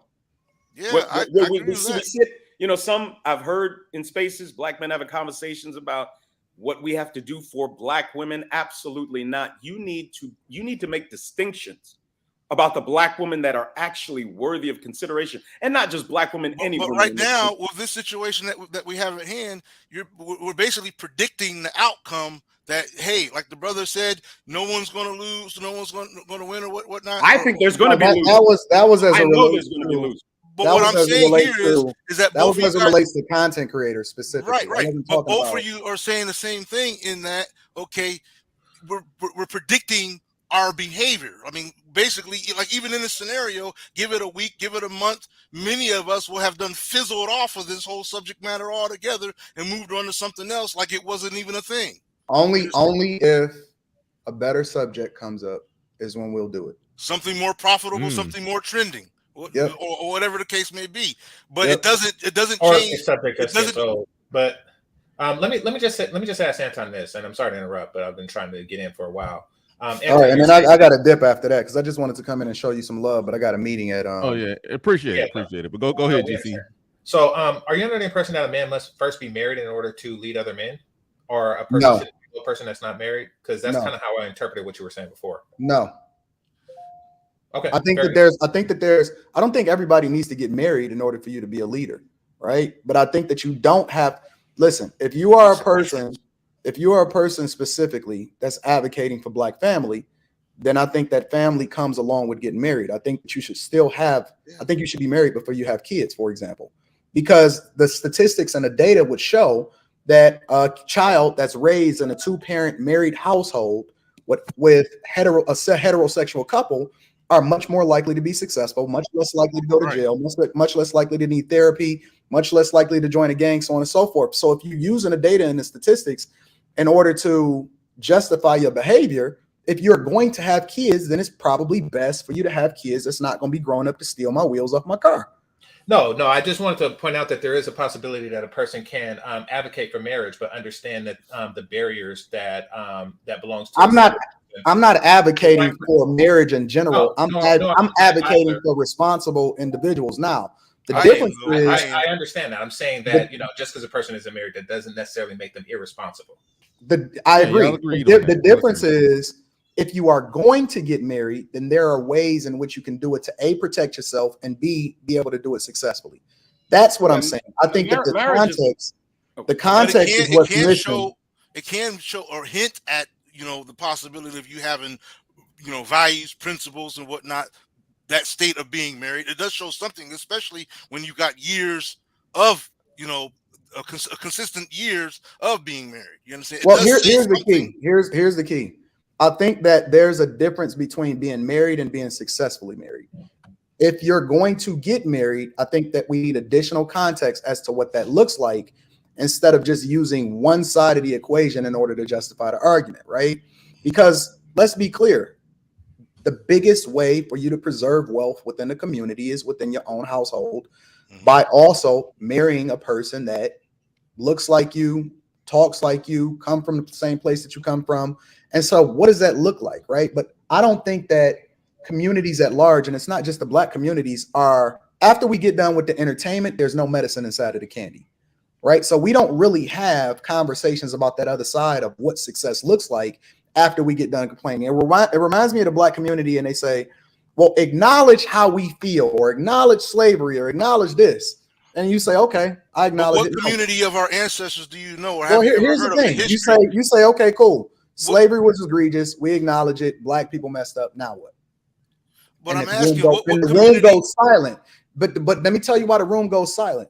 The room goes silent because there's still a level of personal responsibility and ownership that you have to take over your own life. And nobody, not one person in this world can make you do the right thing. So after I get done acknowledging what it is that your people went through that you never actually suffered, right? At the end of the day, why you still fucking up your community? And why you still got 5 baby mamas, right? Why you getting fired from your fucking job, and why you selling poison over to your people in the form of fentanyl, crack, cocaine, heroin? Yeah, that's a very precise straw. Right? So after the acknowledgement, in order for anybody to grow, you still have to take personal responsibility and ownership of where you are in your life, because nobody is coming to save you. But right. No, I understand that fentanyl selling, 5 baby mama having people exist. I don't know how that's applicable to this. A lot of them. Conversation. I'm looking at our ancestral track record. Now, with nothing wrong with what he said. I mean, like I said, like I was saying, he preaching to the choir. That's basically what we preach over here. So absolutely. I mean, so now everything he's saying is on point. No disagreements there. That's what we preach over here. But shout out to you for the live stream. I gotta go because I gotta get ready for a meeting. All right, peace. I love what you're doing. I'm always tuned in. I'm subscribed to the channel. Shout out to everybody on the panel. I appreciate y'all. I'm gonna holler at y'all later. All right, peace. Thanks for coming through. Appreciate you. RM, pull up the super. Well, go ahead, GC. RM, pull up the last super chat. I'm about to get through these super chats. We about to probably wrap this on up. We went further into overtime than what I even wanted to. Real quickly, I was trying to what the brother was saying. I simply wanted to say that our ancestral track record, when you look at the cultures abroad, you understand, at what works.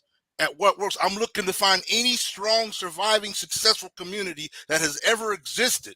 I'm looking in history. Show me anything. Google it. That has ever existed as a single versus a married, established family. Show me one culture that's ever existed successfully as a people without being an established married family. So I'm saying that to say that you're contrary to I'm not saying that being married for 10 years is proof that you are somebody, but it does give a hint.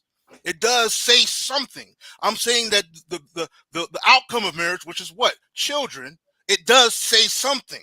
When you put all the pieces together, this does show something versus this individual, me, myself, and I lifestyle. Well, that's why I hold to a standard. Any pro-black. The last couple of weeks we've talked about this. I have to bring your pro-black, not yours, sir, but I have to bring a lot of these pro-blacks bona fides into question because they're not married. And if black women largely are not worthy of criticism, which what many of them believe, if they're not worthy of criticism, why haven't you found a black woman to marry and begin your family with? And married family pro-blacks are a rare occurrence.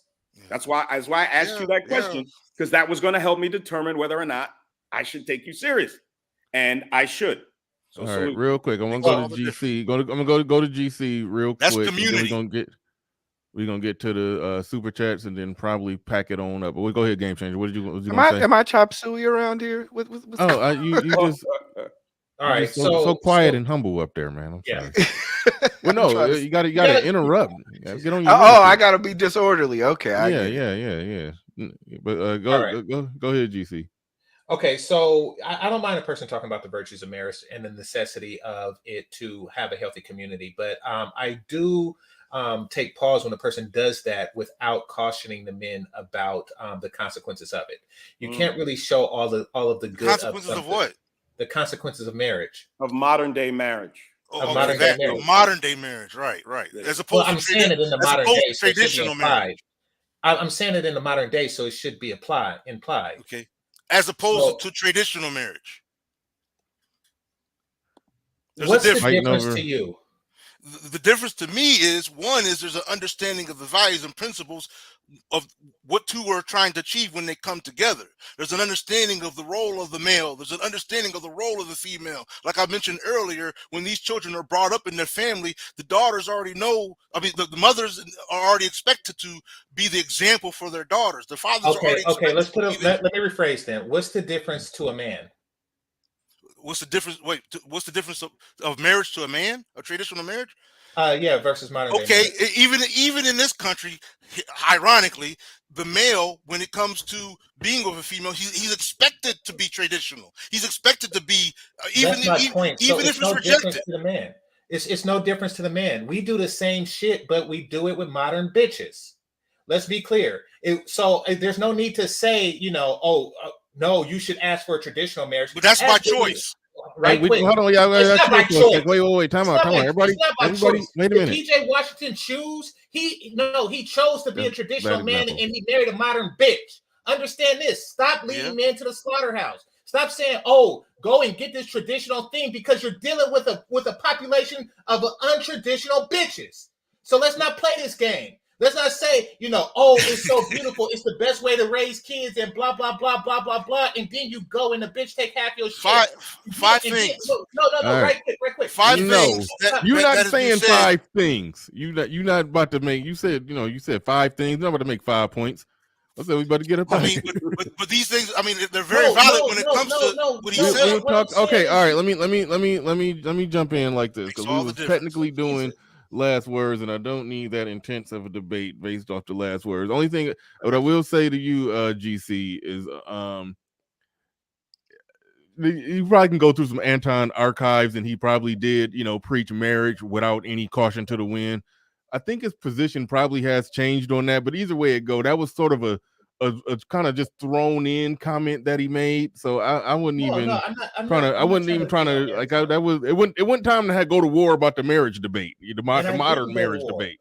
I didn't go to war. I'm just putting a disclaimer out there. I respect the disclaimer. It wasn't put out there. I mean, I get it. It is the best way to keep money into the black community, into a black bitch divorces your ass and then spend that money on white people shit.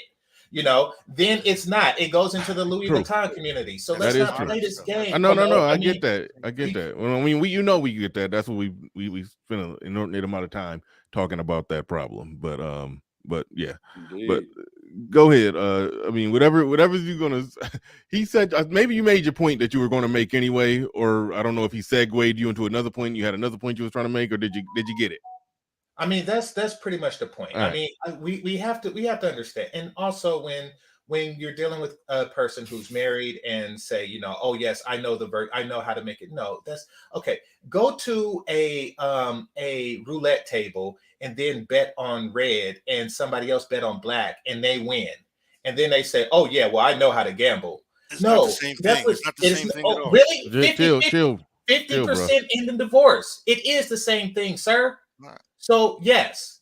What you think people go, oh, it's because I knew how to vet. That's like somebody saying I knew how to read the will. Nobody go into marriage thinking that this bitch gonna divorce and take half my shit. Game Let's not play changer. this game. Let's not Everybody, play I that. think everybody understand what you're saying, but it sounds Okay, like that's fine you're then. responding to previous statements Anton made that he didn't make No, here. I'm not saying that. I'm just telling brothers to be cautious. This is Got the it. dude that's saying stuff.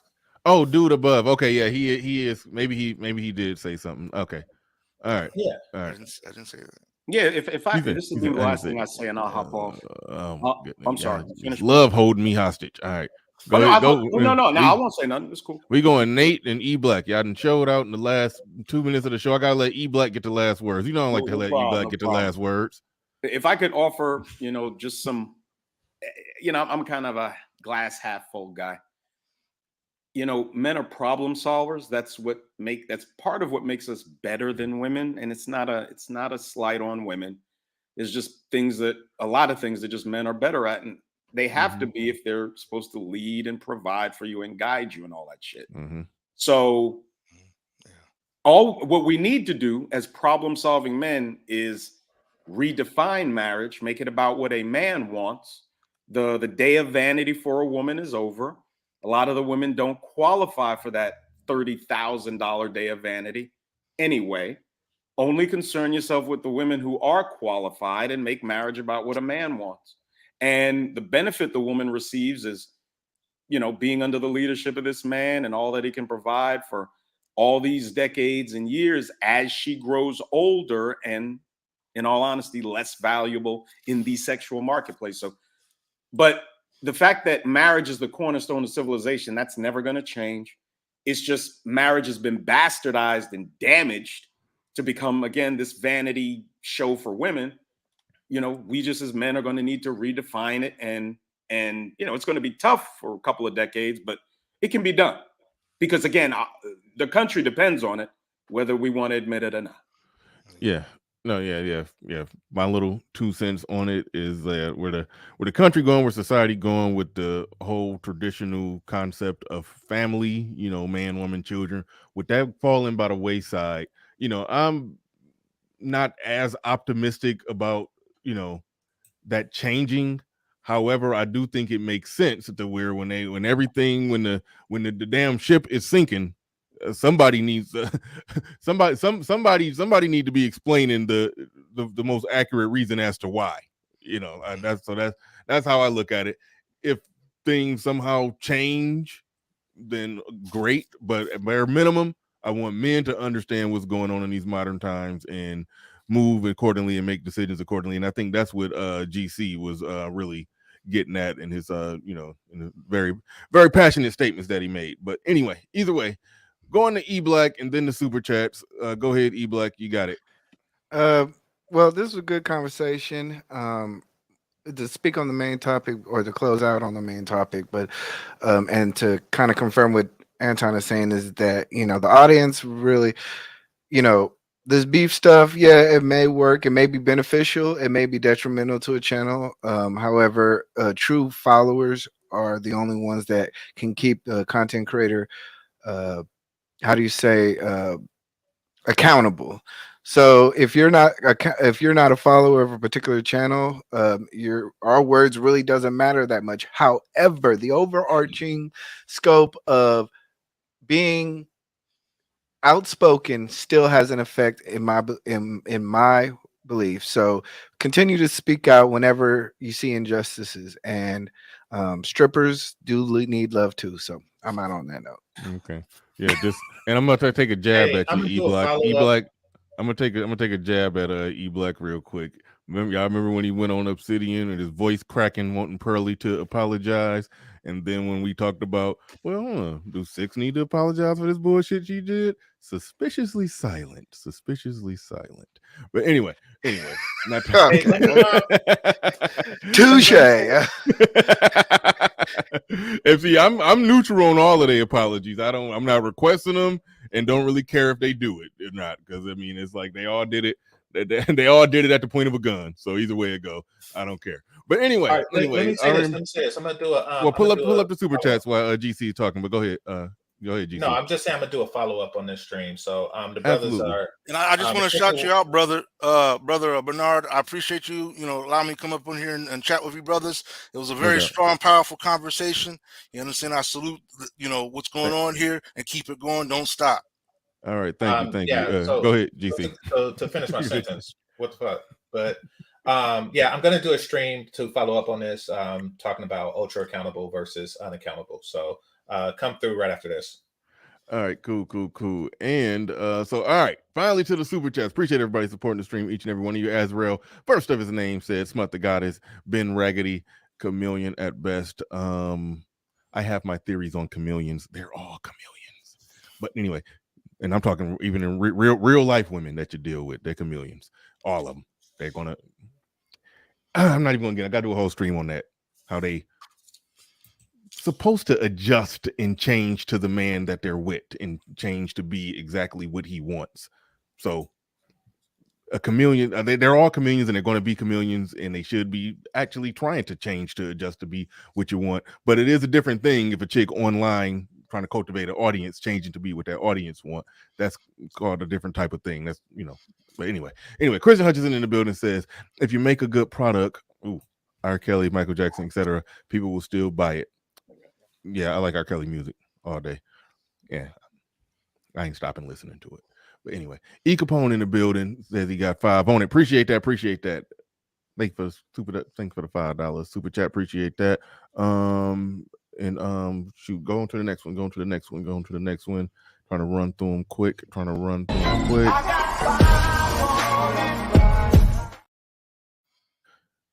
right. Where we at? Barry Hamilton in the building with the super sticker. Appreciate that. Appreciate you coming through, showing some support. John O, I'm gonna say John Q in the building with I guess that's probably a $10 super chat. Thank you very much for that. Do appreciate it, and appreciate everybody in the building. They appreciate each and every one of you. Everybody who supported, like, share, subscribe, did anything to support the stream in any way, shape, or form. Special shout out to Anton coming through, showing some love. Thank you, E Black, Love Big Nate, GC, and say your name again, gentlemen, at the top. I can't see it on the screen. Questman, a soul journey of life. Yep. Questman, thank you for coming through. Thank you. And you had a different perspective, but you didn't, people come through with different perspectives when they get out of pocket and get wild and wacky. But no, you had a different perspective, and you actually, remained cool and respectful and argued your points, without no nonsense. Appreciate it. That's actually pleasant. And the night show, the last one was a doozy. It was definitely entertaining. You're missing out if you're not coming through on the night show. Monday, Wednesday, Friday. It will be on Wednesday no matter what. I'll be canceling some of them, but I'm not canceling no more of them. Wednesday night, make sure you come through. And with that said, ladies and gentlemen, that's Monday, Wednesday, Friday at 8 p.m. Make sure you come through. It do be a little bit of CP time, so sometime between 8 and 8:30, but just shoot for 8 o'clock. But with that said, ladies and gentlemen, we are out of here. Peace. We gone.